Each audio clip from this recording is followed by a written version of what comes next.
amazing group of drivers from all disciplines and all champions.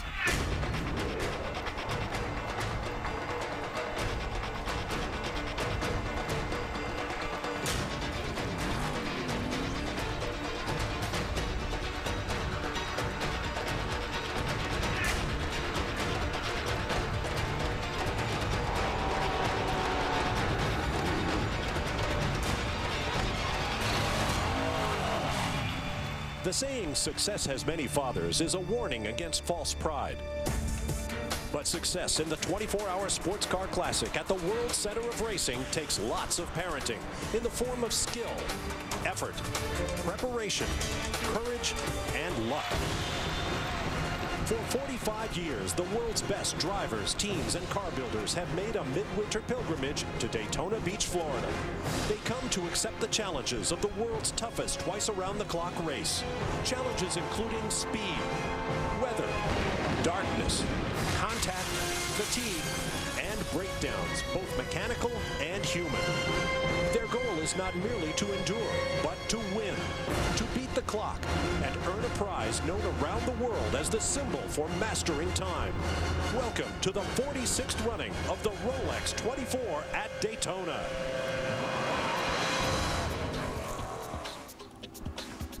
Once again, the racing season is upon us, and once again, driving champions from around the world have gathered in Daytona. This is the countdown to the Rolex 24, powered by the Pontiac G8 on Fox. Nearly 300 drivers from 24 countries, including champions from all forms of auto racing, are here at the World Center of Speed, truly putting the international in Daytona International Speedway. Hello, everybody. I'm Bob Varsha. Welcome to Daytona International Speedway. The most revered names in racing are the drivers who are all-rounders, who succeed in several different types of race car. This is the race where those reputations are made, and this is its symbol. The beautiful stainless steel Rolex Daytona timepiece that will go to each of the winning drivers in the race about to unfold.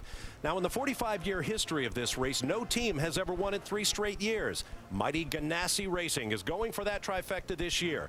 To do it, they'll have to overcome a host of obstacles, not the least of which are the defending series co-champions from Bob Stallings' Gainesco Racing. Those two teams battled to a bruising conclusion in last year's championship. Leading the star-studded two-car Ganassi effort is veteran Scott Pruitt, the winningest active driver in Rolex 24 history. He'll be joined by 2007 Indy 500 and IndyCar Series champion Dario Franchitti, former Formula One driver and now NASCAR star Juan Pablo Montoya.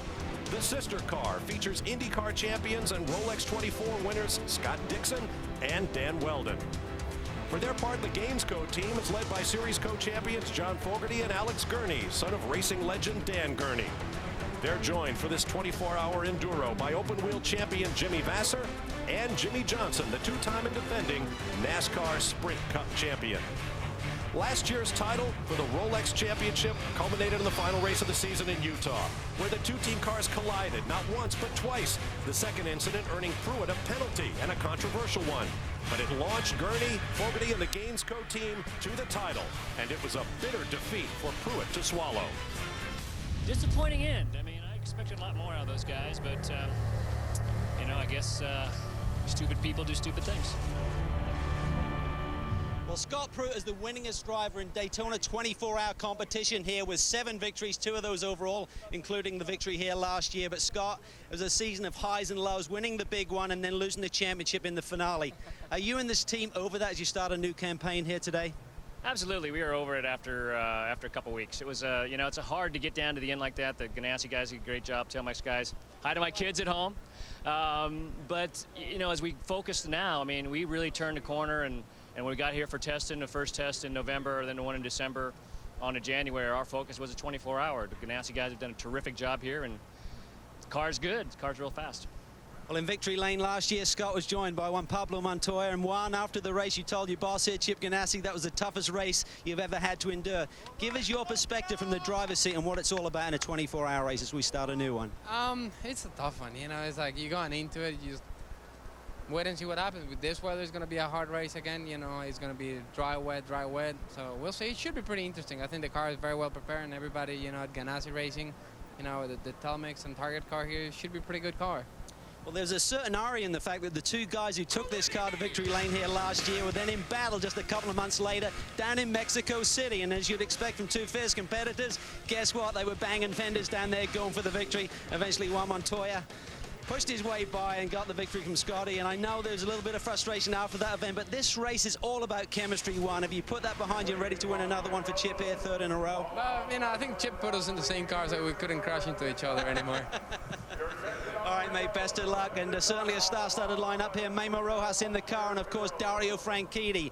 Dario, Tiger Woods is talking about going for the Grand Slam this year. Right now, you got the Sebring 12-hour trophy on the mantelpiece, Indy 500, IRL Championship. How about another one here today? Yeah, it would be good. It would be good, but it's going to be difficult. This race is difficult enough, but with the conditions, with the rain and stuff, it's going to be tough. But good teammates and a great team here, so hopefully I can do my part. All right, mate, best of luck. Thanks, Calv. Well, the only team that came out on top of these boys here over the course of last season were the Gainsco team. For more on that story, let's go down to my mate, Brian Till. Thanks, Calvin. You know, at the end of the 2007 season, the Gainsco team walked away with their maiden victory and the championship in the Daytona prototype class. But in 2006 and 2007, the Rolex 24 was not kind to this team. Bad luck all the way around. Alex Gurney, you won the championship last year in the Daytona prototype class. But when you look at the Rolex 24 and the things it's done to you in the past, you feel like this track of this race owes you something. Not really. I don't think you can ever ask that of this race. You know, it's says a little bit about how difficult this race is, and it's starting to rain now. Can you believe that? Anyway, we're really happy to return as champions, and we think we got a great race car and got some great teammates, and we're ready to go racing. Well, John Fogerty shared that car with Alex Gurney all last season. John, you left here. You won 7 of the 13 rounds remaining in the championship. But when you look at it, how do you put the bad luck behind you for the team and for the driver lineup? How do you put it behind you and focus on 2008? Yeah, we just try to build on the success that we had in the remainder of the season after the 24-hour race. But with the crowd like we have here today, it's pretty easy to forget about anything else and just be focused on today's race. And with the crew we have and our teammates, you know, we feel good about our chances. Well, Gurney and Fogerty champions, certainly another champion in this 99 car. Jimmy Johnson, one of the best-known names in North American motorsports, won 2 NASCAR Cup championships in a row, going for 3. Now, the season starts in just next week. A lot of guys in your position would be laying on the beach somewhere, resting up for the season. You're not. You're here. Why? I love driving race cars, and to have an opportunity to come down and run with these guys, it means a lot to me, and I know that they have a lot on the line, not only in this race, but for the whole year. And looking forward to doing my part and doing a good job for them. Well, the Gainsco team, Vassar, Johnson, Fogerty, Gurney, champions all. They've got the trophies, they've got the championships. The one trophy they're all missing, the one you can wear on your wrist, Bob. That's right. Thank you, Brian. And you heard Alex Gurney mention it. It's starting to rain, but these are sports cars, and they will race in the rain. The minutes are ticking away to the start of the Rolex 24 at Daytona. Later on in the program, we'll hear from Indy 500 winner and Dancing with the Stars champion, Helio Castroneves, right there. But after a break, we'll meet the surprise front row for this year's race, so stay with us.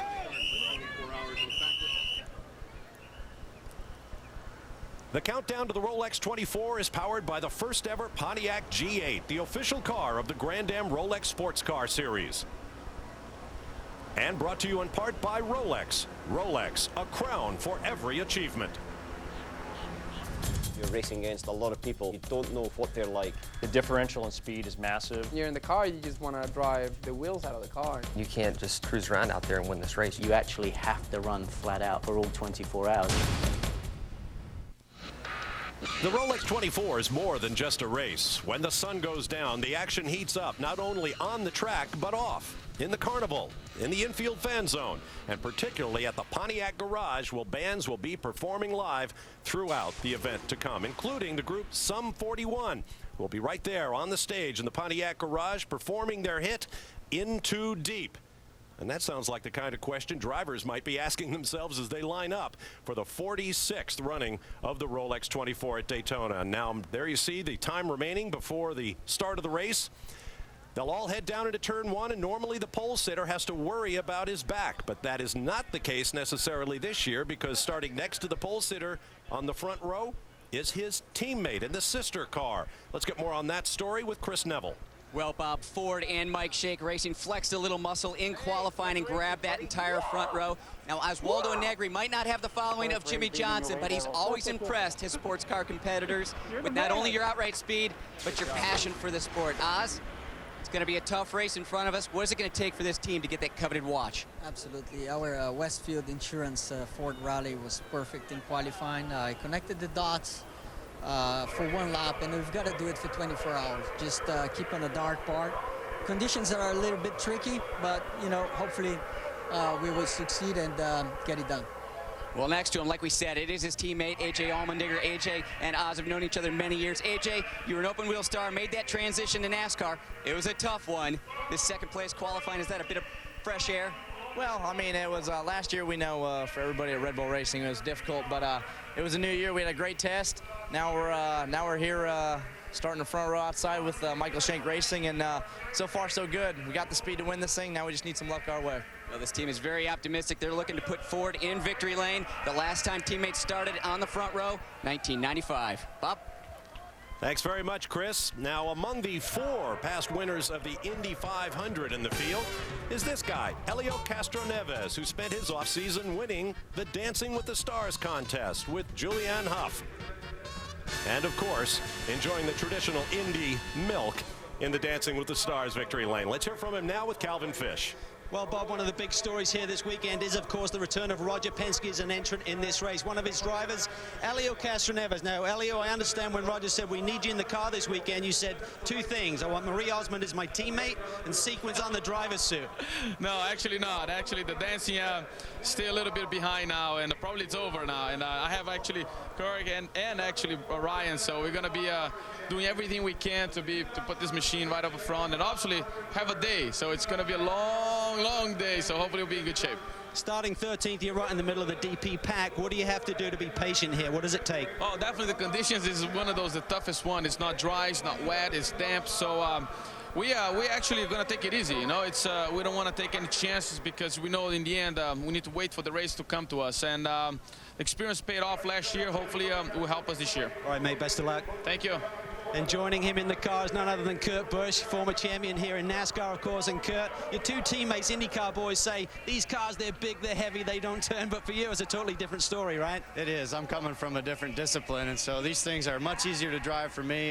The braking power is incredible, and I love the different challenge that this race brings. And so it's a very prestigious race to win, and I've got great teammates like Ryan and Elio, and of course, driving for the captain, Roger Penske. We're going to have a lot of fun today. Have a great run. Thank you.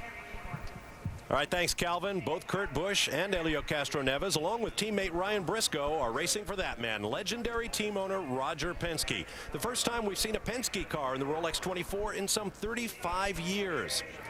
Roger Penske competed in the race as a driver, the first sports car event at Daytona in 1962. And he won here as a team owner in 1969 with drivers Mark Donohue and Chuck Parsons. Since then, of course, he's become the winningest car owner in Indy 500 history with 14 wins and fields teams in IndyCar, NASCAR, and the American Le Mans Series. Speaking of Le Mans, 4 winners of that race in today's event, one looking for his first Rolex watch. He's with Brian Till. Well, Bob, when you talk about international sports car stars, no one comes with a bigger reputation than the Weescott, Alan McNish. And Alan, you've won everything. You've been voted as one of the, if not the best sports car driver in the world. You've won Le Mans, you've won Sebring. Daytona, it seems to have eluded you overall. What would it mean to win this? It means a lot. Daytona is a very historic race, obviously, and finishing second twice in succession. That was tough to take, I can tell you. We come back here to try and win, but it's a 24-hour one, it's a hard one, and I think we're in a pretty good position to give it the best shot. Well, you talk about this being a difficult race to win, and we're standing here right now on a grid that's just partially damp. I mean, from a driver's standpoint, from a team standpoint, when you look at the weather that we've got facing us right now, it's not 24 hours of nice and dry. It's going to be on and off. What does that do to a driver's approach? Well, I think some people have gone with slick tires and some people have gone with wets. We've gone with wets. We've gone with a sort of cautious approach at the start with the knowledge that it is 24 hours and we can shunt it up in turn 1. That doesn't do us any good whatsoever. So I would say this race is going to start at midnight, not before. Well, Alan McNish certainly knows how to win the big one. We'll see if he can add the Rolex 24 to his list. He does know these sorts of races. Thank you, Brian. The clock continues to tick down to the start. A big crowd on hand here at Daytona International Speedway. You're looking live down in the pit lane as it is now cleared and the teams and drivers are left with their cars and their final thoughts before the race begins. Now, Kurt Busch and Jimmy Johnson are not the only NASCAR champions who have come here to try to win the Rolex, and none of them have succeeded. 15 in all. Some of the big names in recent history who've come here to race. How about the late Dale Earnhardt, who drove a Corvette to second place in class in 2001. Last year, four-time NASCAR champ Jeff Gordon made his Rolex 24 debut, learned a few hard lessons, and his team finished third. The most dramatic failure to win, Tony Stewart in 04, was within 20 minutes from a Rolex watch when a broken suspension sent him crashing into the wall and out of the race.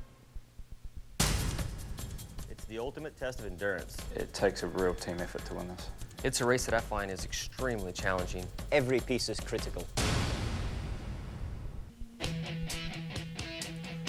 The countdown to the Rolex 24 is powered by the first ever Pontiac G8, the official car of the Grand Am Rolex Sports Car Series. 2007 was another great year for Pontiac Motorsports in Grand Am. The 99 Gainsco team led a Pontiac sweep of all three Daytona prototype titles for manufacturer, team, and driver on the strength of a series record 10 victories. Pontiac also launched the GXPR GT car at the Rolex 24, finishing second and capturing 3 wins over the rest of the season. Now we have a strong family element to this year's Rolex 24. There are 6 drivers in today's race who have fathers who have won in the past. Two-time champion Wayne Taylor's 2 sons, 18-year-old Ricky and 16-year-old Jordan, are at separate cars. The late Mark Donahue's son, David, is racing. Graham Rahal, son of 1981 winner Bobby Rahal. Justin Bell will race with 3-time winner, his father, Derek Bell. And Alex Gurney, whose father, Dan, won as a driver in 1962 and later on as a team owner. He is the Grand Marshal for this year's Rolex 24. Now, let's get the command to start engines from the legend, Dan Gurney. What's that? Right now? Drivers, start your engines. It wasn't And once those engines have started, they hopefully won't stop for 24 full hours of racing, turning more than 7 million revolutions in all. It's all a part of the numbers story of the Rolex 24. Now as the engines fire up, let's meet the man who will call the start of the 46th Rolex 24 in our announced position high above start finish. Here's Lee Diffie. Thank you, Bob, and I don't think Dan Gurney will balk when it's time to wave the green flag. That's not too far away, but more importantly, not far away is when the clock starts, and it will not stop for 24 hours here at Daytona International Speedway. This is a sports car racing examination that is unconditional, unsympathetic. Not one team member, not one driver, not one car can hide. They are all put under the microscope here in this grueling test. 66 cars will take the start shortly here in Florida. Not all 66, of course, will finish tomorrow. 2 classes on the track at the same time. The purpose-built race cars, the Daytona prototypes and the GT, the more street-style production-based cars. Cars like Pontiacs, Porsches, BMWs, and of course Mazdas. Yes, the Mazda RX-8, there it is there from the Florida-based team. The Speed Source organization claimed the pole with the team principal Sylvain Tremblay at the wheel. One of our expert analysts is David Hobbs. David, it wouldn't be the Rolex 24 without you. Great to see you again. This field that is assembled today is one of the best, and it really seems as though the International is back at Daytona. Well, of course, when Bill built the track in the first place, he called it International Speedway, and in 1962, that first road race had international stars like Jimmy Clark and Sterling Moss joining American heroes like A.J. Foyt and Fireball Robertson. Through the 60s and 70s, it attracted big fields of overseas stars who wanted to start the racing season off in the winter down here in Florida. Well, when Jim France, Bill's younger son, formed Grand Am a couple of years ago, he really wanted to put this race back on the top of the international standings ladder, and with 25 drivers from 25 different countries and with winners from every discipline of racing, this is the most star-studded field we've had for years. It's going to be a doozy. Well, under the motorsport umbrella, you talk about various disciplines. Dorsey Schrader is our second expert analyst. Dorsey, there are so many disciplines represented here. Formula One, NASCAR, Champ Car, IndyCar. As a former driver yourself, what kind of feelings does that evoke for the likes of Dario Franchitti, Jimmy Johnson? Well, every driver wants to do his very best. He wants to be at the top of the ladder. What better way to find out where you fit than to race against the best drivers in the world? That's what will happen here today. All these guys have big egos. This race is fuel for that fire. And it is a brutal test, and this is where it will be played out. Daytona International Speedway, possibly the ultimate roval, half road course and a half oval. Of course, it's known best for the four-corner, 31-degree banked super speedway. And in 2 weeks' time, Fox will proudly present to you the 50th running of the Great American Race, the Daytona 500. But what happens if you went to the infield with a mile of asphalt and 8 corners? You would be setting the playing field for the Rolex 24. Now watch it when you get down into turn 1 and 2. This is a tricky area. You'll be in top speed, top gear, 5th or 6th, running about 190 miles per hour. Hard braking. You've got to get the car down to about 55 miles per hour and get it into first gear. Quite narrow at the exit. You have to watch it here as you run down the chute to turn 3. The International Horseshoe is the slowest corner on the track. It's also the slipperiest. And a lot of drivers will be embarrassed tonight on cold tires how easy it is to spin the car. From the slowest part of the racetrack to the fastest, the daunting left-hander, the dog leg. Now this is a driver commitment kind of a corner. Every racetrack should have one. Braking for turn 5, you really slow the car down. Back to first gear. It's a constant radius right-hander, but you're thinking ahead to turn 6. The second most important corner on the track takes you off of the flat infield and onto the banking. Through NASCAR turn 1 and into turn 2, you thunder down the back straightaway, headed for what we call the bus stop. A great overtaking place. However, a lot of mistakes are made here. Cars will fall off the road. They'll bring gravel, sand, all sorts of things, and turn this into a virtual skating rink. Through there, you come back on the back straightaway and you let the big dog eat. Up through NASCAR turn 3, third turn 4, a lot of speed coming down the tri-oval and the checkered flag. Sounds easy, right? Now do it for 24 hours without a mistake. Look at these daunting records from 06, I should say. 734 laps, 500 gallons of fuel, 22,000 plus gear shifts, 7.5 million revolutions on the engine. But the important one, stay awake, stay sharp. 30 cases of energy drink. And one driver trying to create his own personal record here today is standing by with Chris Neville. Movie star, television star, Patrick Dempsey will be taking his first Rolex laps here in just a couple of hours. Patrick, you've got an award-winning television show. You released 2 movies last year. You and your wife had twins. Right. Most would say that's a full plate. What are you doing here? Oh, I just love it. This is a great sport. This event in particular is where we always have had a goal to get to. To be here this year, it's incredible to see who's in the field, and to be racing with everybody that's here is just, it's a dream come true. I love it, and I can't imagine doing anything else. Well, we've got a massive GT field, and it's going to be great to watch Dr. McDreamy slice his way through. No question about that. Thank you, Chris. Well, the time for talking is over. The practice and qualifying are in the books. The field is on course. It's time to go racing. After the break, Lee Diffie and company will have the call of the 46th Rolex 24 at Daytona. Stay with us. The green flag is coming. Winning this race would be a dream come true. It's the most difficult race in the world. Everybody wants to win it. I'm very honored to be part of it. I'd love to put another gurney in the record book. Pontiac is introducing the first ever G8 as the official pace car of today's race and giving one of our lucky viewers the chance to win their own G8 by going to Pontiac.com, win the G8.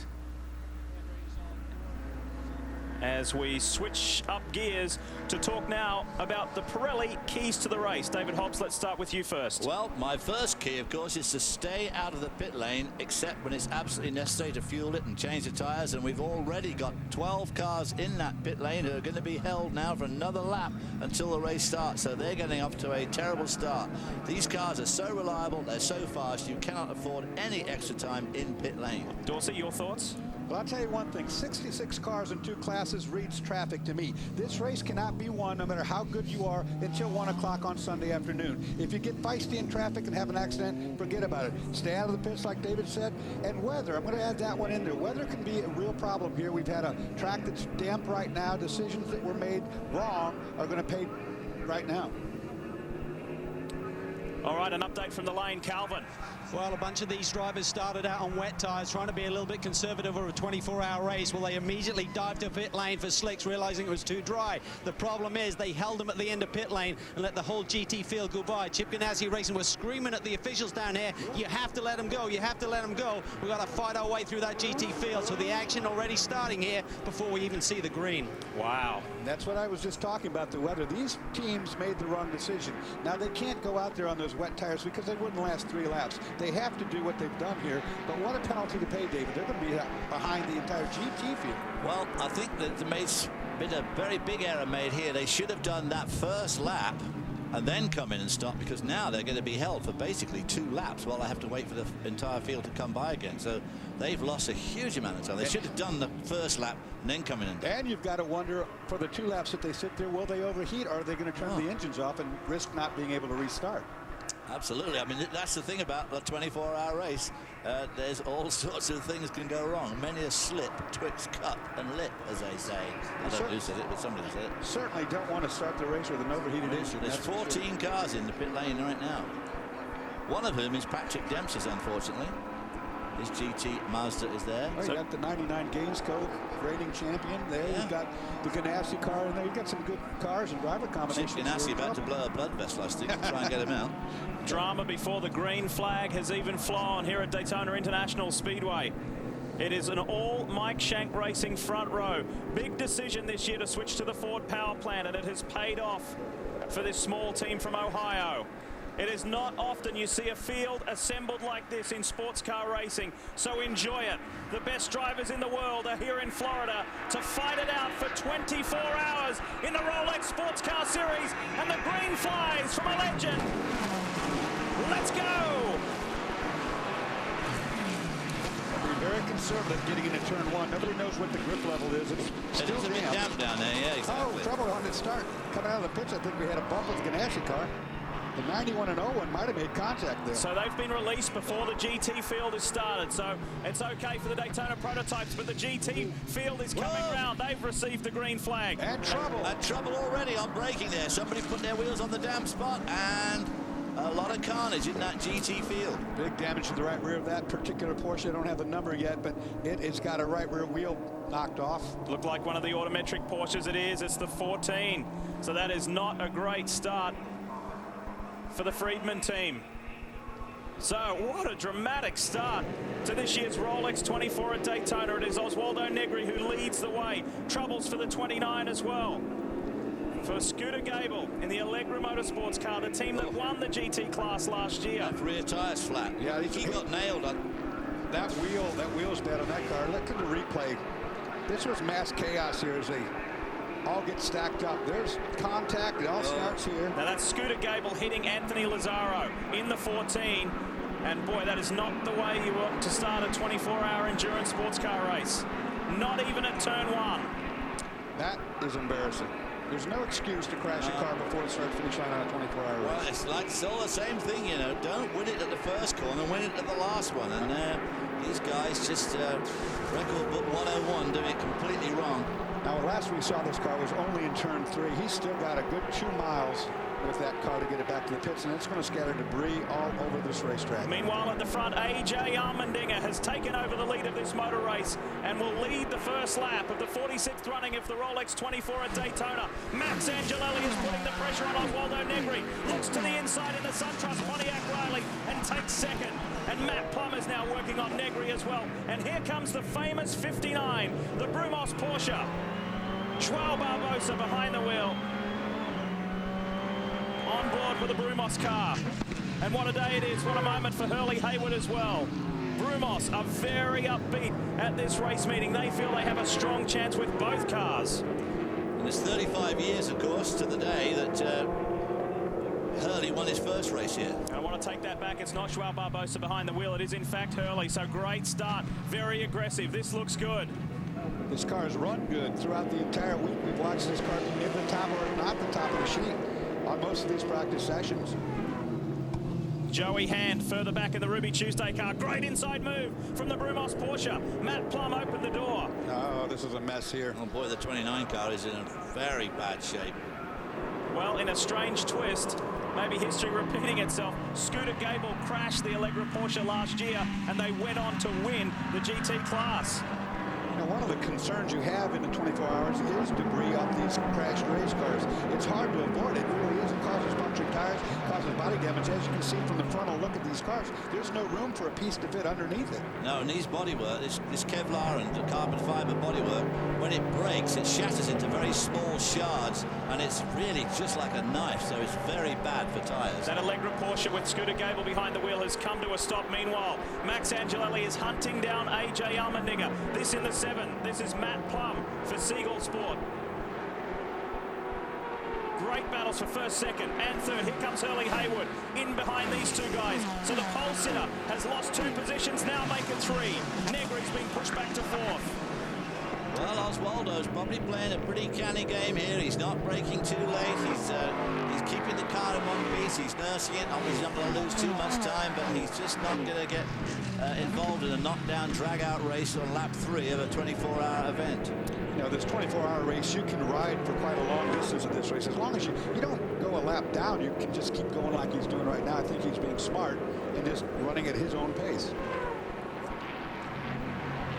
Some of those DP cars that were held in pit lane are now starting to make some moves of their own. They were very lucky, I think, to be let out right behind the DPs before they let the GT cars through. Brian? Well, guys, we saw him change rain tires to slick tires, but down here on the GT end, I also saw a lot of aerodynamic changes. Remember, if it's raining and you have those rain tires on, you want more aerodynamic downforce pushing you down on that wet track. Perhaps right now, Oswaldo Negri still has a lot of downforce packed in that car, even though he's on slicks. Cal?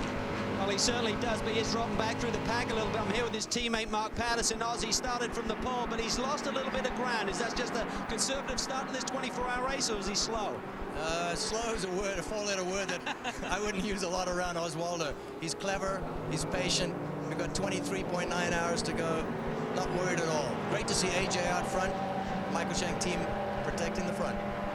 After sitting on the pole, there was some damage that got on the car in one of the practice sessions. Is the car 100%, Mark? Car's 100%. We put a wheel off in the one wheel off in the exit to the bus stop. Tore off a whole third of the front, but everything's fine. Absolutely fine. All right, mate. Best of luck. Thank you, man. AJ Allmendinger, Max Angelelli, Matt Plum, Oswaldo Negri, David Donahue in the 58 runs in the top 5. Both Brumos Porsches in the famous colours and the distinguishing features. Orange on the 58, fluorescent green on the 59. Joey Hand in 6th for Ruby Tuesday Championship Racing.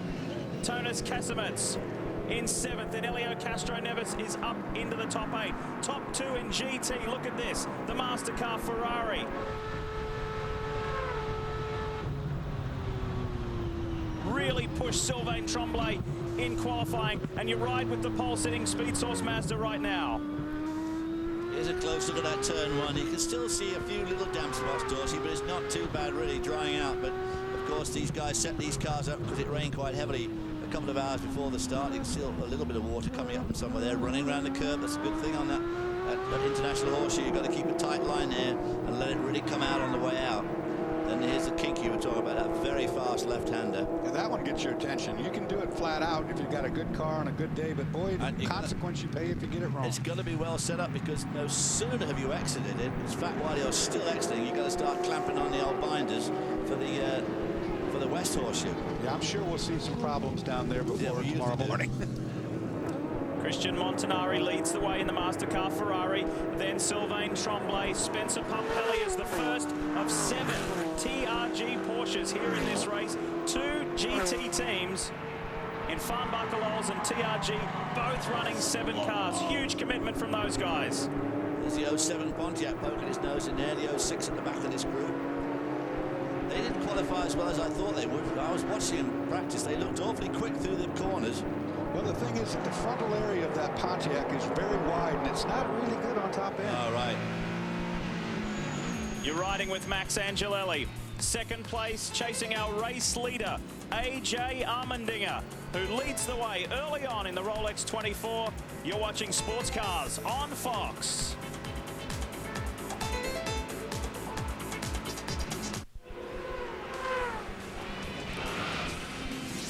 NASCAR returns to Fox beginning February 9th with the Budweiser Shootout. Then on February 10th, it's Daytona 500 qualifying, followed on February 17th by our own complete coverage of the 50th running of the Daytona 500. It all begins Saturday, February 9th, here on Fox. We welcome you back to the Daytona International Speedway. AJ Allmendinger, the young Californian who endured a very frustrating and testing and trying season in the NASCAR series last year. He said, I don't even want to tell you what I had to go through last year. He said, I feel a lot more equipped to tackle 2008. Let's head down to pit lane. Well, one guy's under a lot of pressure here this weekend is Wayne Taylor. Wayne, you've been here before. You've won this race twice, but this weekend you got your young son in the car with you. Your other son, Jordan, is running in GT as well. Talk about the emotions. Well, it's really overwhelming, especially at the start of the event. But really, it's a dream come true. And, you know, I have so many people to thank that made this possible. And, you know, we're just hoping for good weather in the race because obviously, you know, Ricky hasn't run in the wet and he's looking forward to getting out of there as soon as possible. Talk about the association with Penske. It's great to see Penske back, and certainly as Penske Taylor Racing must give you a real buzz as well. It really does, you know. I mean, to be associated with Roger is pretty incredible. And, you know, we've had the association through Ryan Briscoe, and Roger felt that we talked a long time about doing this event, you know, and then when we got to Petit Le Mans, we decided let's do a joint venture. And, you know, thanks to all our partners, SunTrust, Toshiba, to make it happen. But he's incredible. He's raised all of our game. He certainly has. Angelelli and the 10-car running strong. There is some concern here in the camp about a right front tire pressure that's not coming up to temperature. They're going to monitor that closely. He may make an earlier stop than necessary, boys. On board with Helio Castro-Neves in the Toshiba Penske Taylor Racing Pontiac Riley. You're looking at the RVO Motorsports car up ahead. That is Tonis Kasemets, former champ car racer. Spoke with Justin Bell this morning. He said this guy is fast. Good time to bring up the point that they're not any longer on the Hoosier tires. They are now on Pirellis. The tire is new for all of the teams here at Daytona. So that pressure that's not coming up is something that they need to monitor. No one really knows yet. There's no track record on this tire that you can go back and say this is what it's going to do. Well, the Pirelli people were telling us yesterday that these tires do have to start off cold, around about 30-32 psi. And if you put it on hot, it needs to be around about 40, which is fairly high pressure for a racing tire. And some of the teams weren't following their advice exactly. So I'm sure as the weekend progresses, they will do. Well, the tire design itself is much more aggressive. The cars are a full 2 seconds a lap faster than what they were before. But what will that mean in longevity? That's what we'll learn here. Well, they're talking about double and even triple stinting these tires, so I don't think they think there's a wear. Great aerial coverage brought to you by DirecTV. And a reminder that NASCAR Hot Pass only on DirecTV puts you behind the wheel. Great shots of Kasemets pulling away. He is in the Pontiac-powered Riley. Right behind him, a car of exactly the same description. Another Riley chassis car behind, but that's the Porsche power plant. Hurley Haywood in the 59 for Brumos Racing. Then another Pontiac Riley. But we mentioned the two forms of classes of racing out here on track at the same time. But within the Daytona prototypes that we're riding with now, with Helio Castro-Neves, there are a variety of power plants, a variety of chassis. For instance, it's a Riley with a Ford power plant leading this race. And then in third place, Matt Plum, it's a BMW-powered Riley. Joey Hand in a Porsche-powered Crawford sits in the top 6 and was very, very pleased that the team had so much confidence in him that he was able to qualify. This is the biggest moment of his young racing career. We saw them overtaking a couple of the GT cars, which, as you said at the top of the show, there are two distinct racing classes in this, the DP prototypes that we're looking at now, and of course the GT cars based on street cars. And we saw a glimpse then of the difference in speed as these guys went by those GT cars on the banking. Closing speeds very high, which of course gets particularly difficult in the night and or in the rain. And or in the rain at night. Not a good combo. You know, the GT cars were warned during the drivers' meeting not to go 3 wide, because when they go 3 wide, they're about the same speed. They block the racetrack from behind. If a DP car is coming up, when they're 3 wide, there's nowhere to go around them. Just saw Scott Pruitt round up the 16. The Chiva Racing Coyote gets a position on Matteo Bobby. And then in the background, it's the 99, the reigning Daytona prototype champion, Alex Gurney, fending off Scott Dixon in the second Ganassi car. This is the car that Jimmy Johnson will drive over the next 24 hours. And these, of course, were guys who stopped in the pit lane to change their tires, which is why they're down in, 15th, 16th, and 17th spot. Yeah, the best of the runners who stopped looks to me to be the 91 of Mark Goosens back in 11th place. It's still AJ Allmendinger leading by just half a second over Max Angelelli. Matt Plum up to third for Siegel Sports. That's an outstanding effort over our pole sitter Oswaldo Negri and David Donahue. One of those father-son combinations we were telling you about before, famous here at Daytona. He sits in the top 5.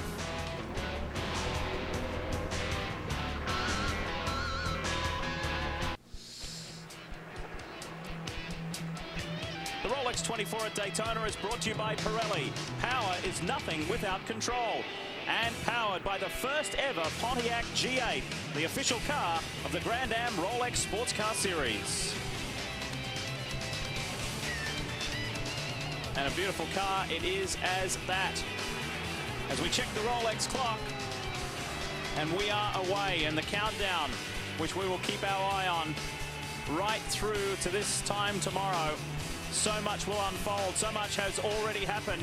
If you're just joining us here on Fox, welcome back to Daytona International Speedway. This is the first round of the Rolex Sports Car Series, but it is a massive event in itself. The Rolex Series starts with its biggest event, and this is it. And you're watching the race leader, AJ Allmendinger. Now they're getting mixed up in the GT traffic, and of course this is going to go on. It's 20 minutes into this race. They're already in the heart of the GT classes, and this is going to go on about every 20 minutes. You're going to catch up these same guys for 24 hours. It's tough going. Super GT battle. The TRG Porsche of Spencer Pumpelly has taken the lead away from the pole sitter Sylvain Tremblay in the Mazda RX-8. Brand new car on the left takes the lead back from Sylvain Tremblay. And of the 7 Porsches that TRG are running, 5 are brand new, and Spencer Pumpelly has his hands on one of those. Wolf Hensler is third. He's got by Christian Montanari in the Ferrari. So it's Mazda, Porsche, Ferrari. Then Johnny Molam, a former class winner.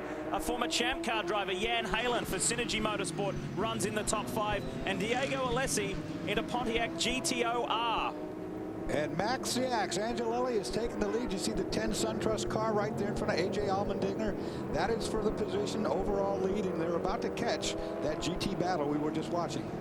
Max Angelelli, incredibly quick, incredibly well balanced in these cars. Just drives the wheels off them with the minimum of damage. He really is a superb driver here at Rolex.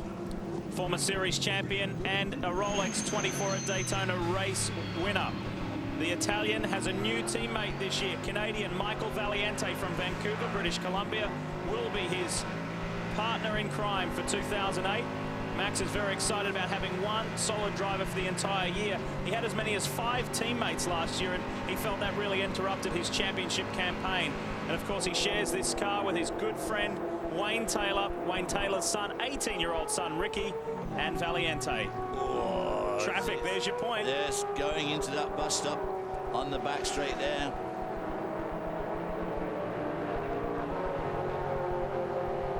So Max has, for a moment, some clear track ahead. Here is the replay of the pass for the lead. Right now, going into trial, we're headed down to turn 1, a good drafting area. You see it right there. Max working to the inside. He's a master under braking, isn't he?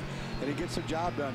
Of course, AJ wasn't going to contest it either, not this early in the race. No, absolutely not. Well, we spoke a lot about AJ Allmendinger and his path towards the NASCAR Sprint Cup. There's another young man following a similar path. Chris, isn't there? Well, Lee, just a couple years ago, Michael McDowell was a rising star in this series. Last year, Michael, you moved into the ARCA series. You grabbed a handful of wins. You were hoping to go to Craftsman Truck this year, but that didn't happen. You got something bigger and better. Yeah, no, it's just awesome right now. We announced this week that I'll be driving for Michael Waltrip Racing in a Toyota Camry in the Sprint Cup Series after Dale Jarrett retires. I'll be hopping into 00, so it's unbelievable. With your sights set on Craftsman Truck, then getting the call to move up to Cup, were you a little bit nervous? Yeah, I am nervous for sure, but this is, you know, an awesome opportunity that I have to take, and just really excited and fortunate to have it.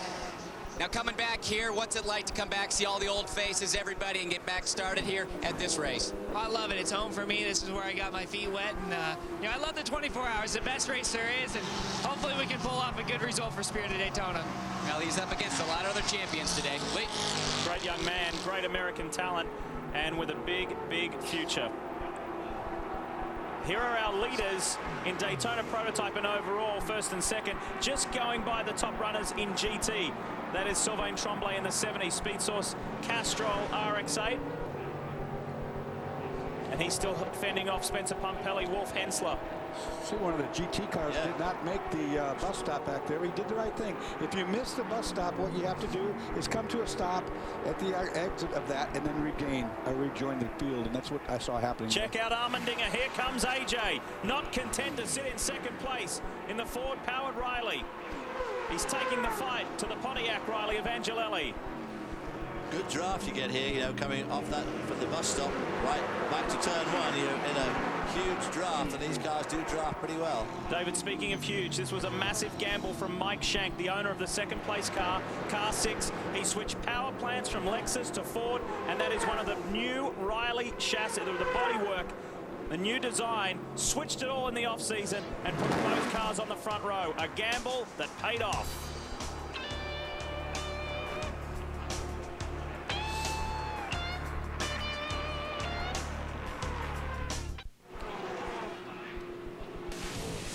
February 17, the world's best drivers return to Fox to go door-to-door to see who will take home the checkered flag in the 50th running of the Great American Race. Fox Sports is the exclusive home of the Daytona 500, February 17, in high definition. We're back at Daytona, and we are under caution for the first time in the Rolex 24. The official pace car of the Rolex Sports Car Series, the all-new Pontiac G8, about to head out on track to pick up the race leader. Problems for the 9, the Penske Taylor, Toshiba, Pontiac, Riley, and there is debris on the racetrack. Elio Castroneves behind the wheel, and a right front tire that is deflated. The debris on the racetrack is right down in front of us here in the tri-oval. It's down on the apron, but that's what's brought out the caution. You see the right front down on the 9 there. Elio trying to get back to the pits without shredding that tire. Of course, if the tire shreds, you're going to destroy the bodywork on the front. David, we have some replays queued up, ready to go. Let's take a look at what happened to Elio Castroneves. Oh, well, the tyre had already gone down there, so he went through that the bus stop chicane on the back straight. Listen here. It's shredded. Now that could be due to a puncture. You know, you lose the air pressure in these tires. They start to get soft. Yeah, and then all of a sudden. Cal, what do you have for us? Well, as you can see, severe damage to the right front of his car. Hopefully there's no suspension damage. That's what takes an awful amount of time to fix. So the crew are going to work here. There's a little bit of a gray area here. We've got some new caution period rules where the pits are essentially closed when you get that yellow, and they want to stack the pack up before they allow anyone in the pit lane. But with the amount of damage that was to this car, Penske obviously had to make the call to bring Elio in. It'll be interesting to see if they get a penalty, which would be, if they are deemed to not be allowed in the pit lane right now, it'd be a stop-and-go penalty plus 20 seconds, which they'd have to serve under green. So that'll be a call that'll have to be made by the officials. Elio, as you can see, sitting behind the wheel, being patient. The key when you have a problem like this is not to drive back to the pit lane too quickly and do too much damage. So I'm surprised they haven't got the nose off the car. It must be tagged up there somewhere, but they can't release the nose to really assess the rest of the damage on the car. Or maybe them, no, here it goes. So the nose is coming off now, has what we call a pigtail, which actually connects the headlights to the main monocoque chassis. And there you can see the intricacies of one of these Daytona prototype cars. Mechanic is assessing the damage. Roger Penske sits in the tower waiting to see what the call is. You're watching the Rolex 24 at Daytona, round 1 of the 2008 Rolex Sports Car Series. Welcome to Fox's coverage. Lee Diffie with you here, along with David Hobbs, Dorsey Schrader, Calvin Fish, Brian Till, Chris Neville and Andrew Marriott. Bob Varsha, of course, will call the action shortly as well. And quite a dramatic start here, folks, here in Florida. Even before the green flag flew, we had cars colliding before they got to the line. This is one of the more high-profile entries in the Daytona prototype category. Elio Castroneves, a 2-time Indy 500 champion. Roger Penske coming back to Daytona to sports cars for the first time in 35 years, and not the start they were looking for. Let me try to explain to the folks at home about this new caution procedure. You saw when the caution went out, the pace car looks for the overall leader. Once he gets the overall leader, what will happen next is the first time by the pit lane, the pits will open to only the Daytona prototype cars. Those are the only cars allowed on pit lane. If a GT car comes in, he's out of sync. Now, if that all works the way it should, on the second lap by, the GT boys then have their shot at getting to pit lane. So when you saw Elio Castroneves go in there probably early, he'll probably get that penalty that Calvin was talking about. It'll be a stop and go once we go back to green, plus 20 seconds in the pit box. But I don't think he'll get a penalty, because quite clearly it would have been much more dangerous for him to have gone around the track with that tyre and the car coming coming apart, making it much more dangerous for everybody else. I can't imagine they'd give him a penalty for that. To pit lane, Calvin, you're up first. Well, I can't clarify that. The ruling is because the damage was to the car, that should be a freebie, but they did send him out without the nose. Meanwhile, the leader, Max Angelelli, is in. Topping him up with fuel, 4-tire change, and this car has been really quick. They're not running the new Riley bodywork, which should be a little bit quicker around the Speedway. Crew have finished their servicing. He's away. There's a wheel in the way from the Ruby Tuesday car. Tight action here on pit lane. Chris Neville. Mark Goosen's also in the 91 coming to pit lane. He had started on the second row, but had to come to pit lane because they started on those wet tires. So he has been working his way up through the pack. The team not opting to put tires on, just fuel at this time. Goosen's down and away. Down at the 23 pit, the Ruby Tuesday car is in. These guys really struggled during the test days and certainly during the early part of this weekend, but they got the car a lot faster. But this pit stop is not going well. Joey Hent started the race, has now turned it over to Bill Oberlin, but some kind of problem here on the right rear corner. And when these engines run under these conditions without the air going through the radiators, you can see underneath, immediately there's some fluid spill. It starts to overheat a little bit. Bill Oberlin being careful there, getting out of pit lane. He's underway. First time we've seen the new caution procedures. That's the Daytona prototypes pitted. The GT cars will be up next, and several problems for a variety of teams. We'll be back.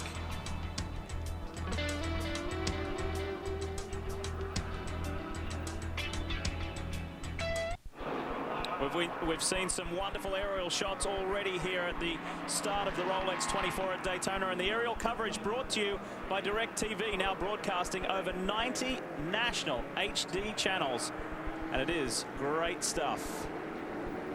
We are down in the lane. The GT cars are in for their round of pit stops. Well, Seven Tremblay hits his mark in this newly sponsored Castrol Syntec Mazda. Hits the mark down here. They're going to go fuel and tires with this car. This team won 3 races last year. They're definitely a potent team out here, and this Mazda package is very fast. A lot more Mazdas here than last year. Everything seems to be going well, just waiting on fuel at the 70 car. Brian? Fuel only for Spencer Pompelli in the number 67 Racers Group Porsche. This is an experience with these new tires. Remember, guys, they don't know how far they're going to go. They're going to double stint them. Pompelli's away, Calvin. Well, the Stevenson Racing number 57 is in. The Pontiac GXPR driven by Robin Liddell right now. He's made the move over to this team, and they're very confident in this car. It shouldn't show that well on these high-speed banks of Daytona, but get it to a downforce circuit, this car will really strut its stuff. So he and Andrew Davis will do the complete season. Just waiting on the left side. They're clear. He's away. We have about another 20 minutes or so here on Fox, followed by an additional 7.5 hours on Speed, and then some 8 hours to the conclusion of the race tomorrow. What a dramatic start it has been. Really hope you're enjoying it here on Fox. This is action-packed.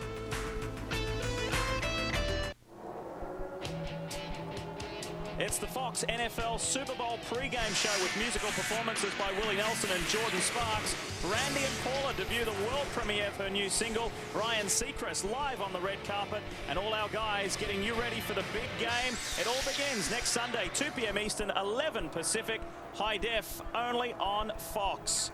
We welcome you back to the Rolex 24 here at Daytona. We are still under caution. We'll make the most of that. Squeeze in another quick break. Come back when we go green. The racing continues, and what has been a very interesting start to this endurance classic. We'll be back in just a moment. The Rolex 24 at Daytona is brought to you by Rolex, a crown for every achievement. And powered by the first ever Pontiac G8, the official car of the Grand Am Rolex Sports Car Series. We are back just in time to see the green flag fly, the end of our first full course caution period, and we're back to racing. And for the first time ever, this young man is leading a Daytona prototype and a Rolex Series race. Matt Plum out in front in the number 7 Siegel Sports BMW-powered Riley. 11 different combinations within the Daytona prototype class, 8 different variations in the GT class. That's what sports car racing is all about. Different chassis and engine combination and different production type cars in the GT class. Look how busy it is. Boy, yeah, it is busy. It's going around the horseshoe there. And they're all mixed up with the GT cars, the DP cars. That's the Daytona prototype, which is the fast ones, purpose-built. The GT cars, based on the street cars, obviously, as you said earlier, Pontiacs, BMWs, Porsches. and the whole gamut out there. And now when they get all mixed up, just look at that traffic. We've got some bodywork hanging off one of those GT cars. That's number 80. That is the Synergy entry. A little further back in the field. Gee, there's some great drivers. That's Jan Halen, who is pressing for a top spot in GT. We know him from open wheel days, but this is a new side to his career. Wish him well. He's chasing Dirk Werner, who is the defending GT Series champion and currently leads the GT class. We're on board one of the Brumos Porsches. This is good stuff. Talk about traffic. Talk about weaving your way through. This is what it's all about, and this is for the lead in the GT class. And that's what they were told not to do in the drivers' meeting. Do not go side by side, 3 wide, and let a Daytona prototype get trapped in there behind you, and that's what we just witnessed happen. This is how it happens. Once this caution is over. It's so hard to know what to do, because I mean, I've driven those slow cars as well as the quick ones, and you spend your entire life looking in the mirror. Well, you're still doing 150-ish, so it's a good idea to look out the front every now and then, as well as just in the mirror. Well, I agree. I think if you're driving in the GT car, it's a bit harder yet, because, you know, you're running 150 as fast as the car goes, for sure, but you're looking in the rearview mirror because these guys are running 190. Yeah. Here's your running order. It's Matt Plum leads Alex Gurney, the defending champion of this series. Max Angelelli there in the SunTrust entry. Here he is, car 10, and he is being hounded by David Donahue in the Brumos Porsche. Teamed with his old teammate Darren Law and former Indy 500 winner Buddy Rice. That's the trio in the 58. Then it's Mark Wilkins in the exchange-traded gold car for AIM Autosport, another team who has switched from Lexus to Ford Power and have been reaping the benefits here at Daytona this year. We ride on board the 01. Scott Pruitt behind the wheel. The 01 was one of those cars that chose the damp tyre, the wet tyre, and had to make that stop on the pace lap. Lost them quite a few seconds, not as much as it might have done, because they let them out before the GT cars started. Of course, Scott Pruitt, probably the most experienced driver in this entire field. That's saying a lot when you talk about who all's in this field, but Scott Pruitt has driven everything. He's made a complete life, a career of this. David Dorse, you're talking about tyres. It's a pertinent point because we welcome Pirelli to the series. Brian, what do you have? Well, Lee, you guys were talking about different engine and chassis combinations, but they all run on the Pirelli tire. Now, we also talked about slick tires and rain tires. This is a racing slick. Notice there are no grooves at all on this tire, no tread. It's smooth, and that's because this smooth rubber gives you more contact with the race surface. It runs at about 220 degrees, becomes very sticky, provides great grip. But when the rain comes, this tire will not push the water out of the way. It'll ride on top of it. The cars will aquaplane. The drivers won't have control. When the rain comes, the water stands on the racetrack. You go to a rain tire. Big, deep grooves, they call them sipes. This channels water away, just like on your streetcar tires. But the other thing about these rain tires, the rubber is very, very soft. They channel away a lot of rubber. They give you a lot of grip. And when it rains, you go into the Pirelli rain tire. But of course, on a day like today, when you have such changing conditions, when you move to those wet weather tires and it should dry out, it's very critical that you don't leave it too long to put the slicks back on, because those tires wear very, very quickly and become extremely slow. So it's a real toss it up. You've got to make it right. Donahue pushing as hard as he can. Success here in this classic 24-hour enduro has eluded David Donahue and his teammates in recent years. Will it come their way? 35 years since an historic win for Brumos. At the top of this show, we told you all about the superstars from the variety of motorsport disciplines that pack this field. Well, what about a little team that could? Siegel Sports lead the way with Matt Plum. On the large scale of world motorsports, he's a relative unknown. We know him here in the States through some of the minor categories of Speed World Challenge racing. He is doing a fine job out in front. He leads Alex Gurney, Max Angelelli, David Donahue. And this is car 12, the RVO Motorsports entry. Pedaling away with Tonas Kasemets, the Estonian driver, behind the wheel. It's also the car where the father and son combination are competing. Justin and Derek Bell, and Chris, you're with one of them now. Yeah, Lee, you're talking about superstars and historic wins. Well, Derek Bell has 3 of those, and Derek, you're also looking for your 3rd run here with your son, Justin. What's it like to come back to this international event? Well, it's fantastic. I mean, it was something I never imagined I'd do. And unfortunately for me, if that's the right word, Bill Lester went to another team and they phoned me up and said on New Year's Eve, and how about it? And I went, do I really need to do this? And then I thought, yeah, you know, it's a fantastic opportunity. I always enjoyed Daytona. I love long distance races. And, you know, the stress isn't so great. I should be able to do 6 hours in 2-hour stints. And I love racing. I'd race every week if I could. Well, since you're having a go, do you think our very own David Hobbs might kind of get the feeling for next year? He's got a lot of working out to do because that self-light figure needs a bit of work, Dave. Well, it's great to see Derek back. You dog, Derek.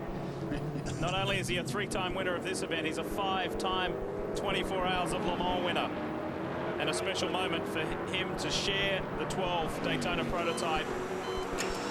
Been a thorn in my side for 40 years. Let's update you on GT.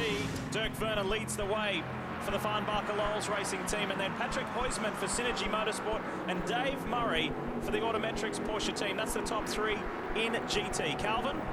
Well, we're talking about famous fathers here. We've also got some famous sons here. Young Graham Rahal, just 19 years of old, and son of Bobby, who won here back in the 80s. You really got a great career of your own going here. What would it mean to get that 24-hour race so early in your career, Graham? Well, I mean, I've been trying for the last couple of years, and for me, it would just be an honor to win this thing. And I mean, forget Dad's side of things. I mean, just as a driver, you really want to win this race, Sebring, Le Mans, Indy. Those are the big races. So for sure, I'm hoping we can get one under our belt. Certainly making a name for yourself in single-seaters. Had a great run last year in the Champ Car Series. But in this form of racing, how disciplined do you have to be as a youngster to really try and make sure that you get the car to the end of this? It's tough because you know if you don't make it until tomorrow morning, you've got no shot of winning. So at this point, this stage in the game, you just really have to be patient, make sure that you're saving the car and hoping that it's going to be there tomorrow. I mean, I really think, you know, with this team, we've got a great shot at this. So as long as we save it, we should be there at the end. He should be there at the end. They certainly showed the speed in qualifying with Negri putting the 60 machine on the pole lead. Yeah, great guy, great young driver, and we wish him well. Here is the overview of the like father, like son situation, if you wish. The Gurneys, the Donahues, of course, the late Mark Donohue, sadly not with us anymore. The Ray Halls, the Bells, and the Taylor trio, Ricky Jordan and Wayne. We wish them well. And to further that, Matt Plum, our race leader, while his father may not be a famous motorsport figure, his father was an Olympian in the equestrian event. And he continues to lead this race. Dan Gurney getting there for that inaugural win when it was known as the Daytona Continental back in '62. And in 1993, as a team owner with Dan Gurney's All-American races, the Toyota Eagle. What a very proud moment for the man.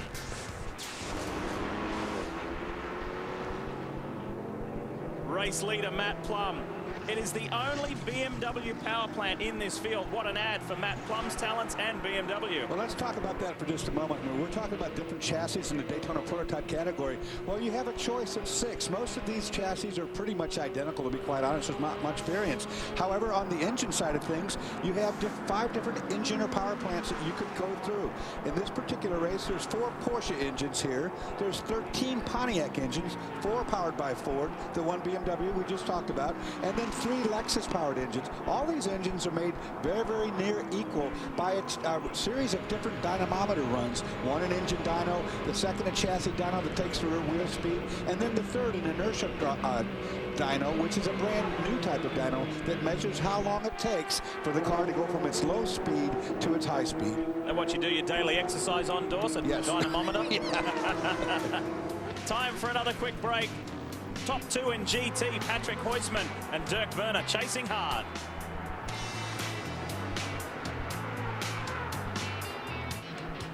The Rolex 24 at Daytona is brought to you by Pirelli. Power is nothing without control.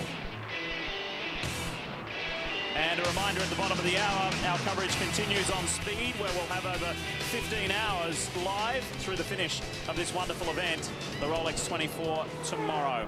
Race leader in the Daytona prototype class and overall, it's Matt Plum in the Siegel Sport. Dynan BMW Riley, I should say. And as we flip back to the GT class, overall these guys are running in 26th and 27th, but it's first and second in GT. Patrick Huysman and Dirk Werner, he is the reigning GT champion.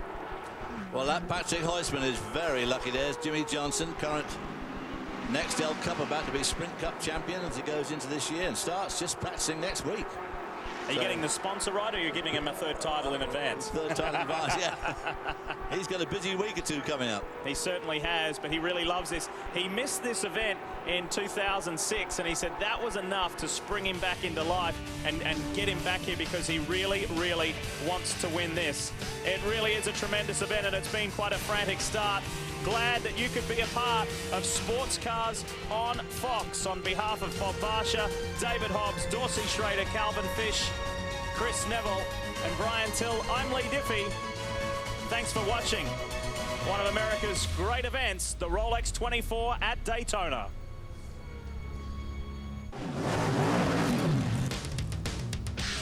The race is fast. It is grueling. It is competitive. It is prestigious. It is personal. Welcome to the 46th running of the Rolex 24 at Daytona.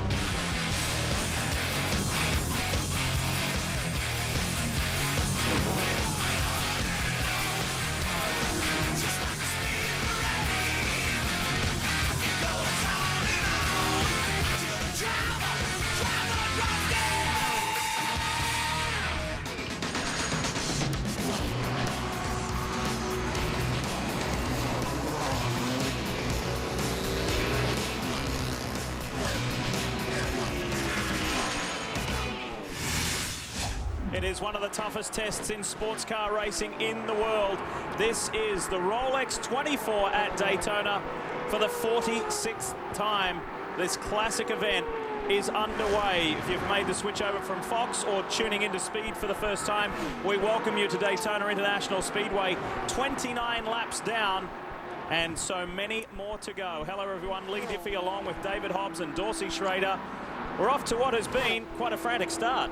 It's been very frantic right from the start, even on the pace lap when 14 cars came in to change tyres because they decided to go on the wet weather tyres. Of course, it dried out before the race started. They decided to come in and they got held for a vital few seconds there, but it wasn't quite as bad as it might have been for them. Of course, saw the tyre come apart on Helio Castronev's car with pretty disastrous consequences for him.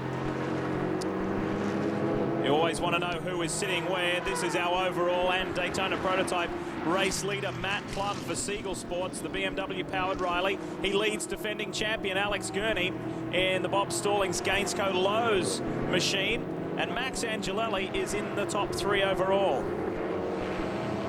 There's been a tremendous tussle in GT between defending champion Dirk Werner, Patrick Heusman, and David Murray in the Autometrics car, but problems for Dirk Werner.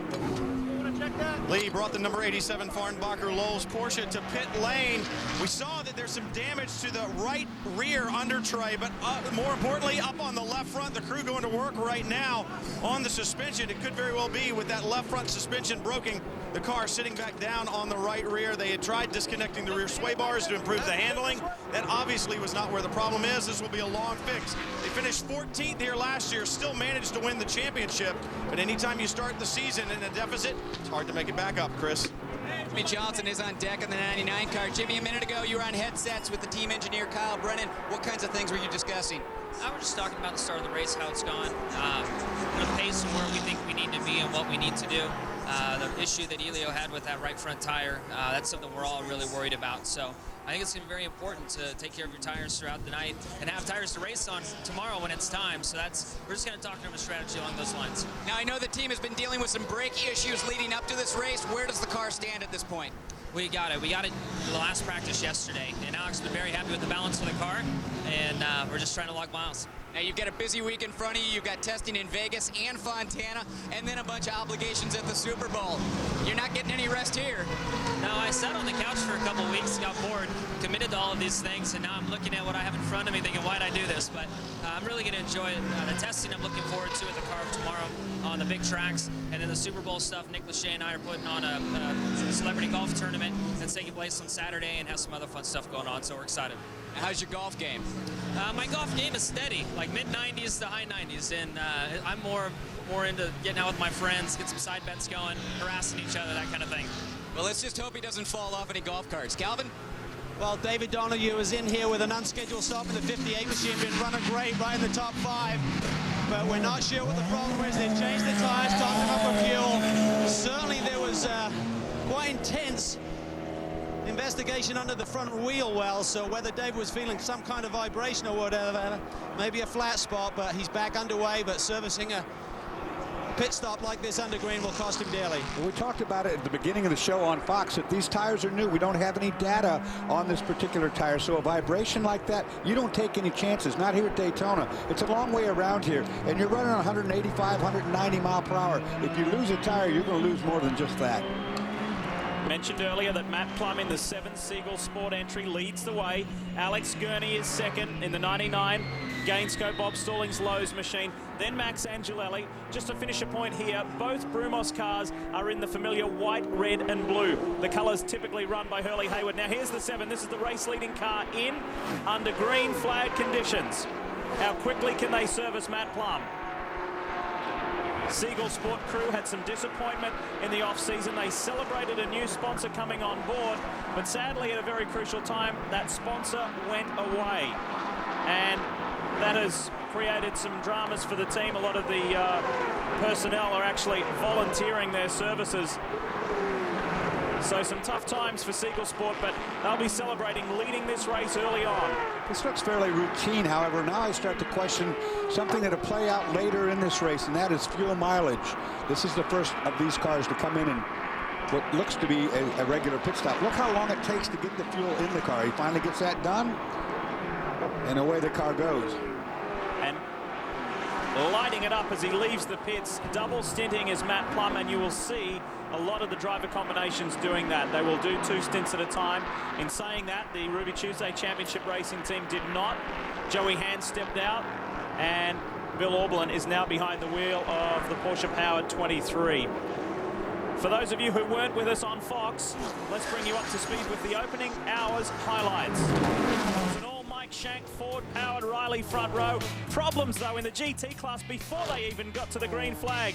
Scooter Gable colliding with the Autometrics Porsche of Anthony Lazzaro, and that was a nightmare start. Max Angelelli made an early run for the lead and got it, but with the rain drizzling, problems for Elio Castro Neves in the Penske Taylor Pontiac.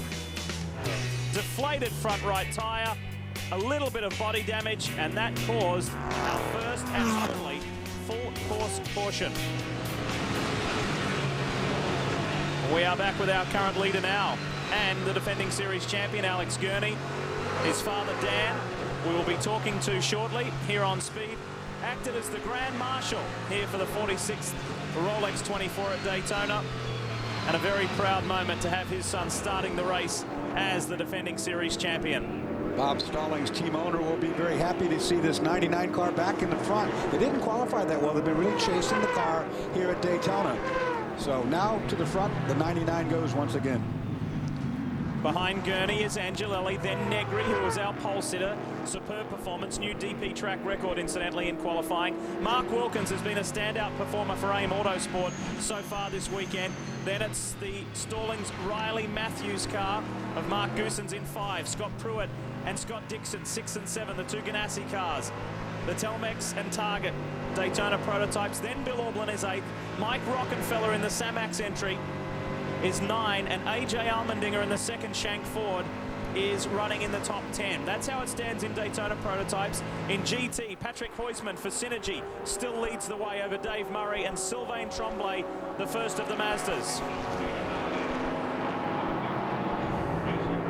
Mike Shank said yesterday that I asked him about the switch doors from Lexus to Ford power plants and going with the new Riley bodywork. And Mike Shank said, this reminds me of in the late 90s when I was running a Toyota Atlantic team and I switched to the Swift chassis. It was a very pivotal point in our career, and he said it was a similar gamble, but in my mind it was a gamble I had to take, and so far so good. It has paid off. And this Ford engine package was just kind of just sitting there. It looked like it was a good package early on. It got phenomenal fuel mileage, good performance on top end, but no one was running it. I think Mike Shank really did the thing right by going to Ford, and of course they've done ongoing development on that. And we're going to see how tough this Ford engine is at the end of this race tomorrow. On the 60 and the 6, or rather just the 60, is the Westfield Insurance Group. And renewing their sponsorship on the 61 is the Exchange Traded Gold. Mark Wilkins behind the wheel. Colin Brown Andrew Ranger, Brian Frizzell. Not one driver in that car over the age of 24. That's just not right. The young guns. Indeed. It'll be great to see how it all pans out. There's Mark Goossens. Boy, the experience difference between those two cars, those two drivers, is immense. It just shows what a great job that Mark Wilkins is doing. In behind Goossens is Scott Pruitt. You ride with Scott right now, and he has his teammate Dixon. Scott Dixon right behind him. Scott Pruitt's car was one of the cars at the beginning that was out there on rain tires that had to come in before the start, even the green flag fell, and go behind, get some dries put on. So he's just now catching up. The real interesting story with both Ganassi cars and their superstar driver lineup is the report from the team is that there is a feeling of cohesiveness and just togetherness like they have never seen. Every one of these top-line drivers wants to do this, not because they have to, because they're under contract. They want to do it. They want to get that historic third win. They want to do it not only for their sponsors and Chip Ganassi, they want to do it for themselves. So there's a real determination within the Chip Ganassi Racing with Felix Sabates garage. 99 is in. Gurney brings it in. Brian Till is standing by. Alex Gurney on the mark 7 times in 2007. They found victory circle.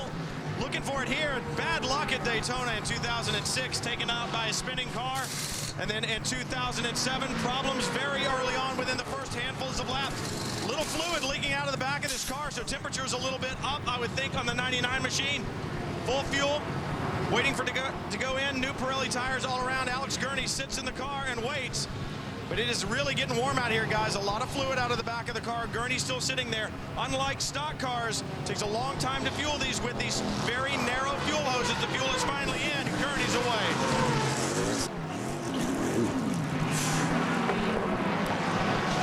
Boy, Close call. Yeah, we're going to have a lot of cars pitting now, and they're going to have to watch this on pit lane.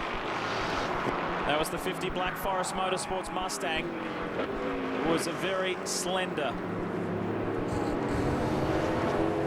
margin there. Now, just before Alex Gurney brought the 99 in, the 58 of David Donahue pitted, and it has been somewhat of a troublesome time. Cal, can you update us on this? Well, this is a big disappointment for this team because they were certainly one of the favorites for this 24-hour event. They always run strong here, and David Donahue certainly had the car at the sharp end of the field. And he's been in twice now, Lee. First time they thought it was a puncture on one of the tires, and then David was back in saying, no, there's some kind of vibration on the front end. So they, again, went underneath the bonnet there and tried to look at the suspension, but again, didn't find anything. So unless they got another rogue tire or something that's out of balance possibly, but certainly not the start they were looking for. And I said it before, when you get a vibration in a race car that on a track as fast as this, it doesn't ever fix itself. You really have to identify what it is because it will shake the thing literally apart. Mike Colucci and Dan Davis. That's the man who is the owner of Brumos Motors, sitting center of the screen there. Dramas with the 58, but they've got 2 cars in this race. An interested onlooker, Chip Ganassi, so much on the line, and a couple of legends enjoying the day out here at Daytona. Speed's coverage of the Rolex 24 at Daytona is brought to you by Rolex, a crown for every achievement. And powered by the first ever Pontiac G8, the official car of the Grand Am Rolex Sports Car Series.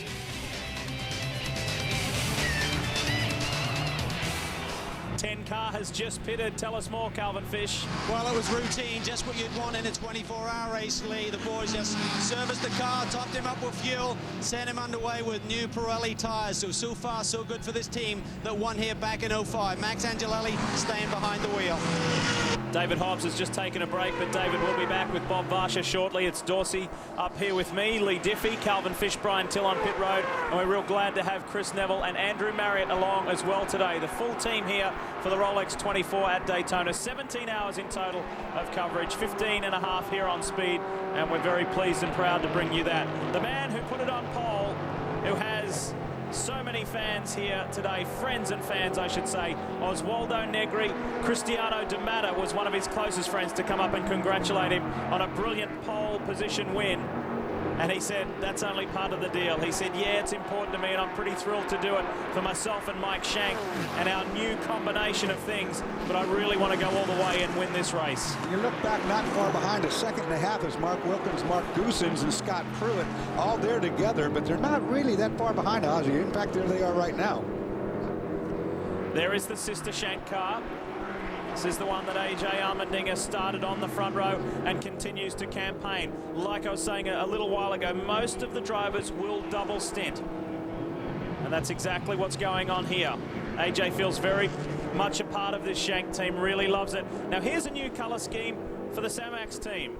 This is the superstar lineup of Alan McNish, Lucas Luer, Mike Rockenfeller, and one of the driving forces behind this, Henry Zogabe. And there's quite a detailed story behind the Florida Children's Hospital and the paint scheme on this car. We'll tell you that story a little later on in the broadcast, but it is quite a heartwarming one, and one with a very good message. Duking back and forth there, trying to figure out which lane, who's going to go where.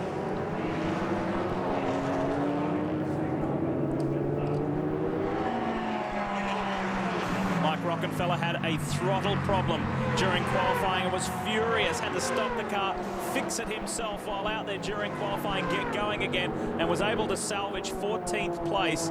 And we were standing in his pit box when he came back in, was furious with what had actually occurred.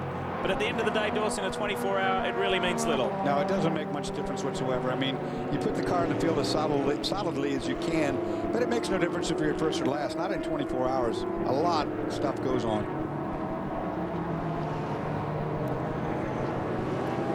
Some reports from the track that there may be fluid leaking from the back of the 99 Gainsco Lowe's Pontiac.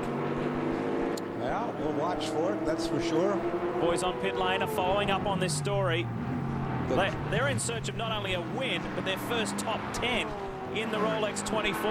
It has not been their event. 2006, they started third, finished 13th. 2007, started on pole, finished 22nd. I really don't see any problem with this car whatsoever. I mean, if it is leaking fluid, it's not enough even to make a mist at this point anyway.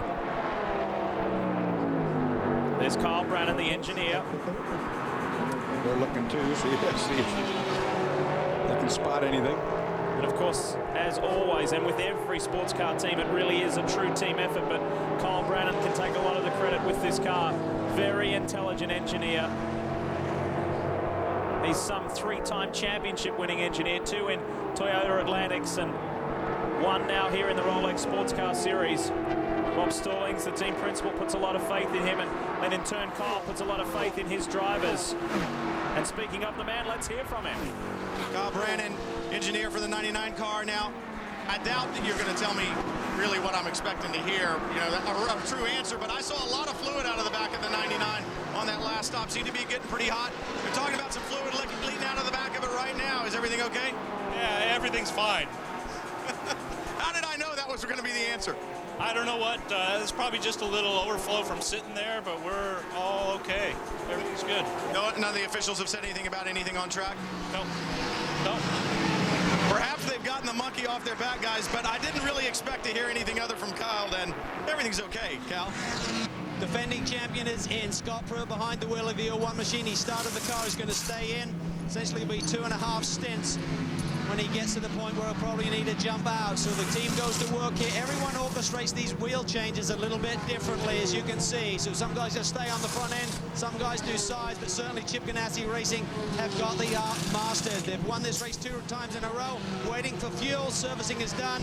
Everything looks pretty smooth right now for these boys. Of course, the Ganassi operation is a 3-tiered program with their Sprint Cup efforts, the IndyCar efforts, and then the Rolex Sports Car Series efforts. Whoa, we got a wheel off on the front stretch. That's the back stretch, It's the back going down towards the bus stop. Yep, and it's up against the wall, but it won't stay there. It's the does it belong to the Brumos car? Well, I don't know. I can't tell yet. Porsche's going quite slow there. It's going to head toward the infield here in a moment, and that's not where we want to see it go. I don't know. We haven't seen the car yet. It's rolling along there up by the wall. It's okay if it stays there. It's the 09 Spirit of Daytona. This is the 8-cylinder Porsche. Well, it is the 09. You can see it now coming toward the pits. pretty stiff chassis. It's staying upright. Guy Cosmo behind the wheel will bring that to be serviced. Now you got to wonder if it's going to do damage to the brake rotor. It's probably riding along on that right front rotor. I think the right front is what's missing. Yep. Well, where has the wheel ended up, Dorsey? It's still out there somewhere. Well, it's not on the rotor. The suspension's up in the air, so it's on the skid plates on the chassis. Probably no damage done. Now, we have a replay ready to roll for you. See if we can unravel this situation. Look way up the track. Look way up high. Coming off the banking. There it is there. Yeah, it's already off. It's up there coming out of NASCAR 2. It didn't upset the car. That's the good news. Brian? Well, Guy Cosmo has climbed out. Really not a lot of damage. I see a little wear to the under tray, but Dorsey, as you said, this car obviously very stiff because it was not down on the brake rotor when it came in, so that is the good news. The other good news is Guy Cosmo did an excellent job of keeping the car on track when the front wheel left it. They're going to take the nose off, look underneath, maybe do a little bit of work. See them unplugging the pigtail, which is the wire that goes to the headlights on these Daytona prototypes. That has to be unplugged, and they're pulling the hood off. They're going to look underneath to make sure there is no suspension damage to that right front, and they'll go back on with a new nose. A crew member checking underneath what we call the front porch or the front splitter, making sure it's okay. A new nose going back on, and they'll get this Porsche-powered car back on track. Yep, the only Porsche-powered fab car out there. This is the 60, our race leader, Oswaldo Negri, and we understand that the wheel has come to a stop up against the wall just before the entrance to the chicane, the bus stop, so it's safely out of the way. Whether it can be retrieved, we'll find out. There's your top 5 overall, and in DP and GT, it's the pole sitter, Sylvain Tremblay, leading the way. Of course, as soon as the Rolex 24 starts, it's a countdown to the end, but you can start counting down to the NASCAR Sprint All-Star Race on speed. Just 113 days to go before NASCAR's biggest stars go head-to-head. NASCAR on speed. The All-Star Race, we look forward to that each and every year. Let's talk GT here at the Rolex 24. New car, new sponsor, and not necessarily a new outlook, because Sylvain Tremblay and Speed Source are determined to win this race. They always are. They've worked very, very hard, not only on their own efforts, but some customer cars. 4 cars here in this field, 4 Mazda RX-8s have come out of Speed Source Engineering and are all beautifully prepared and turned out. Sylvain leads the way, but he is being chased hard by 2 TRG Porsches. First up, it's Spencer Pumpelly, right there with him, just a car length behind. And then a little further back, Dorsey, is Martin Raginger, the young Austrian, who is doing a wonderful job. And if you think you're busy or you've had a hard day at work, put yourself in Kevin Buckler's shoes. He's got 7 cars here. Let's hear from the man. It's not like Kevin Buckler's not like a cat on a hot tin roof on a regular basis. 7 cars, 33 drivers, 2 of them in the top 3 right now, Kevin. This seems to be a lot on your plate. Yeah, this was, 6 months of preparation. Yeah, this is like the tip of the iceberg. The rest of it, the Titanic sinker, was all back at the shop. We've been working on this for so long. Assembled this awesome group of drivers, crew members, team, with the experience we got. And, we're 1 hour in. I can't get too excited, but, we're right where we want to be. All right, let's talk Pirelli tires real quick. Kind of an unknown, but you guys seem to be able to double stint them early in the daylight. That's good news, especially for the nighttime hours. We really worked hard during the Pirelli tire test. It was nice they were Grand American, and Pirelli arranged that for us to get used to these tires. These tires are fantastic. The grip level is great. We can't believe how far they'll go, and we're probably going to be able to double stint them at night. Good for the guys if they stay in. It's cold. You don't have to send them out on cold tires. Those next couple laps will be real familiar. Otherwise, you got to be careful. Kevin Buckler certainly knows how to get a car around in these endurance races. They've won here, and they've won at Le Mans, guys. Brian mentioned over 30 drivers representing TRG. There's over 100 people here working for Kevin Buckler, whether professionally or in a volunteering basis. It's a huge logistical effort, but TRG are doing it well. We go to one of their rivals. We climb on board the 07 Pontiac GXPR and the very fast Paul Edwards, pushing hard. Watch what happens here. This Pontiac, a beautiful car, is a great handling car, but it's the widest and biggest bodied car in the field. And here at Daytona, that width, you see it right here, it slows the car up. It hits a big air wall. It can't accelerate past the drag factor that the body's producing. Look at the Porsches on the other hand. Narrow frontal area, and they just out top end this Pontiac. And that looked to me like Wolf Hensler just blowing on by in the Farnbacher Lowles entry. There are some amazing drivers in this GT field here today, and over the next course of however long you want to say, we will detail those, because many of the drivers have said this is the best ever GT lineup in particular that they have ever seen. First and second, 2 Ford-powered cars. We talked about that Ford engine, that power plant that looked, it had so much promise, no one was running it. And I think everybody had a hard look over the winter and said, let's give that a try. Of course, also, the Ford power plant, a lot of developmental work went into it. They've got a lot of weight off it. It was a heavy engine. They've gone to carbon fiber intake manifolds and valve covers and so forth. Got the weight down on that engine. It looks to be promising. Well, if you look at the overall landscape of Ford's involvement with the Rolex Sports Car Series in the DP era, and they got off to a wonderful start when Multimatic won the very first Daytona prototype race here at the Speedway. Then you look to the next high point, and that was when Krone Racing and Jörg Bergmeister campaigned and won the Drivers' Championship. A great moment. But then they kind of disappeared last year.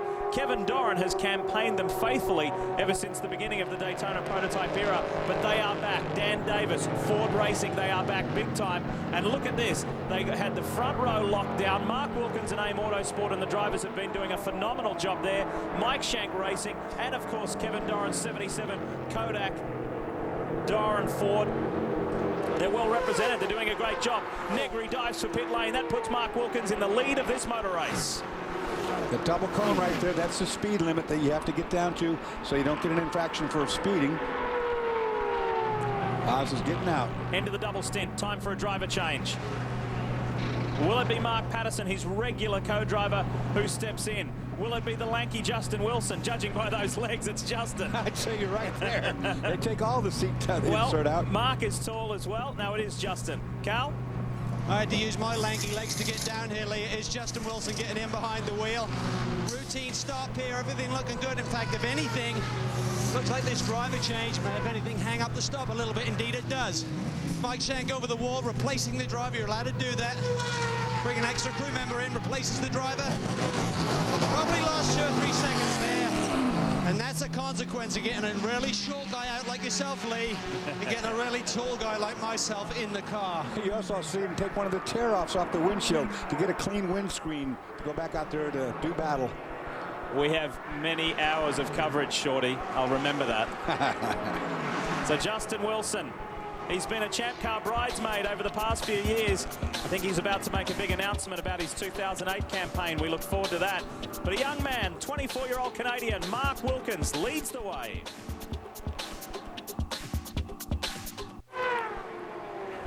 The wonderful aerial coverage here at Daytona International Speedway brought to you by DirecTV, reminding you NASCAR Hot Pass only on DirecTV puts you right behind the wheel. And it has been a memorable start to this year's Rolex 24 at Daytona, the 46th running of it. A Gurney out on track, and even more famous Gurney up here in the booth. Dan Gurney joins us. Mr. Gurney, we have to say thank you for your time. Have you enjoyed your role as Grand Marshal already? So far, it's been wonderful. Great Southern hospitality. And your son, Alex, the defending Daytona prototype champion, off to a solid start? Yes, I was a little confused in the beginning, but, you know, this is a long race. Sure. Well, here he is at the wheel.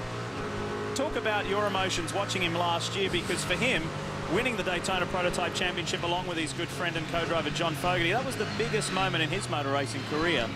I know that you didn't make it to all of the race meetings, but tell us what it was like sitting at home watching. Well, it was much more nerve-wracking than I expected it to be, and the competition was tremendously tough, and everything was very narrow margins, and he kept coming through. He and his teammate Juan Manuel Fogarty, and, they had a lot of fun. Well, let's talk about, let's wind back the clock a little bit. Of course, something we always talk to when we refer to you is back in 1962. Take it away. Uh-oh. Oh, that's the old starts, right? Fantastic. We had a really stellar field.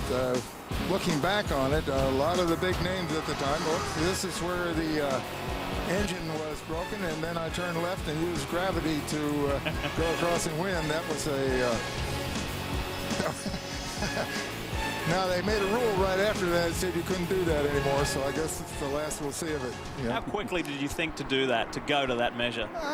You know, it occurred to me pretty early as I had about a quarter of a mile to coast to get there, and I don't know why, but I was paying a lot of attention to the 3-hour mark anyway, and it just worked out. It was lucky. Well, it must be a lot of fun here for you. There's a lot of your old friends, a lot of guys you raced against. Our own David Hobbs over here. He was poking some fun at you a little earlier, so you should get it back while you can. Yeah. David, yeah, he said he was in that race, as a matter of fact, but that's the first I heard of that. But he probably didn't do so well that night. Dan, no, he said he was out after 20 laps, is what he told me. Difficulty, yes. We've been talking a lot about this field and the drivers and the caliber and the quality of the drivers in this field. You impressed? How many here?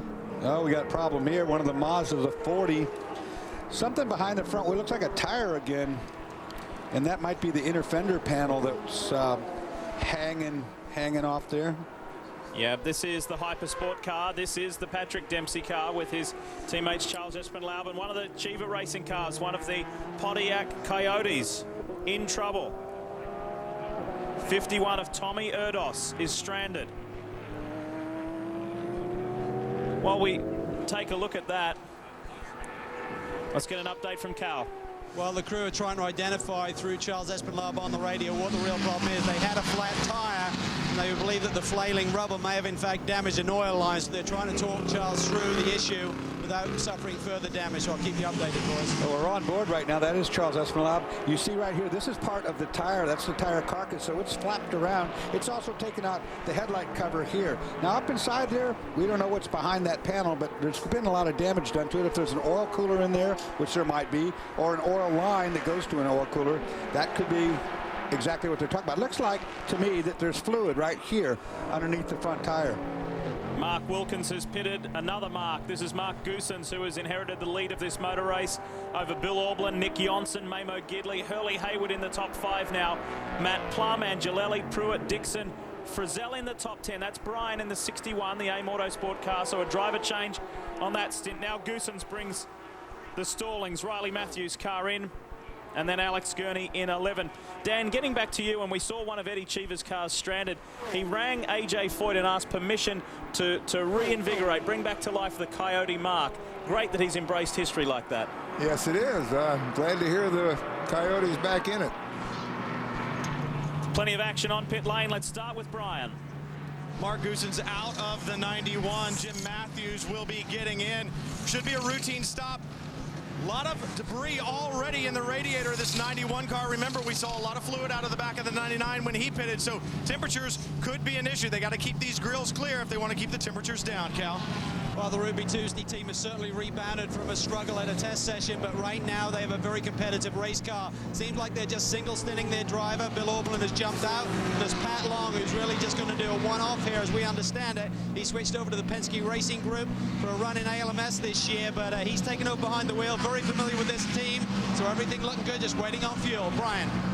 Leader in GTN, the Mazda RX-8, the Castrol Syntex car of Speed Source. Nick Ham taking over behind the wheel. This car has been running so well. We understand full course caution. They need to get this pit stop completed, get him back on track. Lee? Second caution of the day. First on lap 14. We've got 51 in the books already. So last year, this time we went the first 100 laps without a caution, and already 2 within just over 50 laps. That just shows how frantic and how dramatic this start has been, and not all of it in the positive sense. Some teams experiencing drama. So the Speed Source car serviced and sent.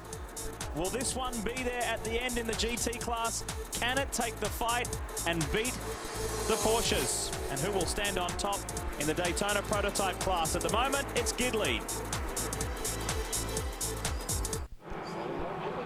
Reminding you, tomorrow at 6 a.m. Eastern, our coverage of this wonderful event, the Rolex 24 at Daytona, continues live right through to the end, including some post-race entertainment as well. and that is the Dorsey Schrader fan club down there. Hi, guys. Did you paint that, Dorse? No. Reminding you, you can email us. This is something that we love as much as you do. Email us here at the booth, speedtv.com. Follow the lead, follow the instructions there. Send in your questions, whatever it might be, whoever it may be to, and we will do our best to answer your questions. Lee Diffie, Dorsey Schrader here, along with Brian Till, Calvin Fish, Chris Neville. And we have the legend, Dan Gurney, here with us. We're under caution. There's lots going on down in pit lane. Brian. Memo Gidley climbs out in the number 77, the leading Daytona prototype. He'll hand over to Fabrizio Golan. Golan ran this series in 2005, finished 5th in this race. So experienced in a Daytona prototype, and this is great news for Kevin Dorn to see this car up in the lead. But can they keep it there for the duration, Calvin? Well, the number 10 SunTrust machine is in, and you expect that to be a routine start. Well, it's anything but routine right now because it's Wayne Taylor's son. His Daytona prototype debut here in the biggest race of the season is now jumping in behind the wheel. I just looked at his dad, Wayne Taylor. He was just biting his nails. He is so nervous. But right now, the crew's doing a little bit of work on the front grills here, so everything looking routine. Let's go down to Brian. 99 back on pit road. Alex Gurney still behind the wheel. Fuel only. He's away. Mr. Gurney, you said to me in the commercial break, this is all very early, this is all very frantic, this race hasn't even taken shape yet.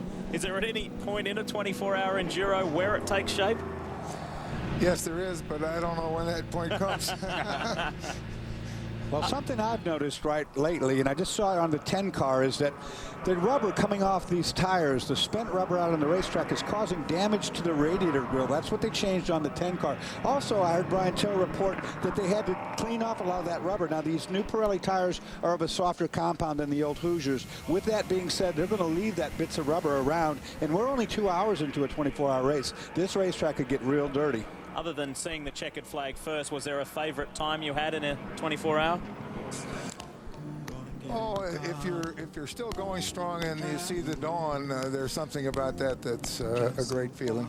And, First light gives you that second win on the run to the checkered flag, and that's what they're all looking for. There's the captain and Tim Cindric campaigning the number 9. Will they be victorious? No one's gonna catch me. They will be racing tough today. Set it on speedy, and you never have to move. There's a lot going on in the Laps of racing. That's good TV right there. NASCAR on Speed returns in February. Be there. Back at Daytona International Speedway, and frantic activity on pit road with this most recent full course caution. First up DP, second up GT, and then third time around anyone can go in. There's no pattern. These are the new rules within the Grand American Road Racing Association, the Rolex Sports Car Series. And look at that. 9 total race leaders today already. 9 race leaders. Dorse, you'd say there's a lot of swip swapping. Yeah, it's going to be a lot more, too, because we're a long way to go. We had this caution came out because of a couple stranded cars. The 52 and the 40 were broke down. We looked at the 40 with the flat tire. You can add the 16 to that. Unfortunately, Eddie Cheever's car coming out of the infield onto the banking just died. Looks like it just pulled over on the apron, and it now is behind a tow truck being towed back to be serviced. We're very pleased to have the company of Dan Gurney with us here in the Speed booth. One more question for you, Dan. We're just chatting about it briefly in the break. When Alex and John got their first win at Mexico City last year, as we see the Penske Taylor car being serviced, did you notice a change in your son? Did his confidence rise? Did he start to mature, or was he always like that? Well, that's a good question. I think it did change. I mean, if you're waiting and waiting and waiting, and you seem to be doing the best you can all the time, and when it finally happens, it really feels great. And you know, that's one of the things that's in the history books, and you love it. Now he maintains that focus since then, and I think there was a change. You know, I remember that race when they won the first time, and how elated Bob Stallings was for one. They had 2 drivers as well, but I think it brought the whole team to a new level. You know, they finally got that win. They had been trying so hard, and boy, they stepped up to the batter's plate and didn't look down. I mean, they just kept on swinging all year long. Yes, they did. You have been a hero to so many young drivers, and you have so many fans. on the other side of the coin, are you a fan of anyone out here at the moment? Is there any driver within world motorsport, F1, NASCAR, sports cars, who you really say that's my, other than your son, of course, that's my man? I'm very impressed with what he does.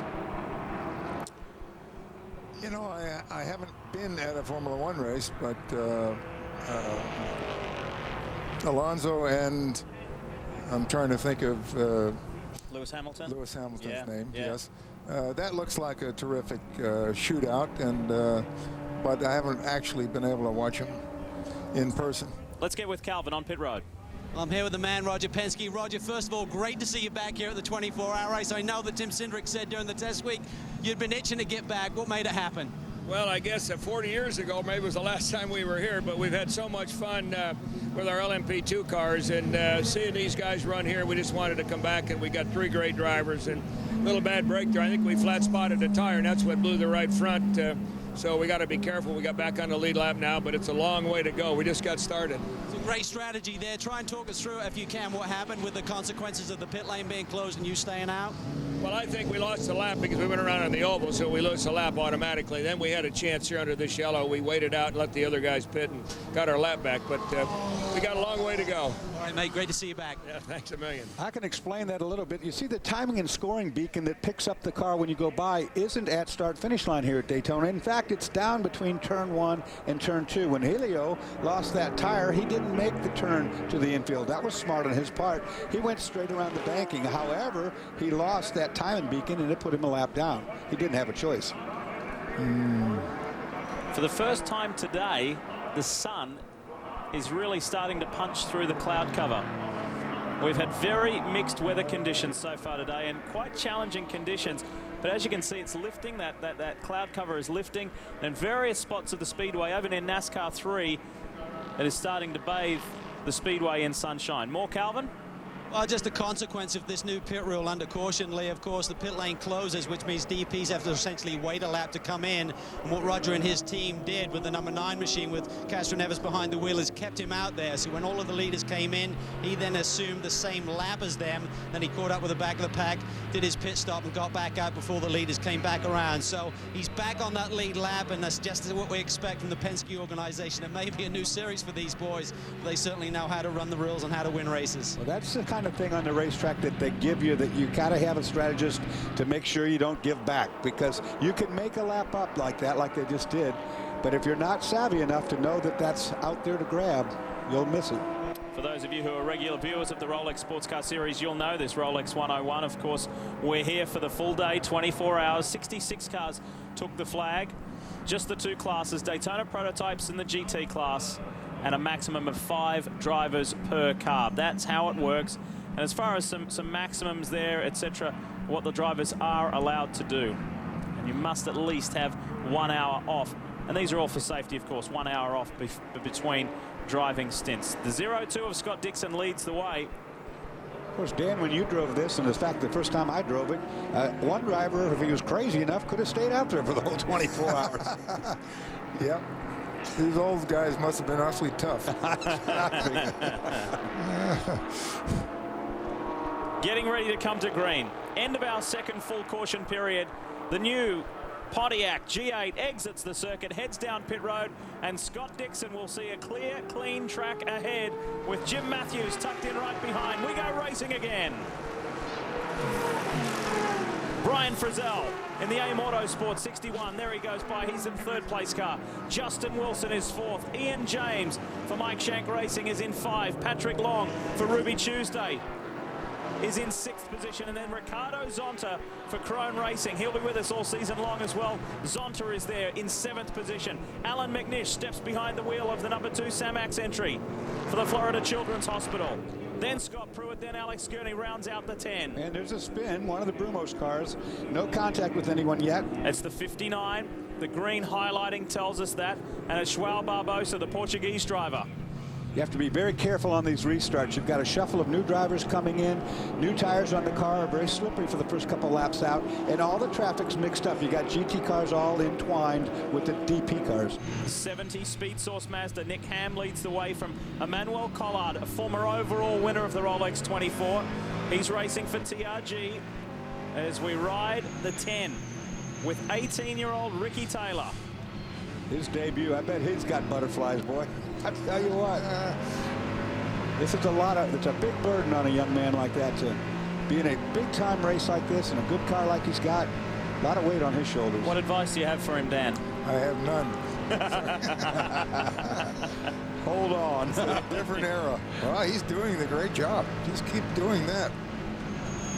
Well, everybody expects a lot out of him, and I don't think he'll disappoint. I really don't. He's a very savvy young man. He was somewhat frustrated not to win the Skip Barber National Series as he skips through the bus stop last year.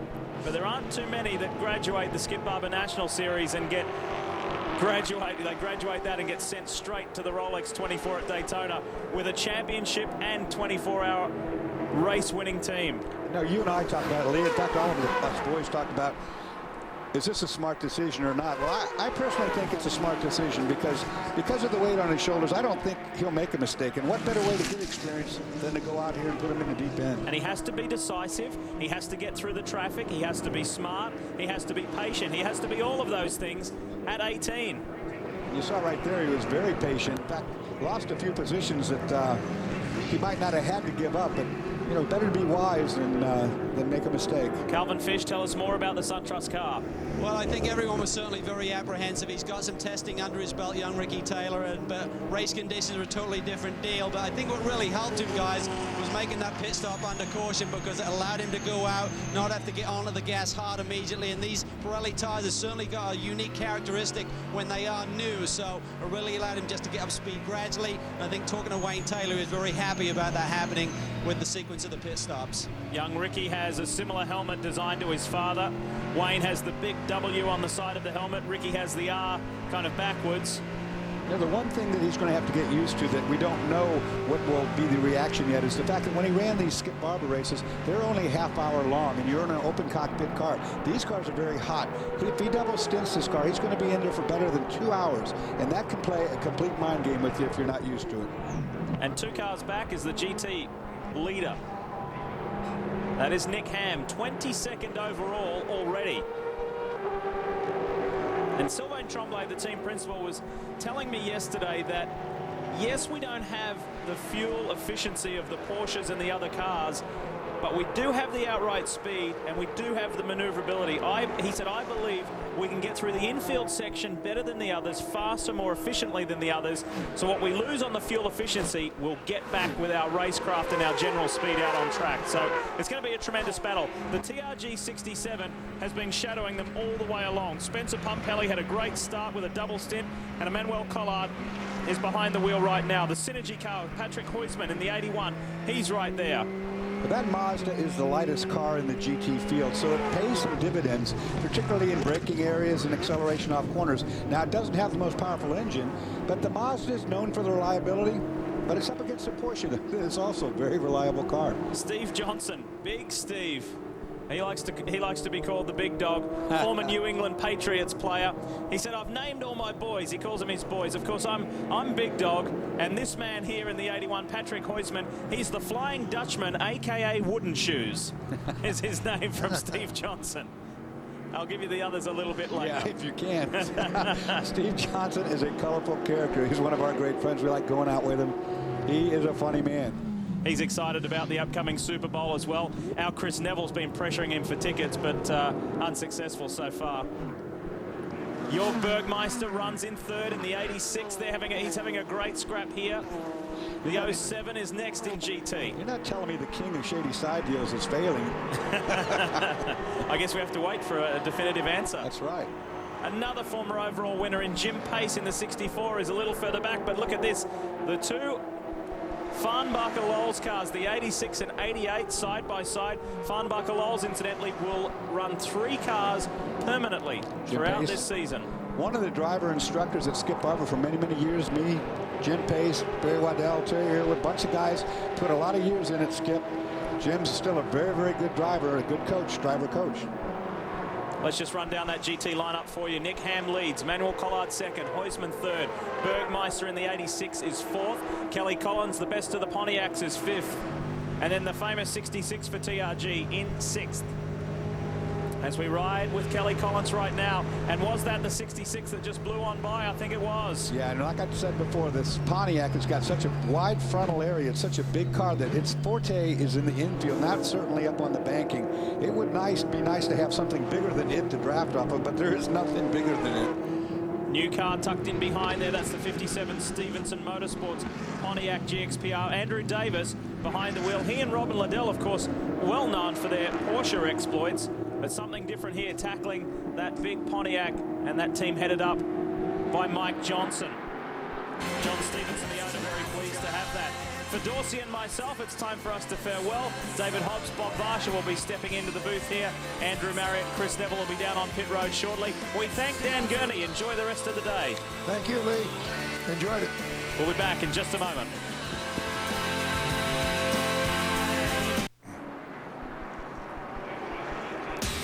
Be there for DirecTV Speed Weeks as we launch Speed High Def with 100 hours of coverage from Daytona. Speed is everywhere on and off the track as the team scramble to make the 50th Daytona 500. DirecTV Speed Weeks begins February 7th at 5 p.m. Eastern. NASCAR on Speed. Be there. We are under a full course caution for the third time thus far in the Rolex 24 at Daytona. There's the reason, the number 56 Ferrari 430 being towed in, and I believe it spread some debris on the super stretch back straight, bringing out the yellow flag. Hello everybody, you're watching live the 46th running of the Rolex 24 at Daytona. I'm Bob Varsha, joined by David Hobbs as the great race continues. One of the best international fields we've seen in many years here. And a big crowd on hand. It was very tough to get into the infield. And of course, that's where everybody wants to be at Daytona for the Rolex. Very hard to get inside the track. Well, Dorsey had to go back to his motorhome, which is down by Lake Lloyd there, to change his shirt. They wouldn't let him in at either end of the track. They just said, no, you can't come in, because they closed the infield at 9:30, which obviously is great to know that so many people are here for it. If you're joining us late, we began the day under gray skies. It's still quite gray, but the skies are lightening, and we're seeing patches of blue out over the Atlantic Ocean. It is not raining. The track is dry. The temperatures are warming. And we've already seen 9 different overall leaders, all Daytona prototypes. Here's a look at the current conditions. 64-degree high expected. Rain chance just 40% for the balance of the day. And it gets dark early. One of the big challenges of the Rolex is the fact that the drivers spend about equal time in darkness and in daylight. Very much unlike the 24 hours of Le Mans, where most of the time it's daylight. And it does make a big difference. Obviously, this is a much tighter track than Le Mans. It's much shorter, 3.5 miles as opposed to nearly 9. And there's some very tight corners here on the infield, although, of course, they've spoiled it a bit by floodlighting everything now, so the dark is not quite as bad as it used to be. Go on board the number 72 GT machine, the Pontiac GXPR. That is Mad Max Pappas. It was 11 years ago that Max burst on the scene here at Daytona in the Rolex, driving a Ferrari 333 XP, which was the top car of the day at that time.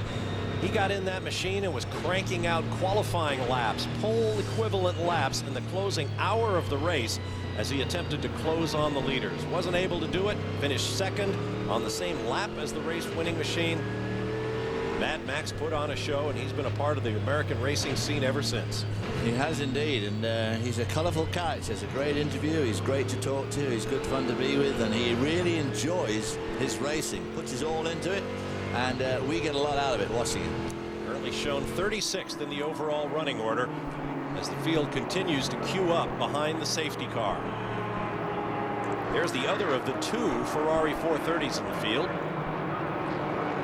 And here comes one of the 5 Pontiac GTs, 4 GXP-Rs introduced last year, and 1 of the older GTO R models. And that is Mad Max going through the bust up on the back chute. Good looking car. Very good looking, but as Dorsey has said earlier on, it's got a pretty big frontal area, so it's not quite as quick down the straight as some of the Porsches, but still in all, it's very good through the corners. Sharing that car with Craig Stanton, Tim Lewis Jr., and Lawson Ossenbach. Here comes Justin Wilson. Justin Wilson, very tall. You can see how his head is well up in that restraint area, then his head only just off the roof. Several other cars also hitting the pits. Calvin Fish. Well, both Shank cars in together as Justin Wilson behind the wheel of the 60. On the last pit stop, the 6 car had a stall, really prevented the 60 machine from getting out cleanly. Waiting on fuel, no tires, 60's away, and he stalls it. Justin Wilson stalls, and Ian James in the 6 machine beats him out. Boy, it can be that close in the pits. Losing or gaining positions simply on the pit stops. You need to have a professional crew, because there is very little margin for error in the pits and even in the garage area when it comes to the mechanical preparation of these cars. Now they'll be held at pit out under the new Grand Am pit policy. Scott Dixon moves to the lead in the 02 machine from Ganassi Racing with Felix Sabates. Brian Frizzell showed in second place in the 61 Daytona prototype. We'll take a break and return looking for a green flag at the 46th Rolex at Daytona.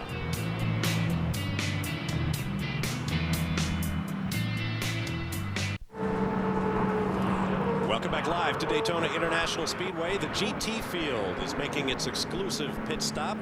Whoa! Nearly a incident. We've seen a couple of those.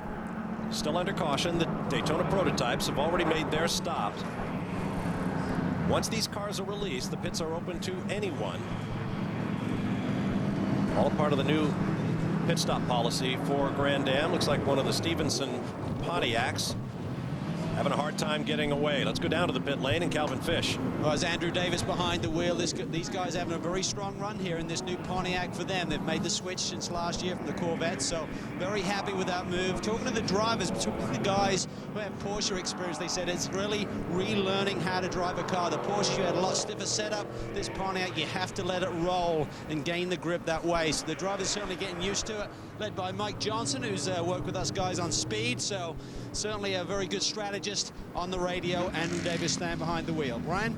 Talk about strategy and radios down there, Calvin. Well, down here at TRG, Spencer Pompelli in the number 67, running second in the GT class, did not come to pit road that time. They're having radio problems. Kevin Buckler said, yes, for sure, we're going to bring him on this caution. He's not on pit road, and you got to wonder, those radio problems are keeping him from getting the communication that he needs. There's your leader in the GT class. Nick Ham showed behind the wheel of one of the Speed Source Mazdas that have had such a big impact on this race thus far this weekend. We're into our third hour of the Rolex 24. Let's take a look at the highlights of the opening 2 hours. Can start AJ Allmendinger jumping into the lead in one of the Mike Shank cars, but when the GT field got their own green flag, chaos breaking out. Anthony Lazzaro tapped into a big spin. Problems for both of those cars. A bit for the lead by Max the Axe Angelelli, and you see rainfall on the front window there as Elio Castro Neves loses the right front wheel or tire on Roger Penske's Penske-Taylor entry. Two-time Indy 500 champion sitting patiently while the right front was repaired. They're currently shown in 15th place. In hour number 2, problems for the number 58, Brumos, Porsche Riley. David Donahue at the controls, long pit stop there. This was a spectacular incident.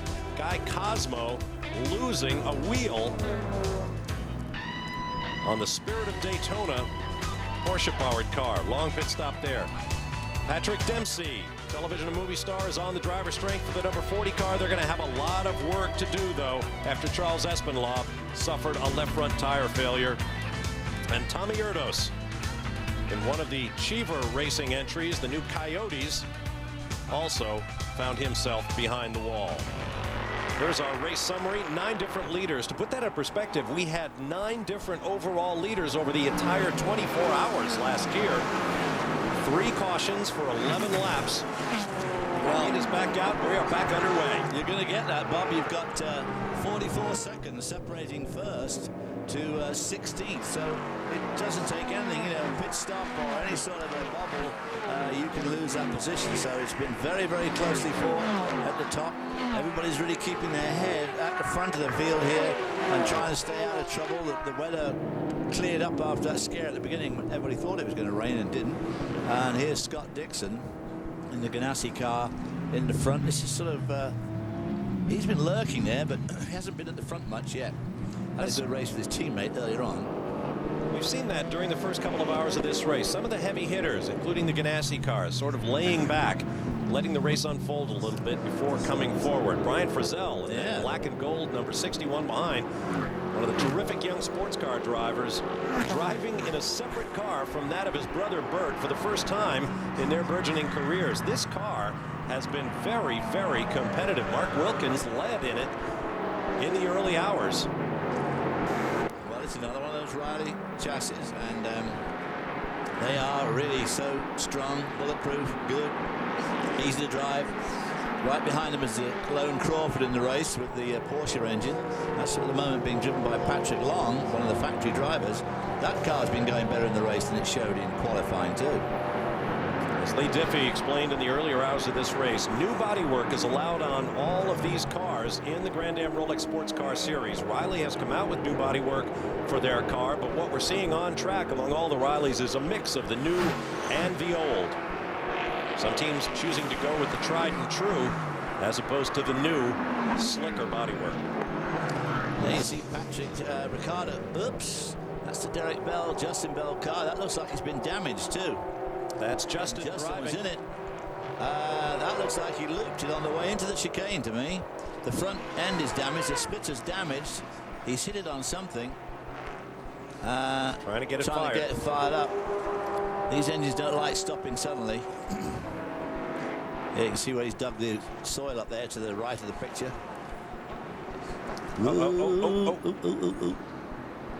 That's the Duran.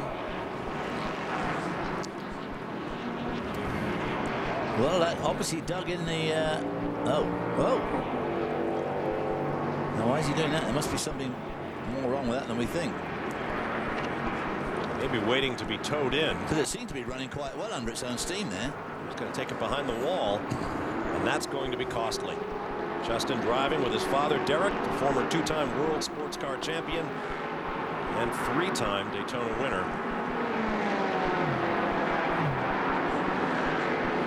The car belongs to Roger Schramm, and the plan was for Roger Schramm and Justin to campaign that car pretty much through the year. And Dad came along to join them for this race. Right, Bill Lester, NASCAR fame, got a full season ride of the Grand Am with another team, so he pulled out of the number 12 car.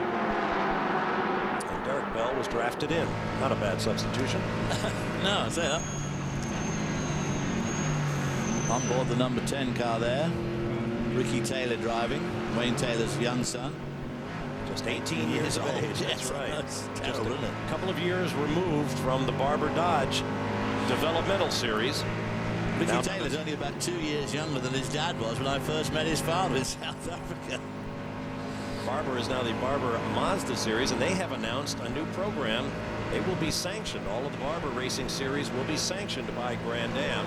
The Skip Barber Racing Schools will become the official driver schools of the Grand Am Rolex series. Yeah, very good deal, that. Down in turn one, very tricky part of the racetrack here. Slightly off camber, approaching that apex. If you get it wrong, you're going to find yourself way off the racetrack. Yeah, now a little sort of slight S as you come out of that turn 1 and 2 is very, can be very off-putting if you're trying to lap slower cars. If they just use up a bit too much road, catch you out badly. Now put yourself in Ricky Taylor's shoes. Here he is, 18 years of age, somewhat limited as an experience. He's got 450 horsepower on his right foot, slower traffic ahead, mixing it up with the Derek Bells and Scott Pruitts and Scott Dixons of the world. Made a nice pass there going into the West Horseshoe. There's your new leader in the GT class, Emmanuel Collard, the vastly experienced Frenchman drafted into this team, has gotten around Nick Ham in the Mazda to take over the GT class lead. The GT class has become even more of a battlefield than ever. Big manufacturers like Porsche, Mazda, GM, bringing professional factory drivers to bear. There are so many names that you'd recognize down in the garage area, and many of them are in the GT series because this is the one manufacturers want to win desperately. The cars just like the ones you and I drive on the streets. Collard is a great example, a former overall winner of this race. Here's a look at the pass. Drawing up behind the Mazda in the draft, and then ducking to the outside as they blast through the tri-oval and hit the brakes for turn 1. Does a nice job there. He used the draft absolutely perfectly. Got around the outside. Let's go down to Brian Till. Spencer Pumpelly, one of the drivers, sharing that car with Collard. Spencer, I thought you were in the car a little while ago when we heard about radio problems on the 67, but it's Manny. Doesn't seem to have slowed him down at all. No, not at all. I just took the lead. He's doing great. The TRG car, the Monster Cable car, is running great today. So far, everything's good. So, just holding our, crossing our fingers. There's only 22 more hours of this. So, but it would be nice to be able to talk to him. Be nice to be able to talk to him. You heard him say, a long way to go, Cal. It is a long way to go. It's a long way to go for Dave Watts and possibly for Justin Bell. Dave, you're the team manager here on the number 12 machine. What's the problem with Justin Bell right now in the race car? We're just riding along and must have ran over some debris from that last caution, cut down a tire. It's got to be a thrill for you to have a legend like Derek Bell under your auspices for this 24-hour race. Talk about the passion that he brings to this program still at his age. Well, you wouldn't know he's that age. We got a lot of old guys here. We got plenty of experience, but he's a pretty cool guy, obviously. What's the prognosis here? How do you get the car back? How do the rules work? Well, if we can get it back, we can work on it. Justin said it was quite a ride, but we got the guys out there looking at it now. Okay, mate, best of luck. Hopefully we'll see you back. Now you're on board the number 64 machine. Jim Pace at the controls, another former overall winner of this race, as well as a class winner. Currently shown 25th overall and 4th in GT, but Pace is on the move. I won't say what Pace is on. Please. This is what makes this racetrack so distinctive for sports cars, the high banks. Well, of course, they're not really designed for those high banks, so you have to make compromises to the suspension on these cars to be able to go around that bank, because it puts a lot of G-force through the car, a lot of download on the car, the suspension, the tires, and of course the driver. Jim sharing the car with Jim Lowe, Johannes van Overbeek, Tim Sugden from England, and R.J. Valentine. This is the International Horseshoe. There's a 70 car's Nick Ham in the Mazda in hot pursuit of the 67 car, Emmanuel Collard. As you said earlier, Emmanuel Collard very, very experienced in all types of racing, including Formula One. And Nick Ham is closing up big time now on Collard in the Porsche. Back in 2005, Emmanuel Collard picked up the overall victory. I think it was just a year later he had a massive wreck early on in the race that took Wayne Taylor's number 10 SunTrust car out of the event. To Brian Till in the pits. Ed Carpenter in the 03 Vision Racing entry onto pit lane. They're adding fuel and a little bit of oil to the top of the car. It runs down into this Porsche power plant. This was an unscheduled stop. You also see a crew member spraying some liquid on the windshield to help clean that off a little bit. Don't really know what the problem is. He came in very slow down pit lane. Right now the fuel going in, oil canister coming out. They're going to drop him. We'll see if he can get it refired and back underway, but an unscheduled stop, so don't really know what the problem is right now with the 03. It's a Porsche-powered Crawford chassis. Call it the IRL house car. There's the 01 in the pits, Chris. Well, Scott Pruitt just got out of the Telmex car. Juan Pablo Montoya getting his chance behind the wheel for the first time in this race. Pretty standard stop here, just fuel and tires, putting Montoya in. I tell you what, that car has got the most impressive lineup of drivers. I mean, when you read them, it's sort of like a who's who Hall of Fame of racing. Scott Pruitt, the winningest driver. Memo Rojas, who very quick in this car. Dario Franchitti, IndyCar 500 winner, and Juan Pablo Montoya, Indy 500 winner. And both of whom are also previous IndyCar IRL champions. And of course, Juan Pablo Montoya won the Monaco Grand Prix. There's the 03 going behind the wall. And good for them. Tony George sharing with Vitor Mira, Ed Carpenter, AJ Foyt the fourth, John Andretti. We'll take a break. Dixon over Frizzell. There's the rest of the top, the GT leaders. We'll be back.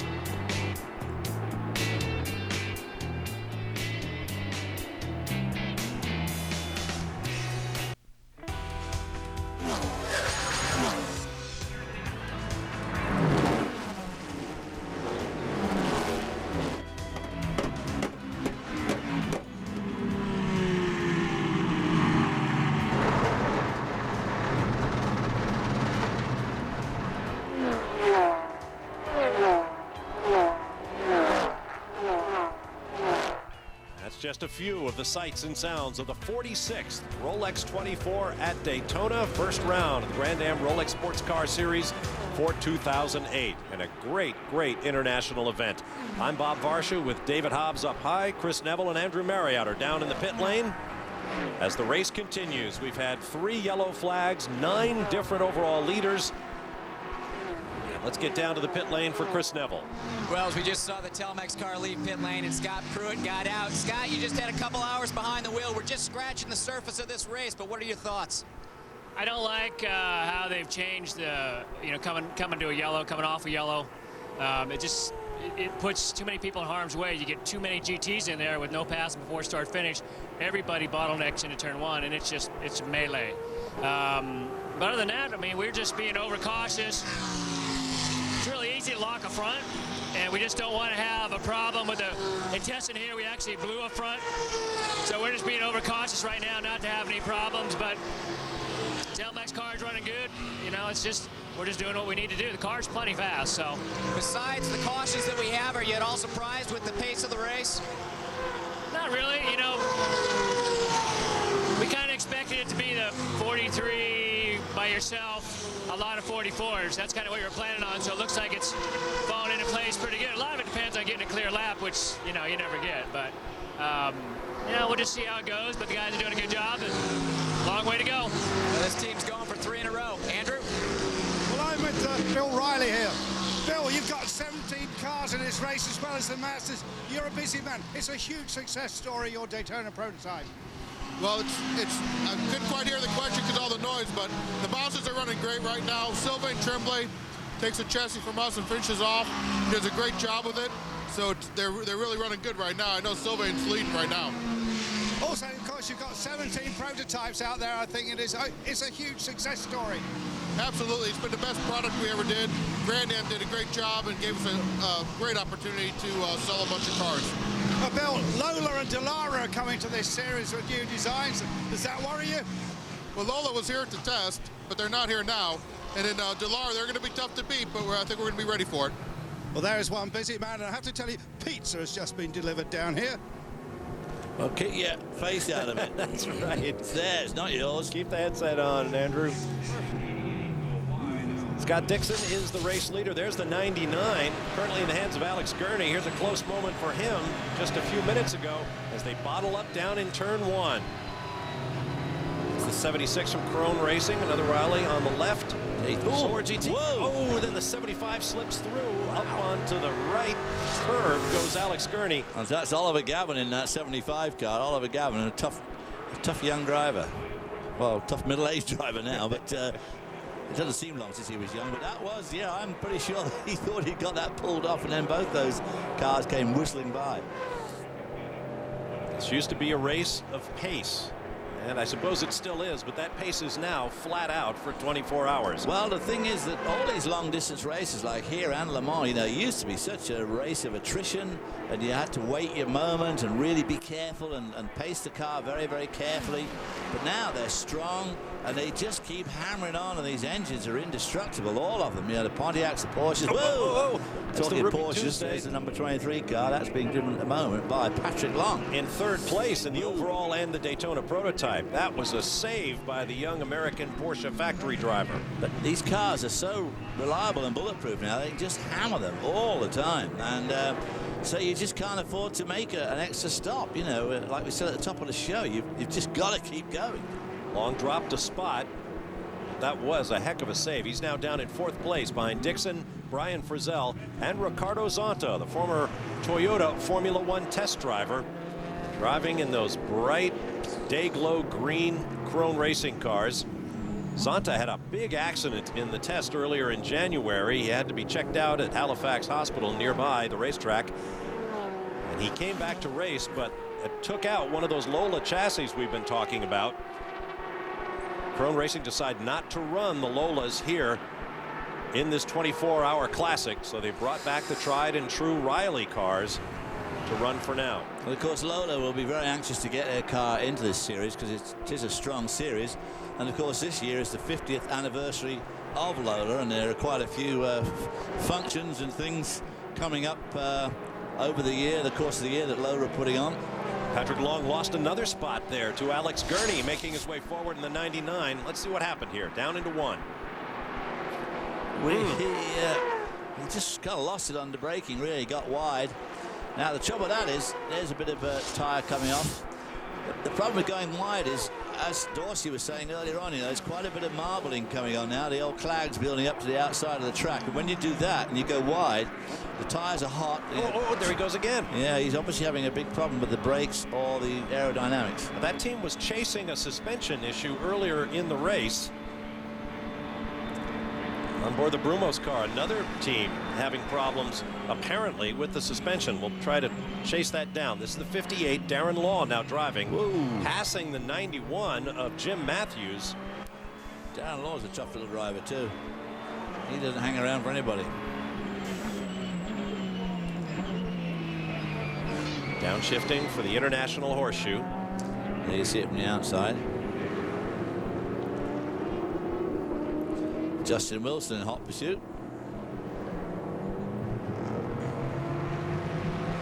Here you see it from Justin Wilson's viewpoint. Coming up to the West Horseshoe, going around the 17 GT car there. This is a slippery corner. This is a long corner. It's slippery, and you want to get the power on because this is a good overtaking opportunity coming into this corner here. And of course, you want to get this corner right because this leads you all the way up onto the banking. So every rev that you've got on board as you come through that corner, you hang on to all the way around to the bus stop. Wilson, so very important. Wilson's in 7th place, about 37 seconds behind race leader Scott Dixon. Darren Law, who just went by, is 2 laps down to the race leader after that long stop.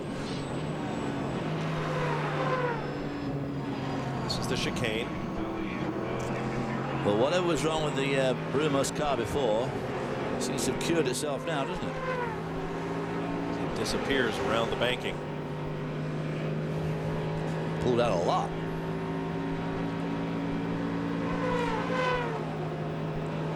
Up to around 185 miles an hour or so. Still hard on it. Watch how late they brake. Off the gas there. Yeah, going past the 07 GT car there, the Pontiac. 72 up ahead of him. That's Max Pappas in that Pontiac GXPR. Ooh. See, Matt, that's what I meant. It's easy to go wide on the exit of that corner there. And the DP's trying to come past the GTs. It's a hair-raising spot, or it can be. That's Chris Wilson, the 27 car. He just overtook. This is that very fast kink. That Dorsey was talking about earlier on. The problem with that is as you exit the kink, the car's really loaded up on the right side as you're going through that fast left-hand sweeper, and then you've got to clamp on the anchors to get around that tight horseshoe. As Darren Law handles the 58 up ahead, being pursued by Justin Wilson. Let's hear from one of Law's teammates about what the problem might be. Chris Neville in the pit lane. Well, Buddy Rice is on deck for the 58 down here. Buddy, we know there were some problems with the Brumos car earlier in the race. Long pit stops trying to see if there was some suspension problems or if it was a weird wheel tire issue. Car looks good right now. What's up? I don't know. I think everything's kind of sorted out. I was back just kind of resting, getting something to eat to get ready for my stint. But, Darren's in there. He's turning fast laps. And we're just going to, kind of get ourselves a little bit of hole. But we're going to start working our way back up there. And, it's a long ways to go. Well, like you said, it's a long ways to go. These guys can dig out of it. Penske already dug out of it earlier today. So these guys have quite a few hours in front of them. Buddy Rice, one of 4 winners of the Indianapolis 500, taking part in this year's Rolex 24 at Daytona. Another very, very strong driver lineup in the Brumos Porsche number 58. Long way to go here at Daytona. We're a little over halfway through our 3rd hour in the 24 hours that make up the Rolex 24 at Daytona. There's a beautiful look down on a jam-packed infield at Daytona International Speedway as the Rolex 24 at Daytona continues live here on Speed. Our aerial coverage is brought to you by DirecTV, now broadcasting over 75 national high-def channels. Good to have DirecTV along his 46th Rolex 24. We talk about putting the International back in Daytona International Speedway. Look at all of these drivers. Lots of names you know, all from other countries. Derek Bell, of course, from England, as is Andy Wallace. Alan McNish, the Scotsman, who is on track right now, currently shown in 8th place. Juan Pablo Montoya, of course, is from Colombia. Scotsman Franchitti, Australian Dixon, Englishman Weldon, Brazilian Castroneves, Jan Magnussen from Denmark, Thomas Inge from the Czech Republic, Justin Wilson from the UK, Max Pappas of Italy, Eric Van der Poel of Belgium, and Ricardo Zonta of Brazil. More than 24 different countries represented in this year's field. Diverse by nationality, diverse by day jobs, you might say. So many drivers from so many great series. Absolutely. It's quite extraordinary how many series are represented here and how many top winners of those series are here. The IndyCar winners. And speaking of international stars, Paddy Chauvelin is now behind the wheel of the number 7 car. These guys contended early on, now shown in 14th as they pit. To Chris Neville. Well, Mike Rockenfeller's been racing in the U.S. for a number of years now, and he still looks so young, you kind of forget about that. Rocky, I know you had some problems in qualifying with that throttle cable. The car looks strong right now. How's Alan doing out there? He's doing great. I mean, you know, we just try to keep on the lead lap and stay on the lead lap, and it's a long race. So I think if we are there where we are right now at the end, like 4 hours to go, I think we're in a good shape. Last year you moved over to the Audi factory program. Lots of obligations there. Can't believe they kind of released you to do this. Do you kind of feel a bit overwhelmed when you do something like it? I mean, it's very nice of our boss, Dr. Ulrich, that he gave us the chance that we could drive here, because it's boring for us in Europe. It's nothing going on, and I mean 24 hours of Daytona is something special, and we all want to have this watch, so that's why we are here, and we're having fun, and yeah, it's a great opportunity. Well, not only do they get to participate in this special race, they also get warmed up before their own season. They are racers. They want to race, particularly this guy, Alan McNish, who has finished second twice in this race and desperately wants that beautiful Rolex Daytona watch. How about the team owner, Peter Barron, and local businessman and gentleman driver Henry Zogabe getting together to bring in Lucas Luhr, Alan McNish, and Mike Rockenfeller to drive with Zogabe in this car? Tough team, very tough team, and Alan McNish, toughest of all. Very, very tenacious, very fast, very good driver, very good technical input to the team. Knows really what he's doing, and of course knows how to drive in these long, hard races. He said at the top of the show it was going to be a hard one because it looked like it was going to rain a lot more than it has in the end, but even so, you know, he's used to these bad conditions, and he'll be putting that car through the ringer at the moment without wringing it out. And Mike Rockenfeller spoke for so many of the international drivers in this race, saying, you know, I don't care what we do the rest of the year. I want to go to Daytona. I want to be a part of the Rolex 24. I want a shot at the watch, as Helen McNish says. Yeah. That's what makes this race so much fun. The order is Scott Dixon, Brian Frizzell, Ricardo Zonta, then Alex Gurney in the 99 car, Patrick Long, and we saw have those problems in the Ruby Tuesday car. One of only 2 Crawford chassis, this one with Porsche power in the race. João Barbosa in the 59 car. The Brumos car is now 6th. Justin Wilson 7th. Alan McNish right there in the 2 is now 8th. But all these guys are having a chance at leading. You know, there's still only, I know it sounds a lot by NASCAR standards, you know, 50 seconds down, but these are long pit stops. And if you just get out of sequence a little bit, you can find yourself 30 seconds down in a heartbeat. But then, of course, you just pick it up the next time the other guy stops. So it's really a very close race at the top still. There's the number 88 in the GT class. Greg Wilkins. Woo is 7 laps down to the race leader, but again, that's one of the slower GT machines, the production-based cars. More important to them is their position relative to the class leader, which is currently Emmanuel Collard in a similar Porsche 911, 3 laps ahead of Wilkins. Yeah, the top of the GT class, you got Emmanuel Collard, Nick Ham behind him in the Mazda, or Jörg Bergmeister, a former class champion. I mean, there's only like 5 seconds between that lot, and Jim Pace is another 10 seconds behind him. On board the Telmex car once again. Working traffic. That's Max Pappas, the 72. Is he still in that car? Let me double check that. Yes, he is. Running mid-pack in the GT category. Montoya at the wheel. This car, having made the pit stop, switching over from Scott Pruitt to Juan Pablo Montoya, currently 13th in the overall and DP. Now this car was leading at one stage, but look at it right down now, 38 seconds behind.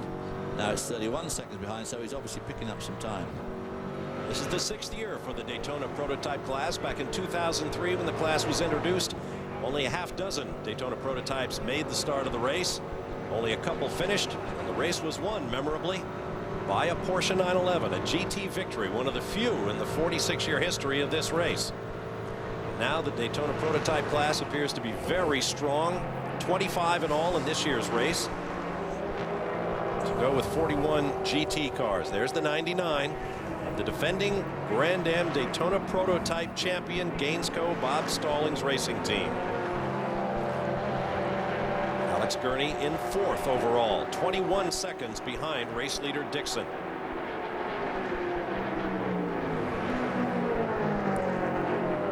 Zonta has fallen back into the clutches of Patrick Long. I didn't see Patrick Long pit for tires, so maybe he was just having to ratchet back his aggression a little bit. This is the corner that's been giving him so many problems. And the Crawford looks like it's sticking pretty well there. He's going to get by Zonta and the Riley. Who did it to him there just a few laps apart, so he's got round him. That was a nice move there. Between a pair of professionals. Well, I'll say. Saw a little bit of tire rubber. Patrick Long, a long time now, a factory driver for Porsche. Of course, Ricardo Zonta, hugely experienced, winning the World Sports Car Championship a few years back, then driving for Toyota for a long time as a test driver and in the races, and now still doing some testing, and obviously here behind the wheel of the 74 car. Here's an update from the garage area. A former class leader, the number 7 car at BMW Riley, is in the garage for a gearbox repair. Yeah, they were going so well. That's the BMW engine car. GT leader is on the pit lane, flashing the headlights to let the crew know where he is. Let's go. Oh. Yes, it's come by and very nearly take my cameraman out. This is a routine stop.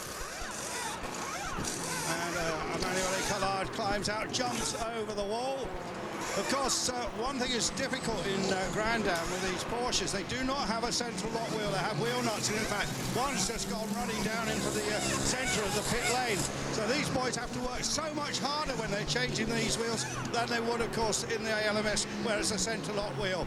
But all this is looking good. The purple machine here will be out in just a few minutes, a few seconds, I should say. Fuel's still going in, and we'll then grab a word with Emmanuel Collard.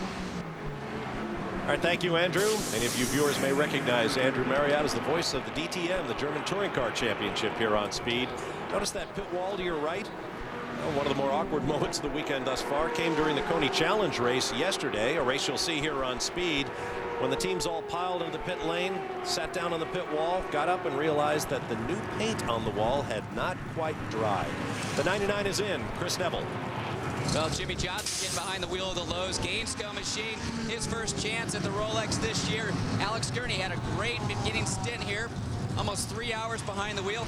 Now, Brian Till was looking under the car, the last pit stop, looking for some fluid that was leaking out. I'm looking under there now.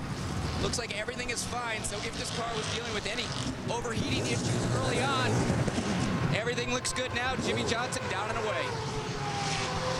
As a look into the eyes of the two-time defending NASCAR Sprint Cup champion, who sat out this race a year ago and watched his good buddy Casey Mears come in and win the race. One of the few NASCAR regulars to pick up a victory and a Rolex watch. Here, the Rolex 24. Johnson said that got me off the couch in the biggest possible way.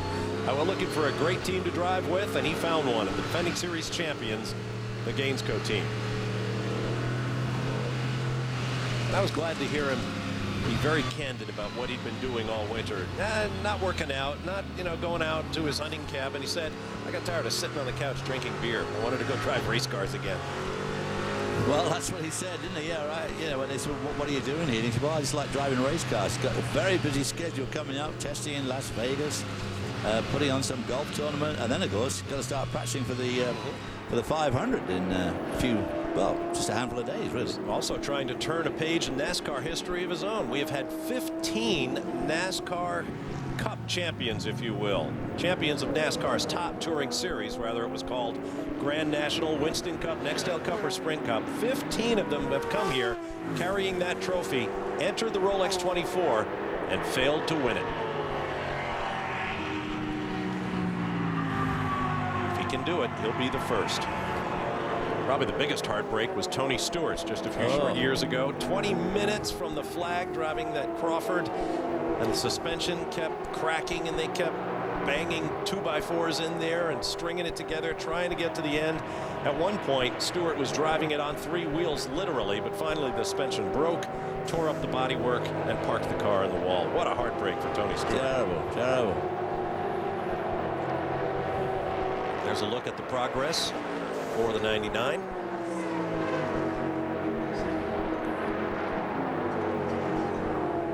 Down the backstretch he goes, headed for the chicane. More action in the pit lane, more action everywhere around Daytona International Speedway. We'll take a break and return. Stay with us here on Speed.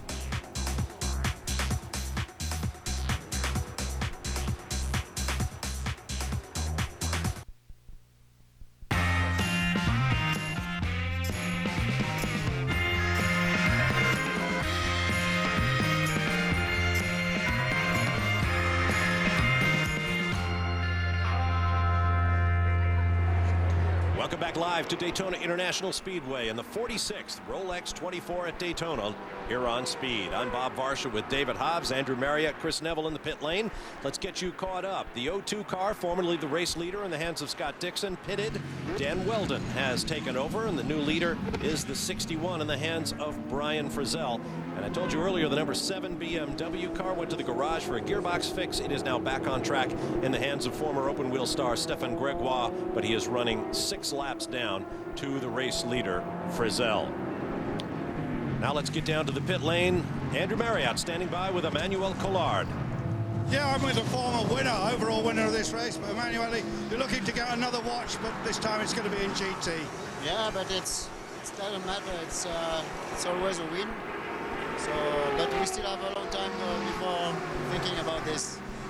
How difficult is it to get back into one of these Porsches after going much faster in prototypes and all the other cars you've driven, of course? Yeah, you have to change a little bit your driving style, especially on the braking, because the car is pitching a lot compared to a prototype. But now every lap it's better and better for me. It was not pushing at all first in, just to have an idea with the car. And also with the traffic at the moment, it's quite difficult. There are so many cars at the moment on the track. Do you have any regrets? I mean, I remember when you were testing for Tyrrell, you were very close to being in Formula One. You were a star in Formula 3000, but you never really made the big time. Do you have any regrets? Yeah, of course. It's always difficult to understand this, but this is the case, and now I'm really happy with what I'm doing now with Porsche, especially. Endurance Race is a really good series, and I like it. Thanks very much. Chris, you've got a story for us. Andrew down here with Alan McNish up in pit lane trying to come in for just a routine stop, and the center lug on the right rear is stuck on the car. It looks like, yeah, it was definitely the tire they were trying to get off, so it's not that they put the new lug nut or the lug nut on the new tire and got it cross-threaded. They just can't get this one off at this point in time. They're down here with a hammer trying to bang on it, see if they can get it loosened up, but this is definitely a long stop. Right behind him, Patrick Long bringing in the Ruby Tuesday car. We saw Patrick struggling with the balance in this car under braking, the rear wheels locking up. Checked in with Alex Job a little while ago, asking him what the problem was. He said, I don't think we have an issue. Patrick's just having a difficult time trying to find that balance. He's working that bias bar in the car, trying to get that forward bias, a little bit more forward bias on the brakes, so he doesn't have to deal with that lockup. And obviously, since he's in now, he had a very light fuel load in the car. Andy Wallace now in the car behind the wheel. Big week for Andy Wallace. Big announcement out of Howard Motorsports. It's going to be now Childress Howard Motorsports running a limited season this year. They're looking to run 2 cars next year. Andrew? Well, lots of activity down here. Porsches all around. It says the 86 car, that's the Hengstler Bergmeister car going out. That stopped without change of tyres or driver, so they're obviously double stinting now. And I'm sure that 86 car is going to be one of the ones that's right in the front at the end of GT. All right, thank you, guys. Boy, given what we've seen, if a team can double stint tires and just put fuel in and go, that could be a huge advantage as this race wears on. Back to that drama in the number 2 pits. Looks like they stuck a grinder or something in there just as the camera shot went away, and they've finally gotten that wheel off. Chris Neville, can you update? Bob, you got it right. They've got that wheel off the car right now. They had to get a grinder in there. I couldn't tell if they had to grind that lug loose or if they were just trying to clean up the hub once they got it off the car. I'm going to try and get a word with Alan McNish here in just a second. He just got out of the car. Tumbled all the way back to 14. Well, the car's now down and away. Alan, you're having a great run in the car, but what happened with that right rear? Not exactly sure. I just radioed to say the car balance was actually getting better. And just at the moment coming off NASCAR 4, the rear started to oversteer badly, as if it was three-wheeling. And then the brake pedal went to the floor. I was very fortunate at that point of the circuit. It could come straight into the box. But we've had a good look around it, changed the tyres, changed it to Lucas, and off we go. At this moment in time, I'm glad they got it back to the pits at this point. Yeah, he got very lucky there being able to dive into pit lane, so he didn't have to go all the way around the racetrack, but they did lose some time in the race, or during trying to get that center lug off. But remember, we've got quite a few hours in front of us. That's right, just under 21 hours remaining in the race. As you see, Lucas Luhr from Monaco, formerly a Porsche factory driver, now driving for Audi. Keep an eye on that right rear. Luhr being very careful, as he should. Here's a look at that grinding. It looks like they're not, maybe they were working on that center hub. Yeah. Quite sure. But obviously the wheel had come loose, which is what Alan felt. The wheel had come loose on the banking. So I wonder if the locking pin had broken or come unglued or half unglued, and the wheel had got half off, and then the nut had jammed on. But if that was the case, I'm not quite sure they get the new one on so successfully. But anyway, maybe that's what they were doing, was cutting the remains of the pin off, Yeah. so they didn't hurt the hub. 61 is in from the race lead. Chris? Well, the 61 took the lead when the 02 came into pit lane. It was just a couple seconds behind Scott Dixon when he was behind the wheel of the 02-1 car. So we're going to have to see how this pit stop goes, see if they can try and make up a little bit of time here and stay out in front of that Telmex machine. Andrew Ranger getting behind the wheel. Brian Frissell having a great stint in the car. This team really focused a lot this winter on just trying to button up their whole program. They took a good look at the car. They focused on driver comfort and really trying to screw the thing together a little bit tighter. They looked at the gaps in the bodywork that they had. They wanted to show up to Daytona with a very tight car. Everything looking really strong right now. However, this is a long pit stop trying to get Ranger behind the wheel. Fuel and tires were done before they got Ranger off and away. That is the youngest driver lineup in the race, and there they are in the featured Daytona prototype class. Colin Braun is about 19, Brian Frissell, Andrew Ranger is just 21, and Mark Wilkins. They average just over 20 years of age. Andrew Ranger, the NASCAR Canadian Tire Champion, first year for that NASCAR sanctioned series north of the border. Here's Justin Wilson. He has taken over the race lead while the 61 was stationary.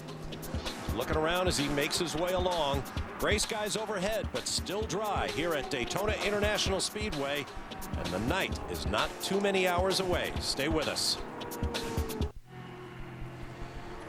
February 20th, Pinks returns for an all-new season with new rules, more racing, more drama, more on the line. Don't miss the season premiere of Pinks, February 20th, 9 p.m. Eastern, 10 Pacific, part of Premiere Week, right here on Speed. Back live at Daytona International Speedway. There is the number 16 car from Cheever Racing, that newly renamed Coyote chassis. It was known as the Fab car. Eddie Cheever desires to become a sports car constructor, so he bought up the rights to make these cars. Asked A.J. Foyt if he could revive the name of A.J.'s legendary line of Indy cars. A.J. said okay, and there it is, the new Pontiac Coyote from Cheever Racing. currently 53rd overall. Let's go to Chris Neville. Well, Bob, about an hour ago, we saw problems with both the 16 and the 51. Eddie, can you give us an update on what happened with the cars? We had an engine failure with the 51. There's a hole in the block, so that one's out of it. And with the 16, we had an alternator wire break, and we lost 14 laps. Which was a bit of a big disappointment because the car was running really well. We had worked our way up to 12th, and the car was running in the 43s, which was quick. Now, not only did you rebrand the car from Fab Car over to Coyote, what kinds of things did you look to redevelop in the next generation? Ever since we acquired Fab Car, we've modernized every little bit we could. We've upgraded all the engineering of it, and obviously we came out with a new bodywork. So we were hoping to have it at least 3 weeks ago, but we weren't able. So our testing is almost being done today, but it's a brand new car, much lighter, more rigid. You know, it's the best that we had available, and we're very proud of it, but unfortunately now we're 14 laps down, but there's 20 hours and 51 minutes left. That's a long way to go. Well, high aspirations, but a tough start for the Desert Dogs. Andrew? Yeah, I've got a very famous name from sports car racing. We're in Max Papis, just climbed out of the Autohouse Pontiac. Max, a bit different for you, this machine. Absolutely, we are, in a great battle out there. We lost a lap due to the pace car, but we're definitely hurting a lot in top speed, but the handling of the Pontiac is amazing. We are, it's kind of a tough battle because Porsches pass us on the straightaway and we get them in the corner, so overall it makes it really hard work. Looking in the mirror rather more than you're used to, Max. Absolutely, actually I'm looking in the mirror in the front, the side drafting, trying to get all the draft I can from everyone around, but let me tell you, this Pontiac GXP is running really well, and the guys here are doing a great job. This is a great event, isn't it? A wonderful international event. Daytona is Daytona, and I really feel it's my home track, and it's great. It's just a great place, and thanks for all the support out at home. And Mad Max is at home. Mad Max is at home. Back to you, boys. Mad Max is in the house. Yeah. Overall winner in 2002. You saw the film stripped off the windshield of one of the Pontiac GXP-Rs. It was the leader in the GT class when it pitted. Now 5th.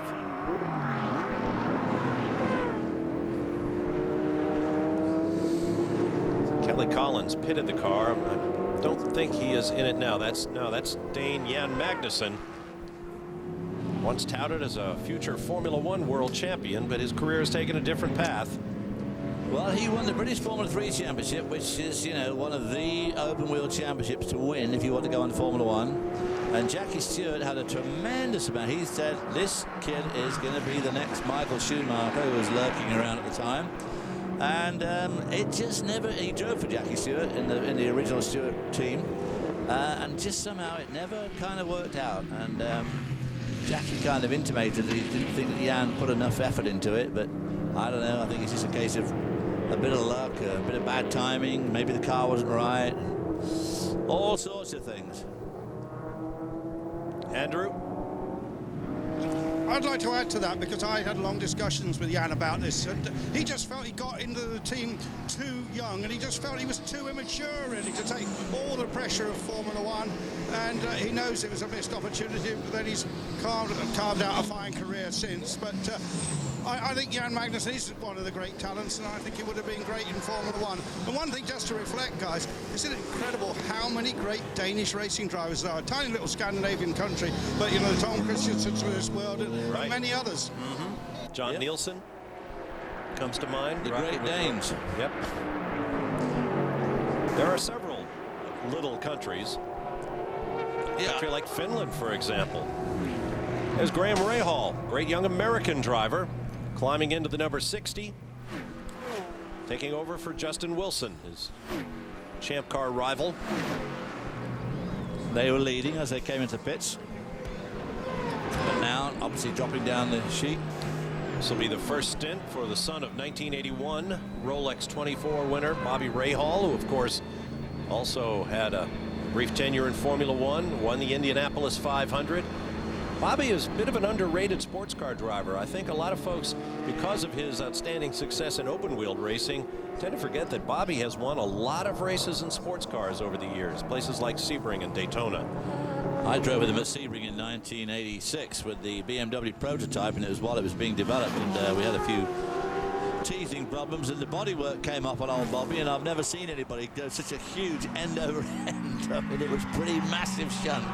There's the 9 car. Recall earlier in our highlight package we showed Helio Castroneves suffer a right front corner go down. Long pit stop for that car. Now Ryan Briscoe is in it, and they are once again back on the lead. They have made up a lap and forged their way back to the front, making them the 10th different overall leader we've seen today. Remember, last year we had 9 in 24 hours. Very clever, typical Roger Penske pit strategy. They came in with the tire in shreds. It had damaged the bodywork. They took the bodywork off, ripped the tire off, which all the cords, of course, had gone everywhere around the axle and everything at the front. Now, is this right?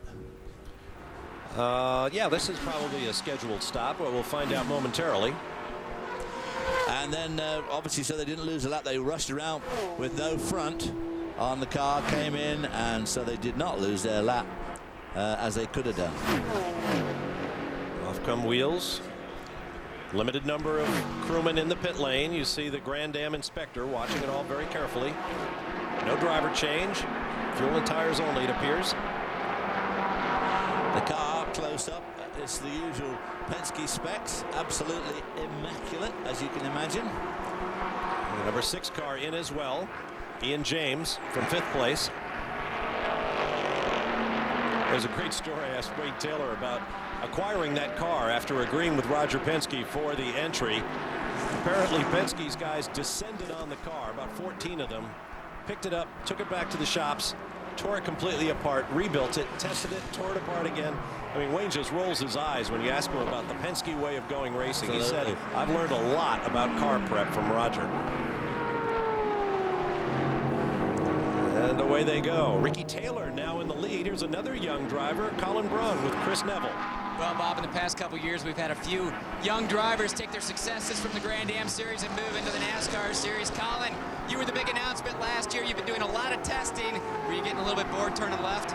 Absolutely. You know, it's fun driving those stock cars. I'm loving that. You know, first off, I want to say hi to all the guys at the Ross Shop and at Conway. I know there's a lot of people watching this on TV, and you know, everything's going great so far. Really excited to be driving the AIM car here. They put a lot of effort into this race and really made a nice piece. You know, we're out here. I think we were leading there for quite a while, and now I think we're in 5th. So I think we got a good shot at this. It's one of the best cars I've had starting the 24-hour race, and excited to get my stint there and to drive the exchange traded gold car. It should be fun. Now, you had a big thump in testing here. Are you all right? What happened? Oh, I'm fine. You know, my teammate and I unfortunately got together here in the tri-oval and ended up hitting the fence. So that was a little disappointing, but we picked ourselves up from that, went to Atlanta. We're both really quick. So looking forward to getting to the first race here. Hopefully we can all the Rush trucks can finish strong. I'm looking forward to it. Well, we always enjoyed watching Colin Braun in this series. I'm sure we'll keep our eyes on him in the Craftsman Truck Series too. Andrew? Yeah, I've got Kelly Collins with me here. Kelly just out of the Banner Engineering Pontiac. Car going pretty well, Kelly. Yeah, the Banner Pontiac GXPR is going well. We have to set a pace. We have to just keep driving for 18 hours, wait until tomorrow and see where we're at. And I know that sounds like a broken record, but truly we're down about 10 to 12 miles an hour top speed to the Porsches and the Mazdas on the straightaway. So we just need to keep plugging away. It's awfully frustrated passing on the infield. We have the brakes and handling, and then they pass us back. It's like the Chinese water torture, just a drip right in your forehead for about an hour straight. But other than that, it's good. We took the cool suit out to save a little weight, and it's a little hot in the car. Other than that, it's good. Kelly, one of the greatest experiences in your racing career is racing here alongside the late, great Dale Earnhardt. Just reflect on that. You know what? That was fantastic. It came about so just unbelievably bizarre, and I've had a very lucky racing career, and to be teammates with him and Dale Jr., and ultimately what ended up happening, finishing second, and then what happened to Dale 2 weeks later, it's just a chunk in history that nobody will ever be able to repeat again, and it was just a fantastic experience. Yeah, thanks very much. In fact, I interviewed him at the end of the race, and when I think about it, I still have goose pimples about interviewing Dale Earnhardt just two weeks before he died. Thank you, Andrew. I'll say it again. We did not see the best of Dale Earnhardt as a road racer. He wanted to go to Le Mans. There's the new race leader, Ricardo Zonta, in the Krone Racing Riley. You saw the 10-car pit. Ricky Taylor climbed out after what must certainly be an exhilarating moment for the Taylor family. Michael Valiente now in that car. Ricardo Zonta on the race lead, and we'll be back to Daytona. Welcome back to the Rolex 24 at Daytona. Standing here at the SunTrust pit. The 10 car was just in, and it was a real passing of the torch today between Wayne Taylor and his son, Ricky Taylor. Ricky, you had a great opening stint, your first time in Rolex Series competition. What were your thoughts? Oh, it was a great time out there. My dad and I have been talking every day about what it takes in the 24-hour and how sometimes you can have good stints, sometimes you can have bad stints, and just depends how the traffic comes at you. But with that stint, definitely, I got through the traffic. It wasn't too bad, so I enjoyed it out there, and they just told me I led a lap, so I'm real happy. Well, he got to lead a lap with the likes of Juan Pablo Montoya and Jimmy Johnson also on the track. Looking at Ricky Taylor, only 18 years old, and Colin Brown, 19 years old. These guys don't have a whisker on their face. I'd be surprised if either of them owned razors. Yeah, Colin Brown, imagine the best car I've ever driven in my career. The guy's 19 years old. There's a look at the man who just replaced Ricky Taylor. This is Michael Valiente. Back in 2002, he finished second in the Champ Car Atlantic Championship to another driver in this year's race, John Fogerty, who was in the 99 car. Valiente was a superstar in karts. In fact, that was the family business. Made his way up through the Atlantic ranks, finished third in that championship in 03. And then sort of lost his way a little bit, looking for a ride in sports cars. And here he is. He will pair with Max Angelelli in this very, very strong SunTrust team throughout the 2008 campaign. Valiente has rejoined in 10th place. There's the other young Taylor, Jordan Taylor, just 16 years of age, driving in the GT class today. He's with Andrew Marriott. Jordan, this must be a dream, racing at Daytona, and you're only 16. That's absolutely amazing. Yeah, I've been watching the race coming to the race to watch my dad for the last 10 years, so it's just so nice to finally do it. What about Big Brother? Are you able to follow his progress because you're the other end of the pits, of course? Yeah, I've been watching the timing and scoring, and Speed was covering most of his stints. I saw his laps, and he made up a few positions, so he's doing well. You had a stellar season last year in Barber, didn't you? Yeah, it was a tough season with Gabby Chavez, but I raced in the East. I won 4 races, but came out with the championship, so it was a good season. Now, you come from this big sports car background. Have you got any thoughts about single-seater racing, having just done it, or is sports car where you want to be? Well, I've always been more sports car, like affiliated with my dad, and open was a little bit too much of a dream for me since the money and how everything's going downhill, but I'm happy to be here. I've always liked Porsches, and it's just a nice thing to do. Jordan, thanks very much. Chris Neville's got another story down the lane. Well, Juan Pablo Montoya bring the Telmex target machine to pit lane. It was a perfect stop by the team. They got the tires done, waited on the fuel, and the team spent a lot of time looking over the car, also blowing out that front radiator, getting all that rubber debris out of there, making sure nothing was going to get clogged up this early in the race. All right, thanks, Chris. Jordan Taylor sounds remarkably mature. Boy, I don't know what you were doing at 16, but I sure wasn't riding a Porsche in the... Not sounding like that, I can tell you that. Man. Riding a bike. On board the number 40 now. Remember, this car, this Mazda, with actor Patrick Dempsey on the driver's strength, was parked by the side of the road dripping fluids.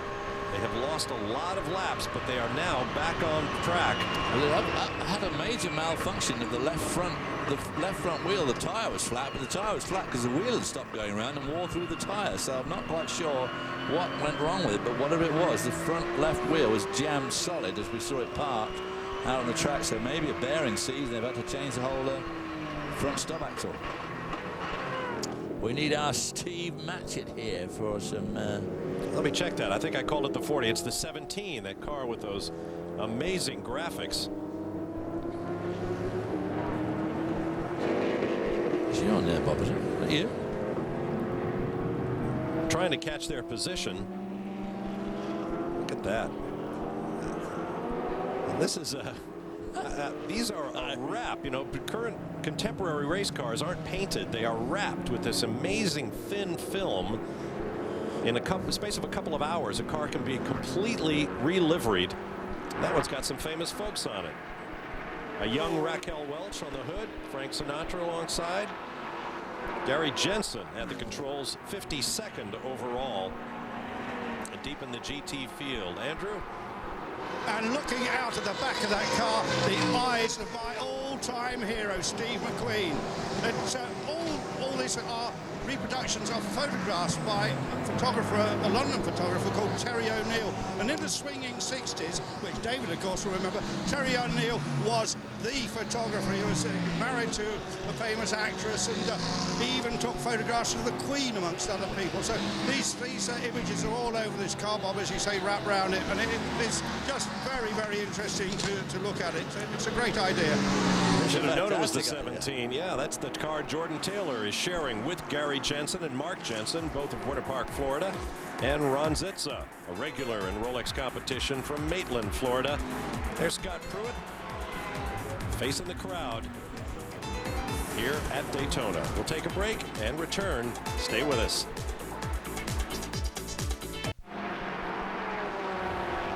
Welcome back. The party is just beginning at Daytona International Speedway in the 4th hour of the 46th running of the Rolex 24 at Daytona, live here on Speed. I'm Bob Varsha with David Hobbs in our announce booth, high above start finish.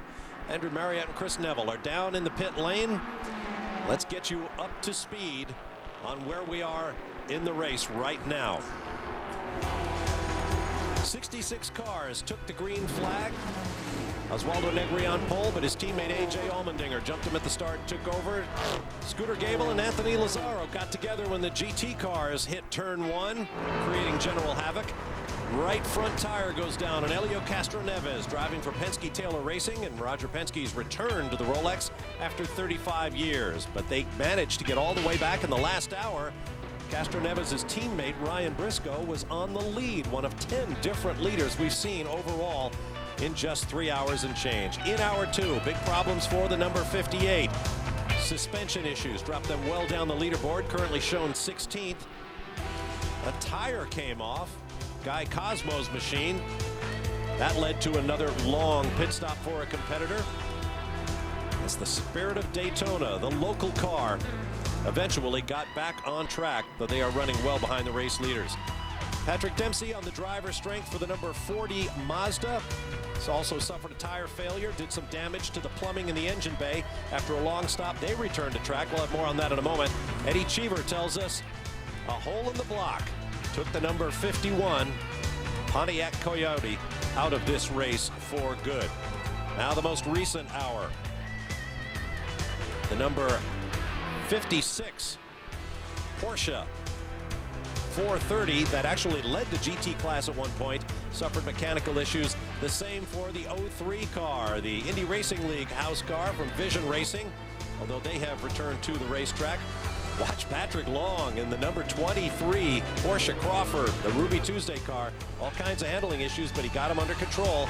Alan McNish brought this car into the pits. This is the Samax Racing number 2. They had to take a grinder to it to get that right rear wheel off, but they eventually got the car back out on track, though they run in 14th. Now this was actor and television star Patrick Dempsey in his first Rolex 24, taking the number 40 on track after the car was fixed, and like, well, 4-time NASCAR champ Jeff Gordon a year ago found out that you can exit too fast in the pit lane. Just a couple of corners later, he found himself off track in the International Horseshoe, but avoided the tire wall. That was close. Here's how close. Ooh, it's very tight, that corner. You just got to really come out so carefully. You've really got to be so careful as you come out of these pits. And here's where his stint went from ouch to oy vey. He brakes a bit too late here again. I wonder if he might be having some major problem with the brake. Look at this, he sort of keeps it off the wall. Yeah, just about. Boy, so it's been a rough baptism for Dr. McDreamy. Yeah. Here's a look at our race summary right now. The leader is Ricardo Zonta, the former Toyota Formula One tester in the Krone Racing Pontiac Riley. 11 leaders in the overall. That's more than we had in the entire race last year. 3 full course cautions for a total of 12 laps. And as Dempsey comes back out again, we'll go to Chris Neville. Well, Patrick was just in pit lane, and Bob, this is one of the problems some of the drivers have been having with these new tires, just trying to adjust to the Pirelli tire. The releasing agent that gets the tire out of the mold is pretty slick on these opening laps, and that's what put Patrick into the wall. The team took a good look at that right front. When he was coming down pit lane, it looked like the tire was standing up quite a bit more, so not a lot of negative camber on that side. The team looked at the suspension, everything looked fine, so a little bit of cosmetic repair on the right side of the car. It's going to be interesting to watch and see how well it handles in the left-handers from now on. All right, thanks, Chris. I'll say this for Patrick Dempsey, a guy who has every right to be stiff-arming the media, has been as cooperative and congenial as he could be. You saw him last week on our coverage of the Barrett-Jackson collector car auction here on Speed. And now here he is at Daytona, and he could not be more gracious. A great guy, but you already knew that. Good luck to him in his first Odyssey in the Rolex 24. Well, he said at the top of the show this is what he really wanted to do, because he was asked, you know, making films, TV shows, what do you want to be doing here? And he said, I just love it. Oh, I asked him at Barrett-Jackson if he has a few cars back home that he likes. He rattled off a list of about 8, including a Jaguar XKSS. He says his ultimate goal is the 24 hours of Le Mans. And I hope he gets there. 3 wide in the banking. Daytona prototype stretching its legs and going by the 2 GT cars.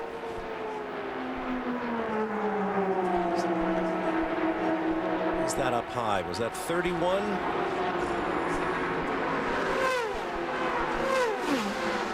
Nope, that's the 81 car. Boy, that car has had a baptism of fire here. In the opening minutes of the very first practice, David, you and I were standing down there in turn 1 when we heard the scream of tortured tires. The car flew off the track, got into the tire wall at turn 1, and was just crushed down the right side. Amazing. 5 laps into practice on Thursday. I thought it was done for. I'm amazed it's out there. Speaking of done for, this guy's ready for a bit of kip, and we're only in the 4th hour of the Rolex 24. There's a long night ahead. Better rest up, buddy. We'll be back to Daytona live here on Speed in just a moment.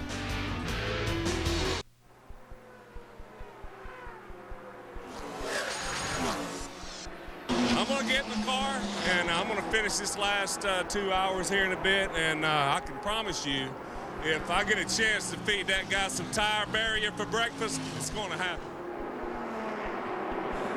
That was Big Steve Johnson from Bristol, Virginia, a year ago, still steaming on Sunday morning after he was knocked off during the night by a competitor.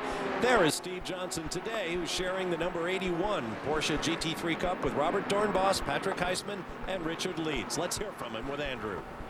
Yeah, I've got the king of the quotes here. Now, first I have to tell you, with all your history in football, I've been sent down by Chris Neville. He says he's got a ticket for next week. You got a ticket for him? Oh, okay. Well, Chris, I'll tell you, we win this race, buddy. We just head to Phoenix, and how about spend a week out there? And if you don't mind all my buddies over at your house, you may need to call your wife. No, seriously, of course, you were going to be a big football star. You damaged your knee in 1990, and that was the end of your football career, really. Yeah, you know, it happens. The average lifespan of an NFL player is 3 years, so it's not going to last long. It was unfortunate, but, you know, I'm a competitive guy, and I just am thankful that the Rolex Series offers me a venue by which I can, you know, continue to do what I do and love to do, and that is compete against the best. And that's what this field is. It's the best field of drivers in the world, and we're just real fortunate to be here. Thanks. Let's go back upstairs, folks. All right, thanks, Andrew. Steve Johnson is on the driver's strength for the car I was talking about before the break. The number 81 Porsche GT3 Cup entry that crashed heavily with Richard Leeds at the controls on Thursday during first practice. Richard Leeds is driving right now, and this car has gone through a miraculous transformation. I mean, it's just amazing to me, David Hobbs, that they are out there. If you'd seen it on that trailer the other day, you'd have thought it wouldn't have a cat and X chance of making this race. Wheels hanging off at all angles, the whole thing looked like it was bent like a banana, and you know, here it is, and in contention. It has been leading at some stages today, and it's still right there in the top 4, just a few seconds behind the lead. Another great international story at this year's Rolex. An Austrian, 2 Dutchmen, and a former college football player from Virginia running in the top 5 in GT. There's Dario Franchitti, and here's Chris Neville. Well, thank goodness you win a watch at this race, because Dario Franchitti doesn't have too much more room on the mantle after last season. Dario, you're coming out, getting ready to do your stint here in about an hour. What kind of briefing did the teams put you through? They're just telling us about various different things, the condition of the track as it is right now, how the car is, lap times, what adjustments we're going to make. So these guys are pretty thorough. They like to make sure you know what's going on. But saying that, I just feel it's starting to rain here, so that could change everything. It is starting to drizzle a little bit. Also, the temperature's coming down, and we just saw Patrick Dempsey get into the wall leaving pit lane. When that temperature comes down, how hard are those opening laps? Yeah, opening laps are very, very difficult with the tires. They really kind of struggle to get temperature in them. We were just watching you guys back in the truck there, and when Pat did that, Scott Pruitt turned around and said, "I've done that before." So they've been cautioning us with all kinds of things like that. Nice and easy out of the pits. Just don't take any chances yet.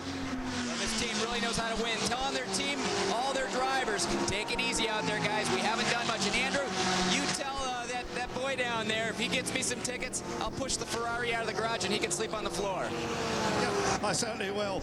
I've got John Andretti down here, former winner of the race, John, back in the days when he was racing Porsche 962s. These cars are a bit different.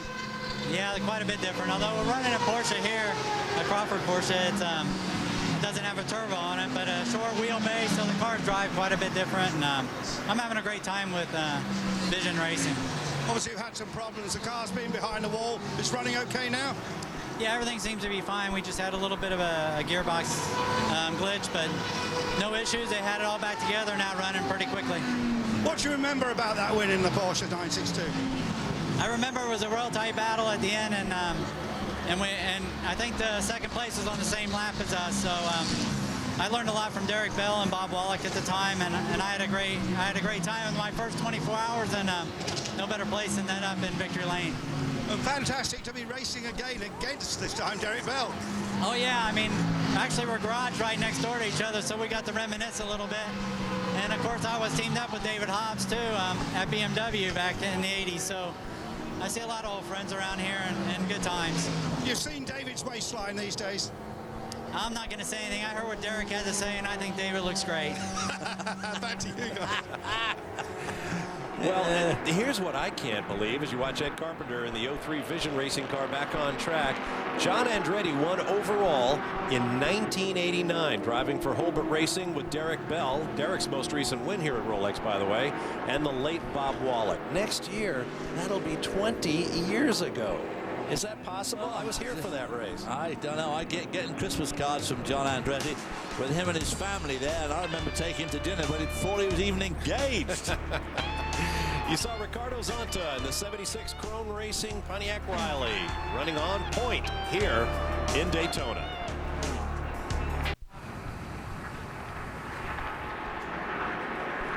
Welcome back live to the Rolex 24 at Daytona International Speedway. I'm Bob Varsha with David Hobbs, Andrew Marriott, Chris Neville in the pit lane. You're watching the race leading Krone Racing Pontiac Riley in the hands of Brazilian Ricardo Zonta. Our aerial coverage is brought to you by DirecTV. NASCAR Hot Pass only on DirecTV puts you behind the wheel. We have a misting rain kind of obscuring some of our shots from the ground up and from up to the ground. Traffic for the race leader. Yes, and the television tells a bit of a lie there. It's much more gloomy out there than it looks on there. Television always makes it look lighter than it is. And it is definitely getting a bit gloomy, and going through these heavy bunches of traffic is very, very hair-raising. Don't forget, you can email us your questions or comments. Just go to speedtv.com and click on the link. Tell us what you think or questions you might have about this 46th running of the Rolex 24. Right now we'll go to the pit lane and Chris Neville. Oh, Bob, like we heard Dario Franchitti talk about the tires down here. When the 76 came into pit lane, they were the only car that I have seen in the past probably 2 hours on a pit stop that is now double stinting tires. We heard teams in preparation for the race saying that they were going to double stint, maybe even triple stint these tires, but they seem to be the first team that is actually starting to take that chance. I spoke with Jeff Hazel, who's the top man over at the team, and he said, you know what, we're just taking it easy right now. Ricardo's doing a great job. We're taking care of our tires. We're getting great life out of them. So why not double stint them now just to make sure we have a bunch of good tires tomorrow? The times aren't dropping off, so Zonta is doing very well with those tires that now have a lot more laps on them than anybody else. You can see the rain spots on some of those camera lenses. Everybody's still on slicks. Dan Weldon just popped in the fastest lap of the race, so he can't be too wet out there, and his tyres must be working pretty well. There's a couple of... I'm going to look through a couple of emails here. Doug in Newark, Ohio wants to know, with the number and quality of the drivers at an all-time high in the race, have we taken the endurance factor out of the endurance race? Well, I don't think you can ever accomplish that, Doug, as you watch the number 77, Doran, Fabrizio Gaulin, dragging something behind that car. Looks like a wire. Where would that have come from? Unless he got into something. I was going to say, it looks like it could be a bit of fence. Yeah, he might have driven away from the tire wall. Or that is his part of his wiring loom. Wow. I don't know. Taking the endurance out of the endurance, I don't think so. The only thing that has changed dramatically, of course, is the fact that you can have 4 or 5 drivers now. And of course, in the old days, we always used to do it with just 2. Obviously, that does make a big difference, because that really rolls on to another email we had there asking about how the drivers sleep. The fact is, when there's 4 or 5 of you driving, you do have quite long periods off. If 3 drivers do 2 hours each, you get a full 6 hours. But it's still difficult to fall asleep here at the track because of the noise and the adrenaline. It's not easy. Picking up our GT leader, that red number 86. Well, there's 2 in the picture, Bob. The number 86 Porsche. The red and black one. Oh, one on the high side there. Yep. His former Daytona prototype class champion, Jörg Bergmeister, leading the GT class in a Porsche GT3 Cup car. These are cars built right on the assembly line with the street 911s. It's one of the most popular turnkey racing cars in the world. And while on the subject of Porsche, we'd like to give a shout out to our old friend Bob Carlson, head of public relations at Porsche Cars North America, who's been working on some personal medical issues recently. Bob, a lot of your friends here in Daytona are thinking about you and asking about you. So you and wife Debbie, enjoy the Rolex 24, and we're going to hold you to that promise to be at Sebring for the 12 hours. There's Jörg, who drove with Colin Brown, that youngster we heard from earlier. Of course, Colin was just 16 then. They were teamed together for the entire season in a Krone Racing Daytona prototype, but they went to an event where, for commercial reasons, Braun was too young to drive, so he missed that race. Bergmeister picked up the points that eventually decided the championship in his favor. Whoops, somebody's gone around. Is that the Chase, the 31 car? I believe it is, yeah. Pontiac Chase. This is a car that had very difficult birth. One of the original designs for a Daytona prototype got caught up in some litigation between the various investors involved. Hadn't raced until just recently in the Daytona prototype era in the sport. And they've been having their problems. Mirko Schultes from Europe, currently behind the wheel, shown in 33rd place overall. But I think it's really nice of them to name a car for my son Chase, who no doubt is watching from home. There's the second place GT car. That's the number 70 Mazda in the hands of David Haskell.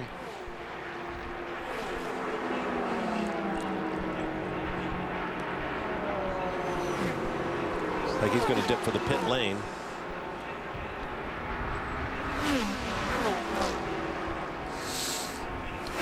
That Castrol Syntex sponsorship was announced just in the last week or so. A big boost for that Speed Source team. These Mazdas have had quite an impact in the GT ranks. Up it goes.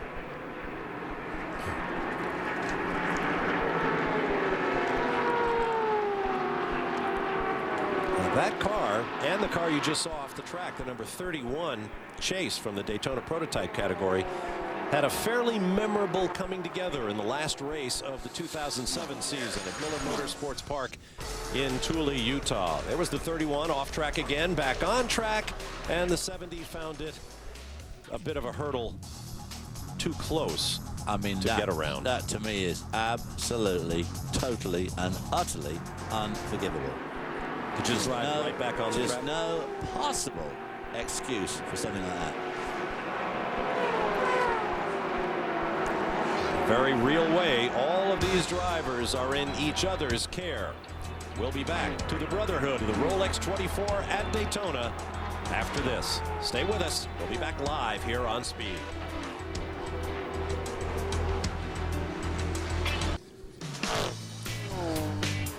Here's a look at some of the, shall we say, issues thus far in the 46th Rolex 24 at Daytona. There's Helio Castroneves' moment. Parent wheel, flat tires, a little bit of Alphonse and Gaston in the International Horseshoe, and of course, occasional raindrops, all a part of the story as we continue to work the very early hours of the 24-hour sports car classic that is the Rolex 24. There's the new race leader, Andrew Ranger of Canada, in the number 61. There have been 3 young drivers to climb behind the wheel of that machine. All 3 have had a turn in the race lead thus far. They're doing very, very well. There's no doubt about it. Ricardo Zonta brought the previous race leading Chrome Racing Riley in. He's been replaced by Darren Turner of England. As I mentioned, Andrew Ranger, last year's inaugural NASCAR Canadian Tire Series champion. And this race marks a return for Andrew Ranger to this team. He won a Canadian championship in a series called the Fran-Am back in 2003 with AIM Motorsport. So it's a bit of a family reunion. And once again, a very young driver lineup. Still seeing raindrops on those camera lenses here and there around this 3.56 mile combined NASCAR Tri-Oval and infield road course. All right, our GT leader is in, Andrew. Yes, indeed, and Jörg Bergmeister has just climbed out of the car. The lanky figure, probably one of the best Porsche 911 drivers in the world. I think for that, very few people question that. In a moment, we're going to get hold of Jörg. Just let him get his crash helmet off. All the crew here, this huge show. We mentioned the Kevin Buckler crew of seven cars, but of course Farnbacher have got 7 cars also. So this is a big garage area here, and that car's also just had a bit of red racer tape put on the front, but nothing serious there. The final drops of fuel just going in, and then in a moment we'll get hold of Jörg. There's a lot of that racer tape being used up and down pit lane. Notice the yellow tint to the headlights. I have an email from Troy in Charlestown, Indiana, asking why are the drivers using yellow headlights? And well, it's a bit of a rules change that the GT cars are free to use the yellow lamps. The DPs, like that Daytona prototype, for example, must use the bright amber lights, and the reason is so that a driver with a glance in the mirror can know whether it's a Daytona prototype or a slower GT car that may be coming up from behind. Good move. On board the number 60 car with Graham Rahal running in 3rd place.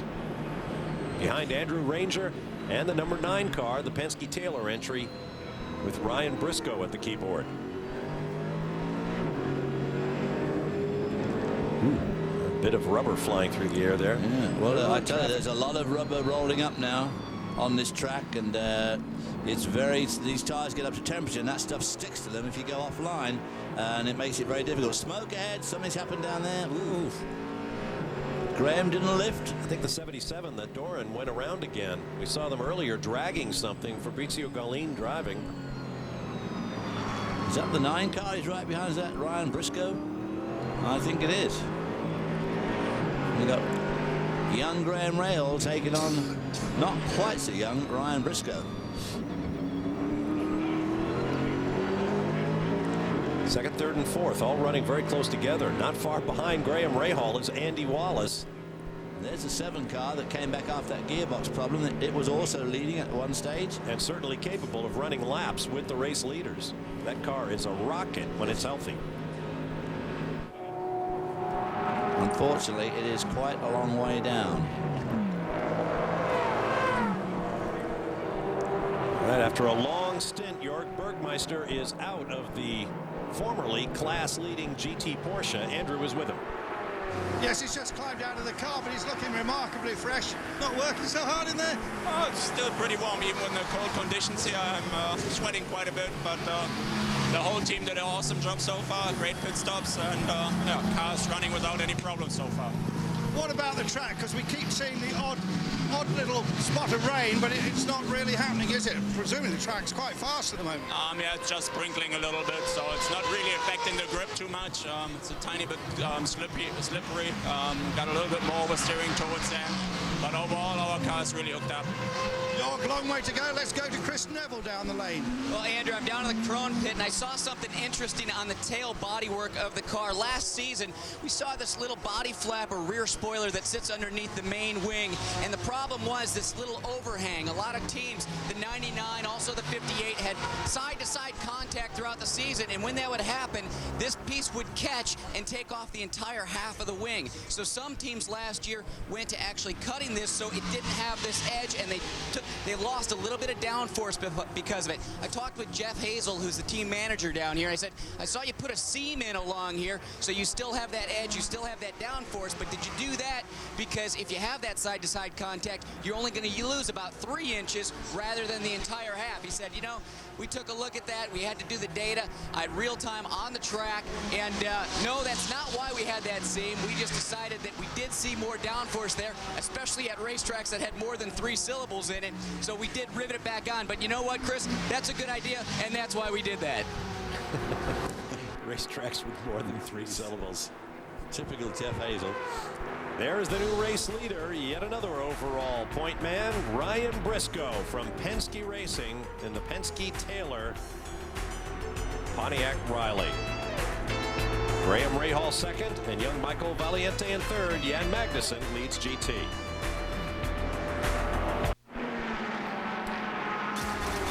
February 21st gets set for an all-new setup with more at stake. An all-new season of setup begins February 21st at 8 p.m. Eastern, 9 Pacific, exclusively on Speed.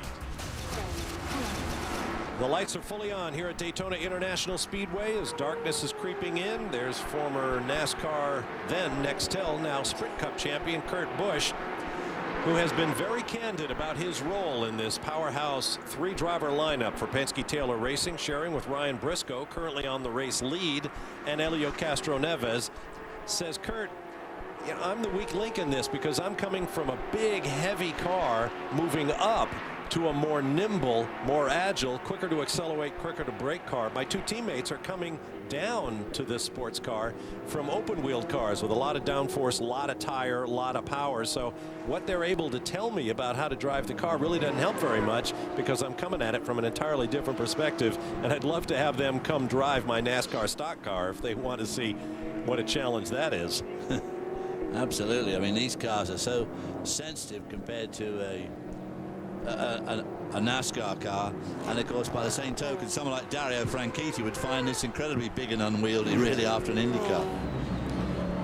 Let's go on board here. Check out the lights at Daytona. On board with Juan Pablo Montoya, who won this race a year ago with Chip Ganassi Racing with Philip Sabatis and said, man, I earned my money in that one. That was difficult. He's currently running in 4th place, both in class and overall, behind Ryan Briscoe, Graham Rahal, and Michael Valiente. Is that the 65 car? Another of the Racers Group Porsche. Well, doesn't look beaten up in any way. Doesn't it? Maybe just skid it off. As both Dorsey and I said at the top of the show that we thought we'd see a lot more people going off at that Western hairpin, but that hasn't had much trouble there today at all, you know. It's been very benign. Let's take a look at what happened. Whoops. See, that's coming through that corner and you're braking hard while you're turning left still. And he got in some traffic and just obviously just locked it up a bit at the back. No damage done. I don't mean to last, but you know, long-time top driver Tommy Archer in this beautiful Porsche with sponsorship from the Lavender Bridal Salon somehow just doesn't help but bring a smile to your face. Tommy Archer, is it? No, it's not Archer Brothers style. No. Back on board with Ryan Briscoe. Excuse me, not back on board. This is another of the Pontiac Rileys in the field, and this is the overall race leader. Ryan has made his name in sports cars of late, driving for Roger Penske in the American Le Mans Series. Now he's moving back to Indy cars. Taking over Sam Hornish. For Sam Hornish Jr. He'll be here at Daytona attempting to make the 50th anniversary Daytona 500 coming up in a couple of weeks on Fox. And of course, course, Speed will be here during all that time, bringing you regular updates about all the activities of NASCAR Speed Weeks here at Daytona.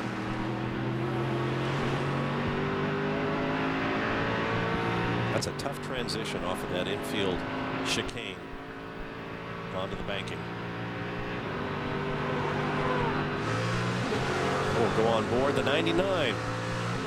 The Bob Stallings Racing Gainesco Pontiac Riley in the hands of two-time NASCAR Sprint Cup champ Jimmy Johnson,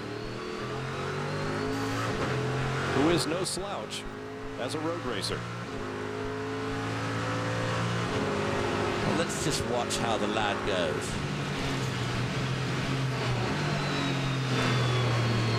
Yeah, makes a good apex there. I have another email. You were talking earlier about driver lineups, David, from 2 through 5 drivers in the cars over the years. I have an email asking how the driver order is determined. Well, he who's paying for it goes first. Or wherever he wants to. Or wherever he wants to. Now, in the years when you drove Ford GT40s and the like here at Daytona, of course, you only had one teammate. I only had a couple of you, so it wasn't very difficult, you know.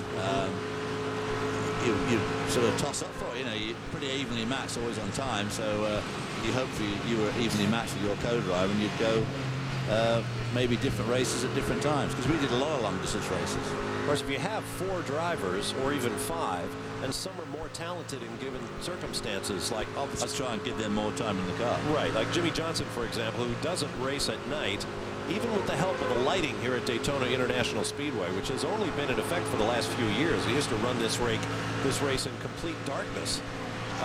Johnson might like for one of his teammates to do much of the overnight driving, simply because the sports car veterans are used to driving via headlights. Yeah, absolutely. You would definitely, your faster drivers would get the lion's share of the driving. No doubt about it. If you can do a double or a triple stint, you'd obviously want your fast guys to do that. And if Jimmy Johnson's not quite as quick as the other guys, he'd be the first guy to say, well, you know, you do that and I'll just watch, you know, it's fine by me. Ooh, that was close. Yeah, this is coming down the inside to the bus stop. And that's Juan Pablo for you. That's the way he drives. That's right. That's the way we got to know him in Formula One. That's how he won Monte Carlo. That sort of driving, but no danger there, but he just pushed his way through, and the other guy realized he was coming. But of course, you get tangled up with much slower traffic, and it can be very difficult. And some of these slow cars are driven by some, you know, pretty unknown drivers, so you want to be, you want to give them just plenty of room, really. That's the 75 car that we saw dragging that bit of wire not long ago. Oh, that was the 77, right? Yeah.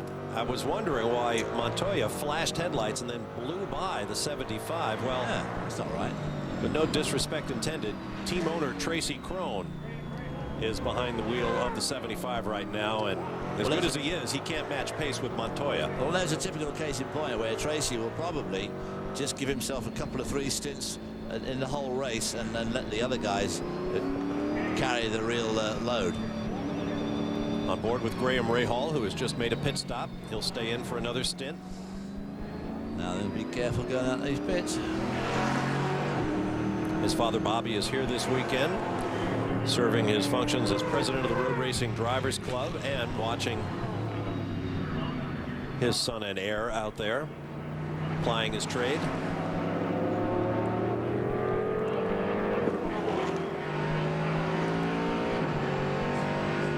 Got to get some heat in these tyres on this opening lap.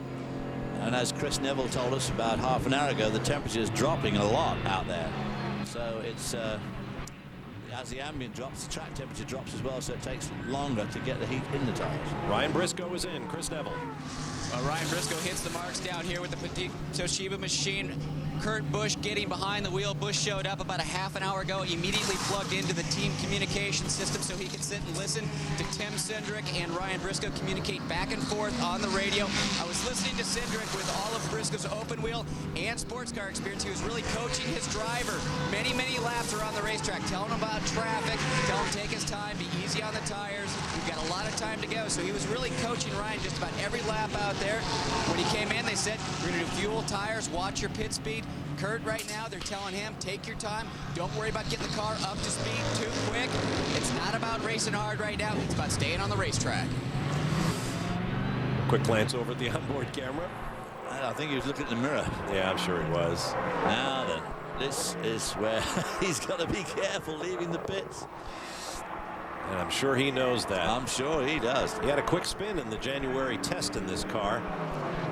And I'm sure he quickly sussed out the proper way of getting on and off pit road. Because we saw Jeff Gordon last year hitting the wall there, leaving the pits in the SunTrust car. So even the best can do it. To speed comes the 04 NASCAR Cup champion. As a look down onto the fan zone on the infield here at Daytona International Speedway. That's the Pontiac Garage stage. Around 10 o'clock tonight Eastern Time, Sum 41 will be performing their hit In Too Deep here on Speed. Be sure you're with us for that. We'll be back to Daytona in a moment.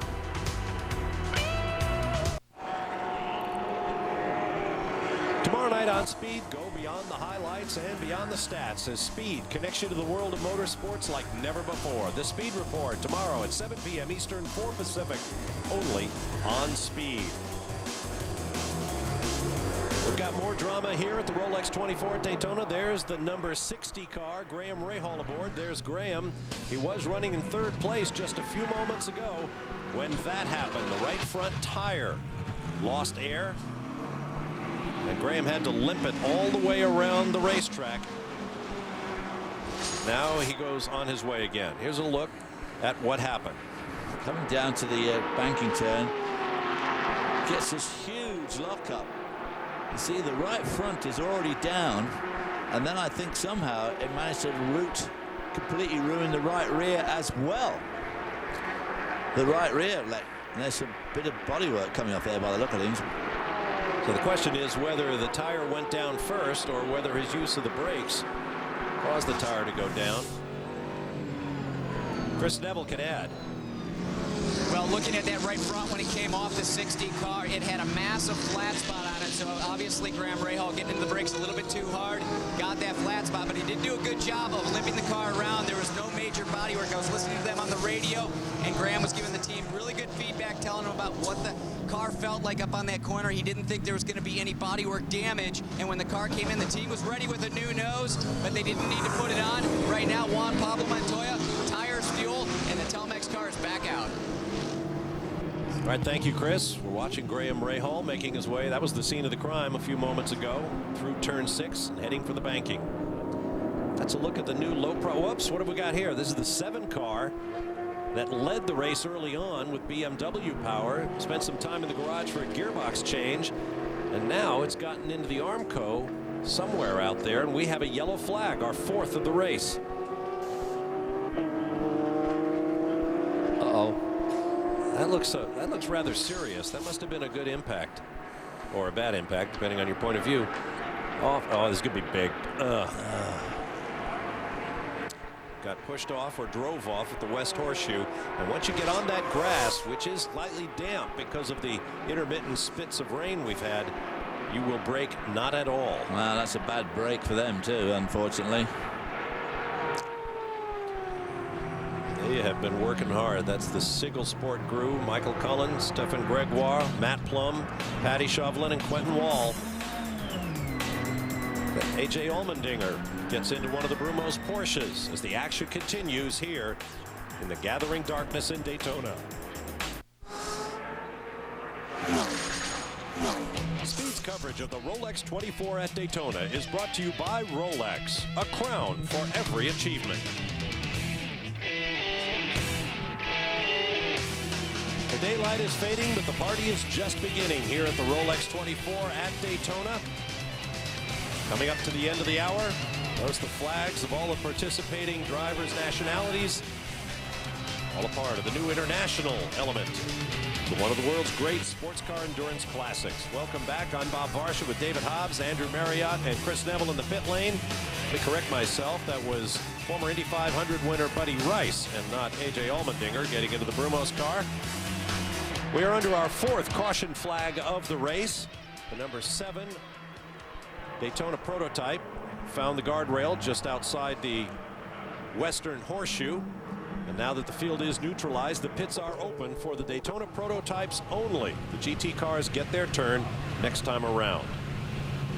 Jimmy Johnson climbs out of the 99 Bob Stallings Gainsco car. Jimmy Vasser, the 1996 Champ Car World Series titleist, climbs in.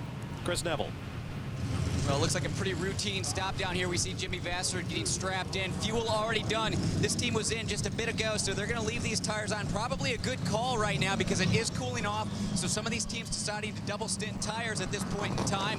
Looking underneath the 99 machine, still no fluid. So that fluid that we saw very early in this race has cleared itself up. Probably was just a little bit of overflow. But right now, the 99 machine looks very strong.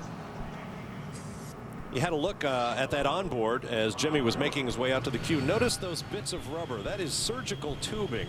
I remember back in the 80s watching the Tom Walkinshaw Jaguars. It was the first time I saw those bits of rubber, like big rubber bands, attached to the belts so that when the driver just releases the buckle on the 5-point harness, the belts hung up in the air, pull themselves out of the way. So you can get at it too. You know where it is, and you don't sit on it. Right. Put it up in the air, and you can easily reach it. Just one of the little tricks that help save precious time in pit stops. And the two side ones get pulled, you know, open too, like a clamshell to the side. Jimmy Johnson talking it over with the crew. Jimmy Vasser finished the 2007 season with this team. Another guy who's made his career in open wheel machinery, but is a very, very good sports car driver as well. And as I mentioned at the top of our program over on Fox, the great driver. Oh, we've got the 0-2. That's Dan Weldon, who had a long pit stop earlier due to a problem with a crew member that didn't have the appropriate safety equipment. That put him down the order a bit. I'd say that car is done. That was on his that radiator's come off, and I don't think it'll get around without the radiator attached. That was after his pit stop, so he was on fresh tires. Under caution too, so I don't know what happened there. Casting off bits of race car all the way around the track. The radiator on the ground. Wires dragging out the back. Let's see what kind of a look at this we might have. Looks like he just gets sideways. Oh, and he gets into that soft earth just off the racetrack. It's those cold tires again. No grip. He turned in there and the front didn't grip. He had a lot of push with those brand new tires, and it took him into the soft ground and just ripped the car apart. We saw this last year. I recall Mark Patterson, currently on the 60 car driver strength. Oh, that wasn't Dan Weldon in the car. There is Dan. It's Salvador Duran of Mexico driving the car, and it would be the first stint of the race for the young Mexican. So I suppose it's easy to understand how he might get caught out. Well, it's just up to these teams to make sure these drivers really get just how little grip these tires have got when they're cold and the track's cold, and they just have to be so incredibly careful. You see coming up here into the kink, just loses it completely. Just like Mark Patterson in the chicane last year, once you get off on that grass, this sandy North Florida soil, the car just digs in at the splitter in the front and it becomes a plow. Ripping out all the wiring there, so even if they put a new nose on all that wiring, you can see it flapping around by the door there. All have to be replaced. The radiator just here by a miracle doesn't get ripped right off, so it may be still pumping water through because I don't see any steam coming out. By a miracle, that radiator may be still attached to the engine, but it's got a lot of damage. And at the top of the show we said stay, you know, keep the race, stay out of the pit lane. Well, that's going to be in the pit lane for some time. Look how quickly it's getting dark here at Daytona. I want to take one more look at that replay and see what happened to Salvador Duran. Let's see if now he's headed for the garage. Ooh, careful, careful. You see the crew members telling him slow down. Yeah. And they'll fall on the car. Chris Neville is down there. Well, Duran just brought the 0-2 into the garage here. You can see the team was completely ready. They saw our images on the television. I checked in with Mike Hall. He said, we did put fresh rubber on the car, and Duran just lost it. So the team saw what we had on the television, decided, let's get the team back to the garage. We're going to have to deal with it there rather than trying to assess the damage on pit lane because it was definitely too extensive. The team has already got out pre-assembled parts, so they've already got a nose, a radiator assembly, some tires, and suspension parts already connected to everything. So this team is set up the best they can for a situation like this, but this is obviously going to be a long stop here to try and get the front end of this car repaired. See, there's a bit of steam coming out the radiator there, but I do believe it really was still attached to the... Ooh. A lot of work to be done there. Looks like they're going for the front suspensions as well. I think the suspension would probably be all right, but all that wiring, the ducting work, the radiator, the piping, take a terrible beating, and of course the body work. Well, this is what the good teams train for. Yep. In practice, commando repairs. Even for something as major as this, everybody has their job as they fall on the car. You see members of both the Ganassi Cruise, the Telmex car, the Target car, both going to work. Now I want to take another look at the one view we have and look at the cars ahead of Duran. No, they just went out of the picture. He's coming out of the left-hand kink. Now look at these two cars. These guys are going very slowly. Yeah. And I think he probably panicked a bit and was going too quick. Put the brakes on, the thing locked up. The front, you didn't see any smoke. You didn't see any smoke because there wasn't much grip. Right. And it just slid straight off the road. You can see how slick those tires are. Yep, that was Darren Turner in the 76, Joey Hand in the 23, going very slowly. They might have checked up for whatever reason, and it spooked young Duran. And as you say, David, he just slewed right off the road, trying to catch up to the queue behind the safety car. Yeah, well, that's one of the dangers of going too fast under the caution. You don't have to. They give you plenty of time to catch up with the car, really. Well, the crew is at work. We are still under a yellow flag. May be for a while yet. We'll take a break and return. See how the Ganassi team deals with an early disaster here at the Rolex 24 at Daytona. We'll be right back.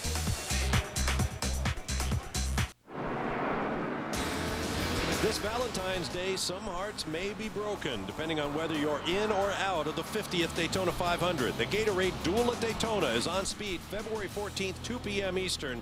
We've got your Valentine's Day date. The Duel at Daytona in HD on speed. Here's a look at the top 5 in GT. Lee Keen in a Porsche now leads Rafael Matos, last year's Champ Car Atlantic Series titleist, in a Mazda. Andy Lally from my hometown of Northport, New York, now living near my hometown of Atlanta, Georgia. Jan Magnussen in the Pontiac runs in 4th, and Robert Dornbos in the amazing story of the 81 Porsche in 5th.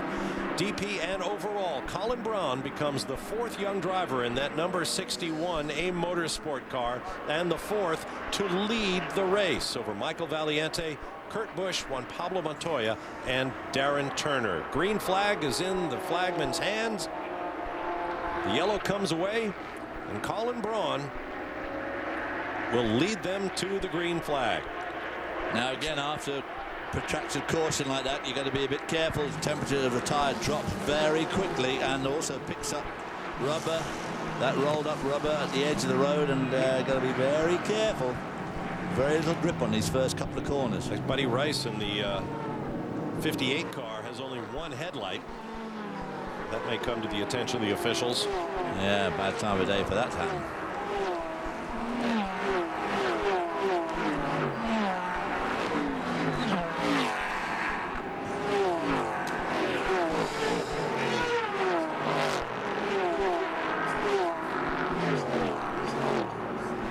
Cars launching past the pit out. Still a lot of cars left. Here's where Salvador Duran went off. Oh, look out, look out, look out. Jeez. The old one of Juan Pablo Montoya, 4th overall in the midst of all those GT cars. Ooh, how horrible. Keeping his fingers crossed that no one goes barging into it. Exactly. Sticking to the outside right there. Smart move. The faster cars have the right of way on the upper part of the banking. There is Montoya breaking away from this group of GT cars. Well, there's a DP battle going on in there. It's the 91 of young American Ryan Hunter-Reay alongside, I believe that might have been Tracy Crone in the 75 through the chicane on those cold tires. Ooh, you can see them there. You can see that car fishtailing. That's Matos in the 2nd placed Mazda in GT to the left of your screen. And I'm guessing that is a battle for position with Andy Lally in the 66. Yeah, Racers Group Porsche. He got by him going into the bus stop chicane there. So the Mazda pulling up on him and outbraking him into the chicane.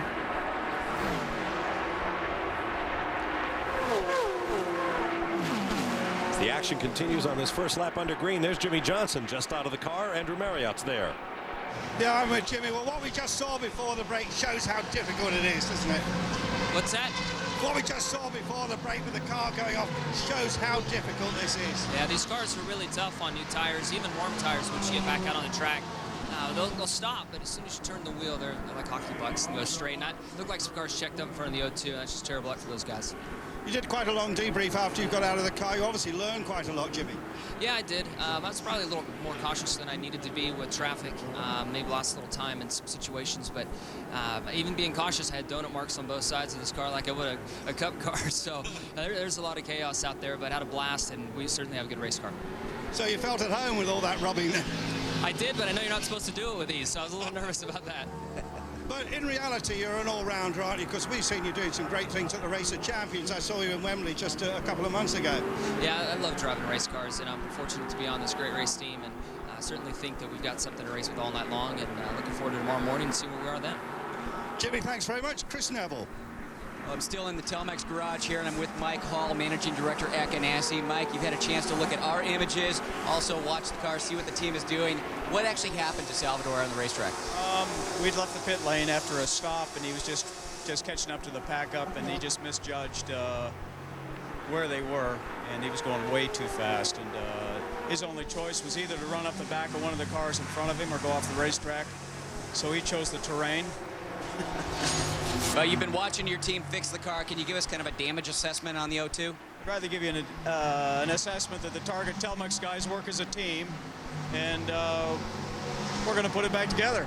You know, he's right about that team effort because both the 01 and the O2 guys are down here working on this car. Tim Keene, who's the crew chief on the 01, he's been down here trying to help this team out too. So these guys working as fast as they can, but the work is still long, and they're going to have to try and get out there soon, guys, because they're going down some laps. That they are. Currently shown in 16th place and already 5 laps down to the race leader. That young man, Colin Brown, in that Daytona prototype. Who has a 6-second lead over Michael Valiante, who has a 6 seconds lead over Juan Pablo Montoya in the 01 car, the sister car to the one in the garage. So very close at the top. A pit stop will shuffle all that around completely. So this race is going to see a lot more leaders between now and tomorrow lunchtime. This is a Ford-powered Riley Mark 11, the older bodywork on the Riley chassis that has won 4 consecutive manufacturers championships. As we now enter a new era, new bodywork on these cars, new brand names coming in, Dallara, Lola, to join Riley and the other brands in Grand Am Rolex competition. Colin Brown has just left the field, has opened up a big gap over second place Michael Valiante. In fact, we're waiting for timing and scoring to recycle right now. Valiante 6.7 seconds behind. Juan Pablo Montoya 13 seconds back in third. Kurt Busch 16 seconds back in fourth, followed by Joey Hand, J.C. France, Ryan Hunter-Ray, and Darren Turner. There's Valiante. See the brake disc glowing red. Yeah. The car squirming under the braking. That means he judged it just about right. Just the right amount of pressure to get the car slowed without locking up the wheels.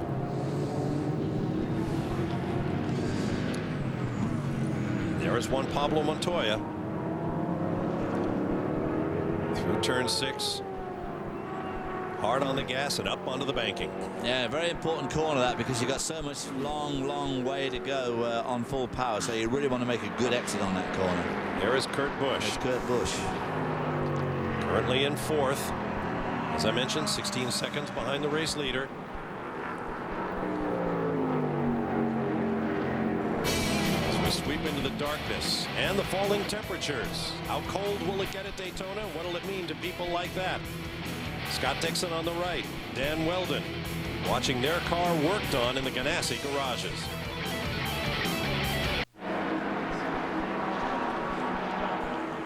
Our beautiful aerial coverage of this year's Rolex 24 is brought to you by DirecTV, now broadcasting more than 75 national HD channels. Check it out. Putting on a TV show high in the rapidly darkening sky over Daytona International Speedway. There's the 23 of Joey Hand being chased hard by J.C. France in one of the two Brumos prototypes, Porsche powered. In fact, both the 23 car, a Crawford, and the 59, which is a Riley, use that famous flat six Porsche power. Behind them is the 91 of Ryan Hunter-Reay, Pontiac power. Now watch as those guys come down. This is down into turn 1. Hand and France leaning on each other. Oh, and Ryan Hunter-Reay getting his nose chopped off there by J.C. France. They go through that turn 1 and into this little right-left turn 2. These guys are really duking it out. I think Joey Hand is holding them up a little bit. Duking it out is exactly what J.C. France did in one of the better-known Grand Am highlights, Mexico City 2 seasons ago. And they got together and then agreed to disagree by throwing hands, as we say in the South. And both were punished for it. Through the dog leg into the West Horseshoe. There's Joey, who will share full-time driving responsibility in the Ruby Tuesday car with Bill Auberlin this year, joined by Porsche factory driver Patrick Long and Crawford chassis factory driver Andy Wallace for this event. And they seem to be hauling in the 9 car, don't they, of Kurt Busch. So these guys aren't slouching around.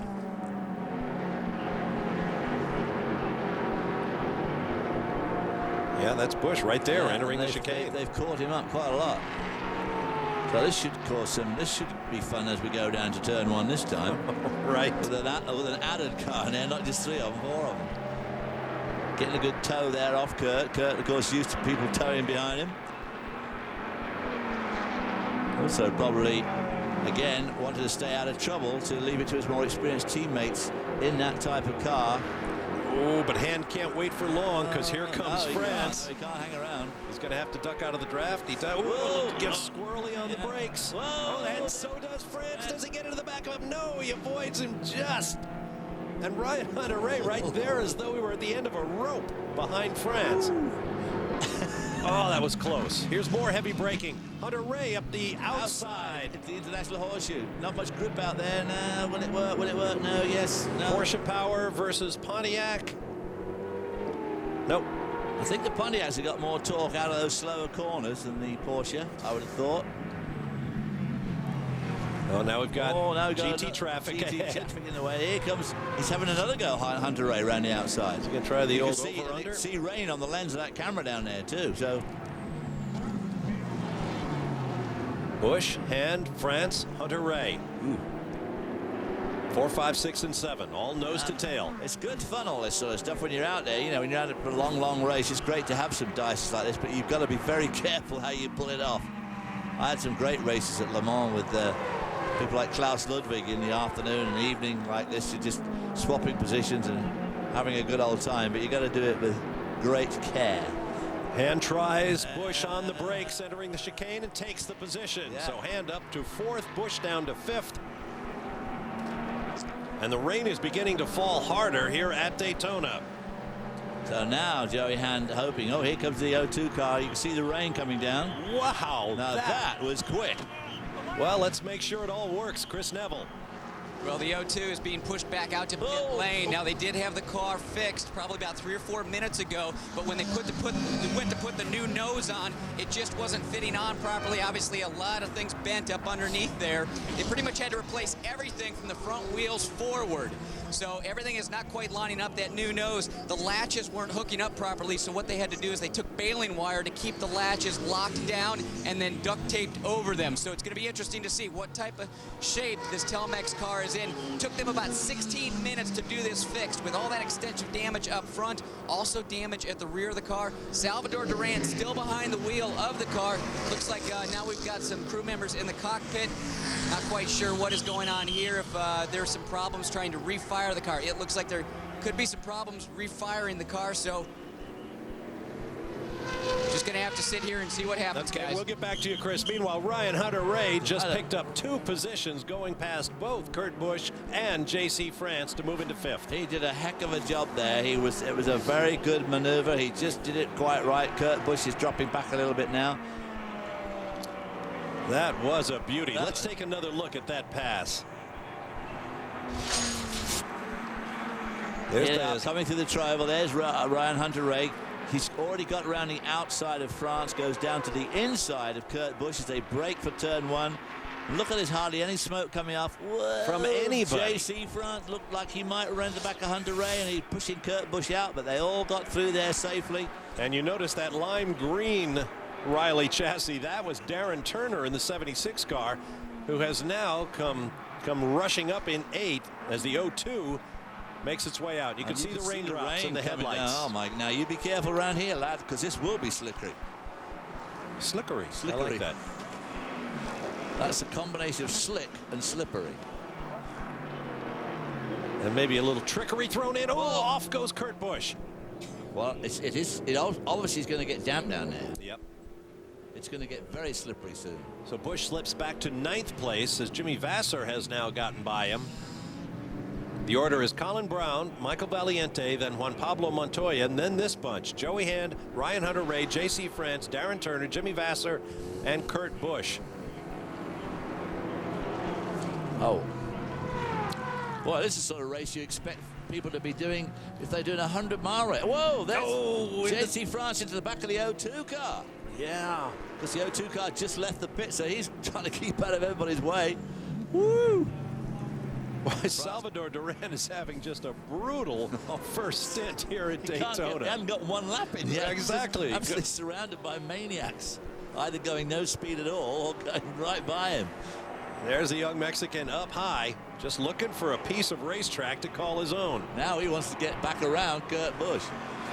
Duran shown 32nd overall, 17th in Daytona prototype. Now don't try and pick it all back here, lad. Okay, looks like everybody was safely through the chicane. The adventures continue at the Rolex 24 at Daytona. More action than we've seen in some time. We'll be back with more Live on Speed in a moment. It's always an interesting race because so many things happen here. Hey, Mr. Policeman. Probably the weirdest is when they stopped it in the middle of the night and I had to lay on the pit wall for 2 hours while the fog went away. I could smell sausages and burgers, so there's no way there was fog. It was barbecue smoke. Go on, shoot me with the radar gun. What happened is when I was shifting with Kirk, I think he dropped a big one there because when I walk into, drive, it was horrible. So Kirk, man, go to the bathroom, buddy, before you do that because it's bad for me. I peed. It only usually happens is when it's under a yellow. We had to stop on the track. Nobody was allowed to touch the cars. Nobody was allowed to come the car. And you're under full course yellow for like 10 laps. And it went on and on and on, and I needed to pee. Yeah, you can feel it coming on, you know. I just radioed to the guys. I said, guys, I got to pee in this car. What the hell with it?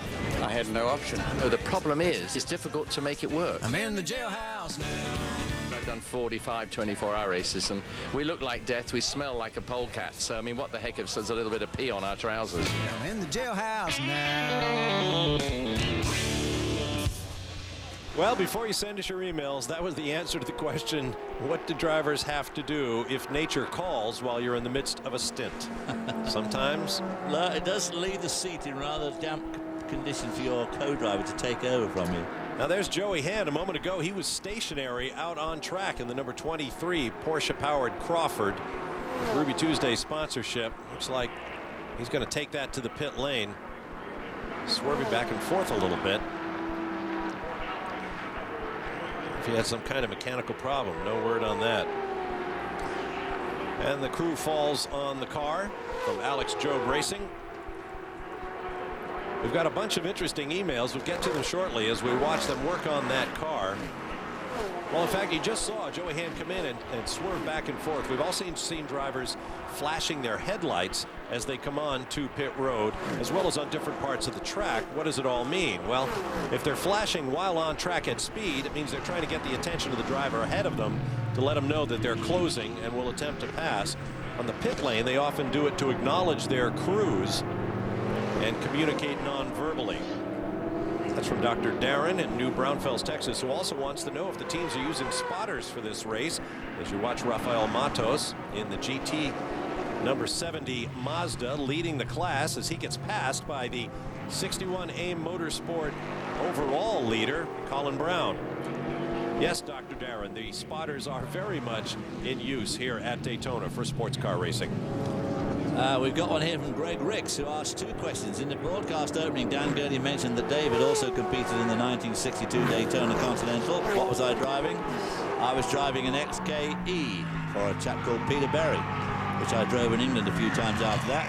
And he also says, P.S., tell us about the Hobbs-O-Matic. Well, of course, as a lot of you know, my dad invented an automatic transmission, and that car also appeared in this race, a Lotus Elite, being driven by Jimmy Clark, who is going to become 2-time world champion, and he and I shared a room at the Carousel Motel at Ormond Beach, and he drove my Lotus Elite and was leading the class by about 5 minutes, came in for his fuel stop, and the engine failed to restart.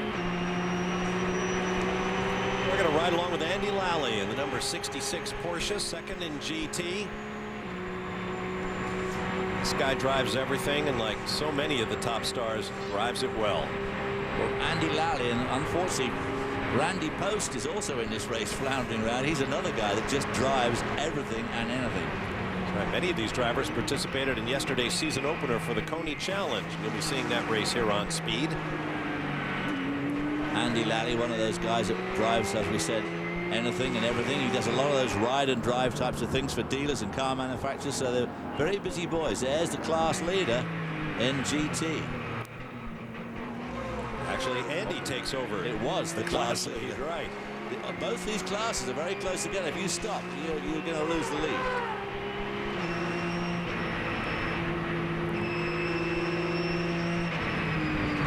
When Colin Braun stops in the car number 61 in the lead, he will drop to 6th at least. Probably further than that. We have 9 cars on the lead lap right now. And the GT class leader shares the lead lap in that class with 3 other cars. Let's go find the 86 of Lee Keene. There he is in red.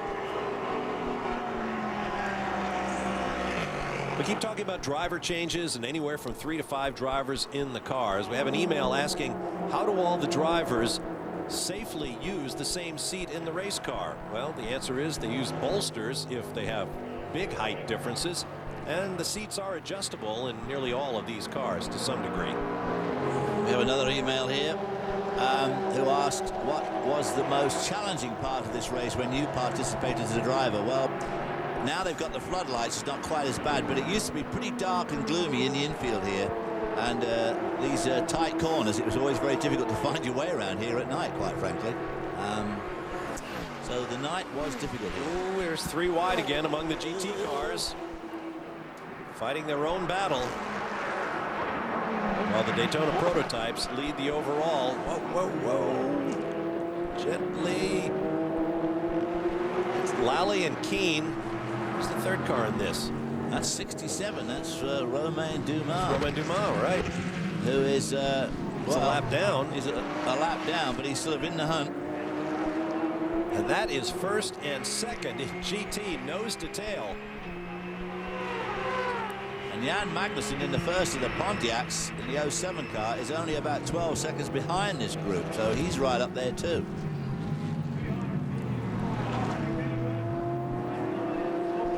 While the battle in GT continues, let's have a look at the further adventures of Salvador Duran, who's already been off the track, hit a long garage stop, and back on. This was moments ago. Now through turn 6, that's Duran up ahead from Kurt Busch's car, and bang! and gets into the side J.C. of France. J.C. France, the 59. And whoa, what is this down in the West Horseshoe? One of the GT Mazdas looping around. Oh, we've got, there you see, debris on the track. And that will lead to our 5th full course caution. Well, did he touch him? Did he spin him round, or did he just spin it on his own? I'm not quite sure about that. Well, he was in mid-pirouette when he picked up the shot, so hard to say. Now let's get back to that issue of seating position, because the email correspondent was absolutely right. Driving position is critical. So Chris Neville, how do they accommodate different drivers? Well, you want to talk about a team that has tall drivers and then short drivers. You got to look at the 60 car. Both Mark Patterson and Justin Wilson, very tall. And then there's Mr. Negri. He's got a big seat insert here. And this is what the insert looks like. It's made out of 2-part foam. They've got like all kinds of tape on the front side here to try and help hold it together over the course of the race. And what the driver does is he gets in the car, they put kind of a garbage bag behind you, then they pour the 2-part foam in behind you, and it kind of grows and gets all warm behind you. You sit there for a few minutes, it hardens up, and then they can just pop this thing out. They put some of this tape on here to try and give it some structural integrity throughout the race. Mark Patterson's is right over here. They said, you know what, Chris, don't touch that one too much. It's already kind of falling apart. They had to put a patch on the backside of this already. So these are very important pieces throughout this race. They want to take care of them, make sure they have them throughout the whole 24 hours, because without this, there's no way that Mr. Negri could touch the pedals. Of course, in the days of the Porsche 962, it had an adjustable seat. So he just slid the seat backwards and forwards. Ratchet it back and forth. And those can get to be pretty ratty, those seat inserts, because once a driver has the position he likes, it's like a pair of old jeans. You just don't ever want to get rid of it. We'll take a break and return to more fun and games at the Rolex 24 at Daytona.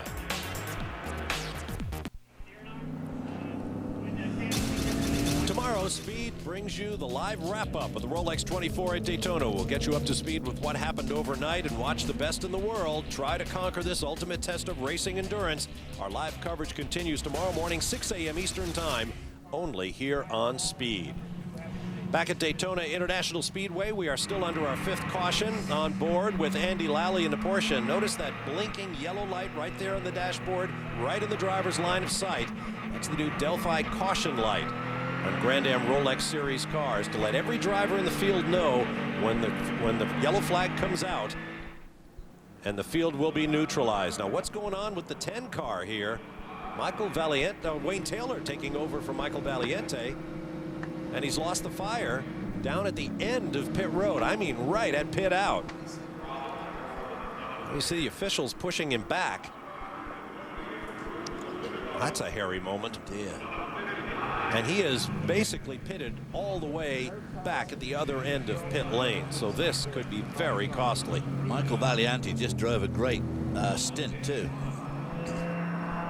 Here comes the crew to gather up their car as the 09, which has had a troubled race thus far, goes around and rejoins. The GT cars have already pitted, so we could see a green flag shortly.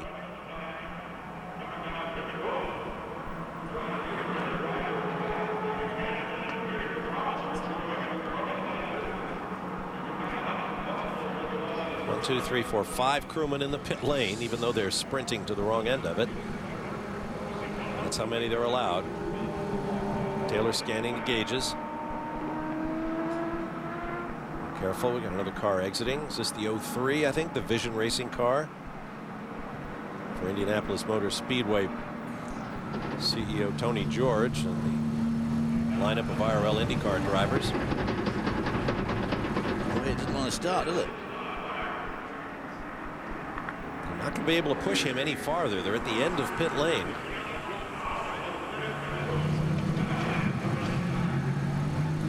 Time to recycle the electronics, I would guess, or switch. It's obviously got plenty of battery power by the way those lights are. Switch electrical boxes. Boy, this is very, very, very bad news. Let me correct myself. The GT cars have not pitted. I thought they had. Here they come.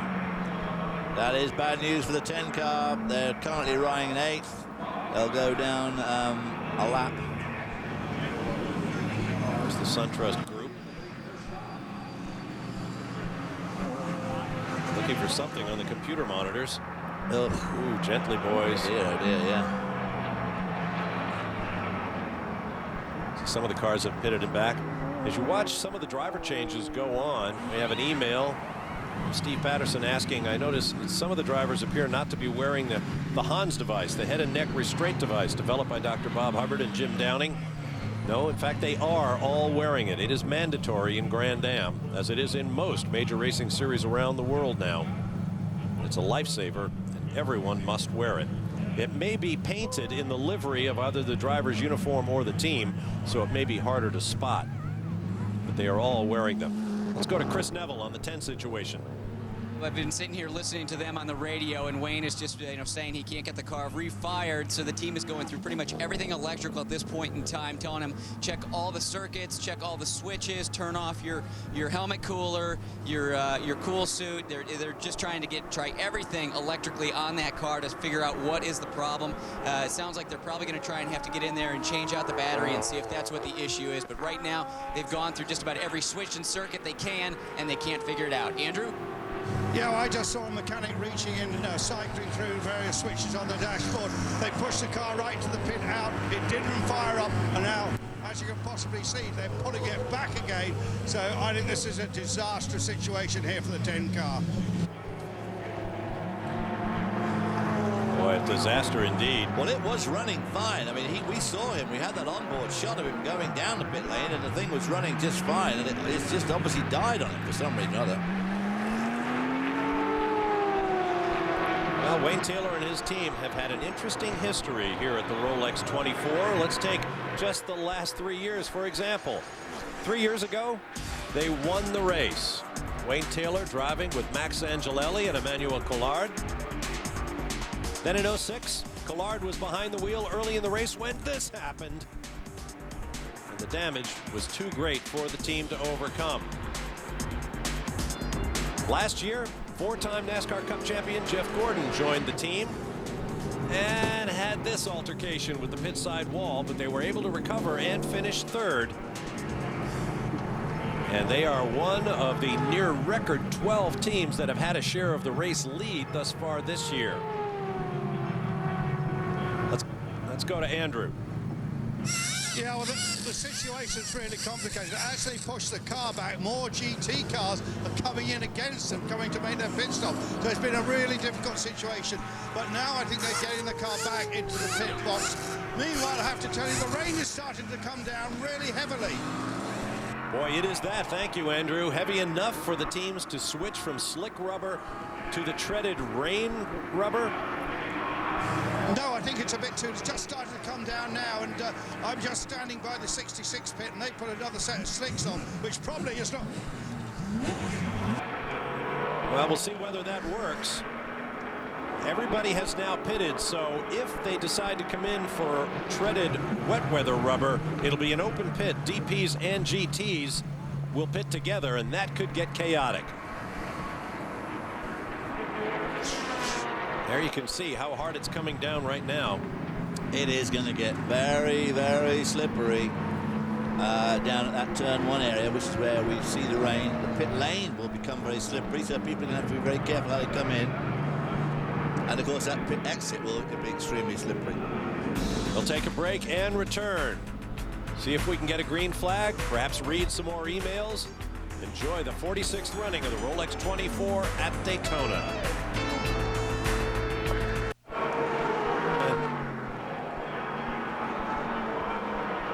Welcome back. The rain is pouring down at Daytona International Speedway, and nearly the entire field. The 91 car took the lead and decided not to stop and spun down at turn 1. Oh, the chaos is breaking out everywhere. That's Ryan He's got his fingers Ray. crossed now that nobody else spins and runs into him. He stayed on slicks. You could see how hard the rain is falling. Nearly the entire field hit the pit lane for wet weather rubber. Ryan Hunter-Ray gambled, and it appears he lost. Now he's on the grass. He might get it stuck on there. Oh, no. Okay, he's going to get a gap in traffic now, so he'll get back on, but you can be sure he'll head for wet weather rubber. Cars continue to squirm into the passing lane in the pits as they make their way back on track. There's another look at that new Riley bodywork, low line between the front and rear axles. And nearly all the Rileys will take on in the next round of the championship several weeks from now. And you know when they're getting rooster tails up off the road that there is a lot of water down. And of course, these are slick tires. They're cold after the pace laps there behind the pace car under the full course caution, so they've got their lowest working temperature. Here's the GT car, got a bit more weight to it. Now this raises a whole new specter of possibilities. Running this treaded Pirelli rain tires. Those tires have not had a lot of use, and so there are a lot of questions about how you handle them. So tire management is going to loom even larger in a driver's arsenal of skills. Look at the rain coming down over the 07 GT car. Paul Edwards at the control right now. You may be wondering where the windshield wiper is. This camera's mounted on top of the car. Some of the cars don't use windshield wipers, choosing chemicals to help beat up the water without having to have that device. Here's Ryan Hunter-Reay. He's got a windshield wiper working. See if he dips to the pit lane. Race leader is Terry Borcheller in the number 59. Remember when that was down to the bottom of the Daytona prototype running order? Now we're on the 99 with Jimmy Vasser.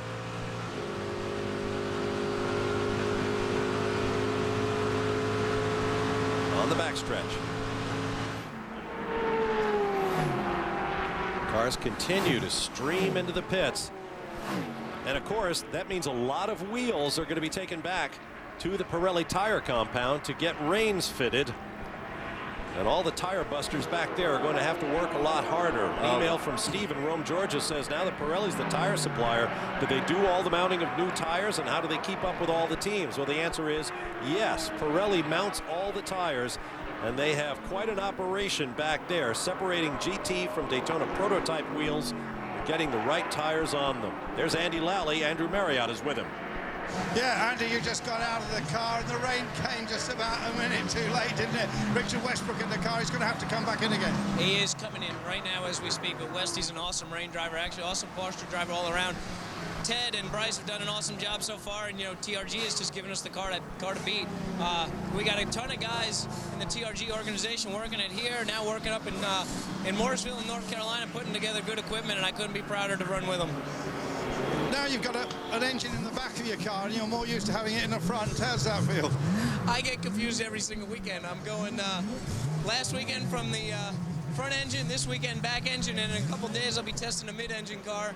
And I need 3 different heads on my shoulder to do such a thing. But this is a blast. I love racing at Daytona, and it just doesn't get any better than this. It always starts dry and makes a mess out of things at night. I'm happy to hand it over to Westy here because that would have been a mess on slicks right now. I'm worried for him because it's a little crazy out there right now on slicks. It's a little crazy. I'm happy to hand over to Calvin Fish. Thanks, Andrew. Down at the SunTrust pit, the good news is the car's back underway, back on the racetrack. Wayne Taylor's still behind the wheel. The bad news is that they've lost 4 laps, and they also do not know what the problem was. They suddenly got the car to burst into life, but they didn't find anything wrong. So whether that problem arises once again is a mystery to this team right now. Everyone's scratching their heads, all of the engineers discussing what may be the problem, but right now they have no idea what was wrong with the 10 machine. What tires are they on, Calvin? You know, did they change the tires? Yeah, they're on wets, mate. I think everyone who's been in the last lap or so has gone to the wets. Obviously, it's very wet down here, David. Yes, I'm glad I'm up here, Calvin. Enjoy it. You see Wayne Taylor making his way around. He's so treacherous out there in these conditions. And again, not a lot of time for anybody on new tire supplier Pirelli's wet weather rubber. Well, this is probably the driest part of the racetrack where it all runs off. For nearly 100 years, so I guess they know how to make a rain tire. Actually, it's another thing that's added some internationalization to this race, of course, is having the Italian tire maker Pirelli put their product here for all the cars, so that's going to be exciting this year. And the cars are already quite a bit quicker on them. Okay, now our leaderboard has taken a beating with all the pit stops, so let's reset.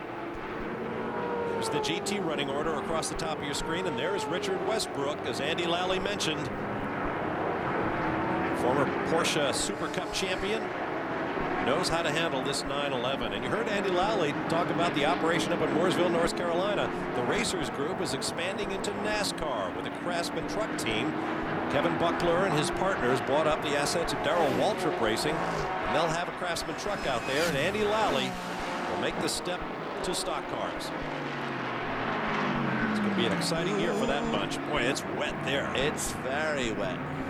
Now, of course, it's a good idea to be offline, to be on the outside line there. It's actually got more grip than it has online, because all that rolled up rubber, funnily enough, gives you a bit of a grip when it gets wet. As Joey Hand makes his way around in the number 23 Porsche Crawford, let's hear from one of his co-drivers with Calvin. Here with Bill Aublin. Bill, I know at the test you were really scratching your head as to why this car wouldn't handle, but you seem to have found the magic. Well, I mean, the magic is truly the crew. The crew made this call, hey, it's going to rain, come in and do it, and we did it. I mean, that call's a great call, another good call. Go to Ruby Tuesday, eat dinner, keep this program alive. I mean, what a great call. Now we got a great lead. Joey's doing a great job. Look at the driver lineup, phenomenal. And, or the other guys anyways. I'm just going to get the mix of it, but wow, it's looking good. Even in the dry, though, mate, I mean, in the testing and the practice days, it didn't look good. You might in the middle of the pack at best. What turned it around? What did you find? Well, you know, the team's been working with the dampers a lot, okay, and it was making the Sachs shock work with the Pirelli tire, and they worked and they worked and they worked, and then getting the right spring combination for the new Pirelli tire, and now you have a car that's drivable. You know, we get the new Crawford bodywork soon, and as soon as we get it, it's supposed to be even better.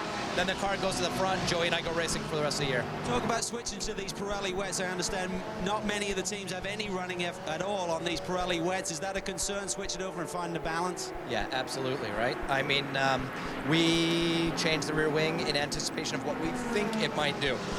This is a full roll of the dice. This test, we're listening very anxiously to what Joey has to say right now, because we'll make changes based on that. That way, when we go to the end of the race, we know how to kind of treat it. All right, mate, best of luck. Thanks. A great pit call puts the 23 team in the lead. Our 14th different leader. Remember, there's only 25 Daytona prototypes in the race. Joey Hand, Jimmy Vasser, Dario Franchitti, Darren Turner, and Kurt Busch, the top 5 in the overall. We'll take a break. David and I will step off in favor of Lee Diffie and Dorsey Schrader. Stay with us.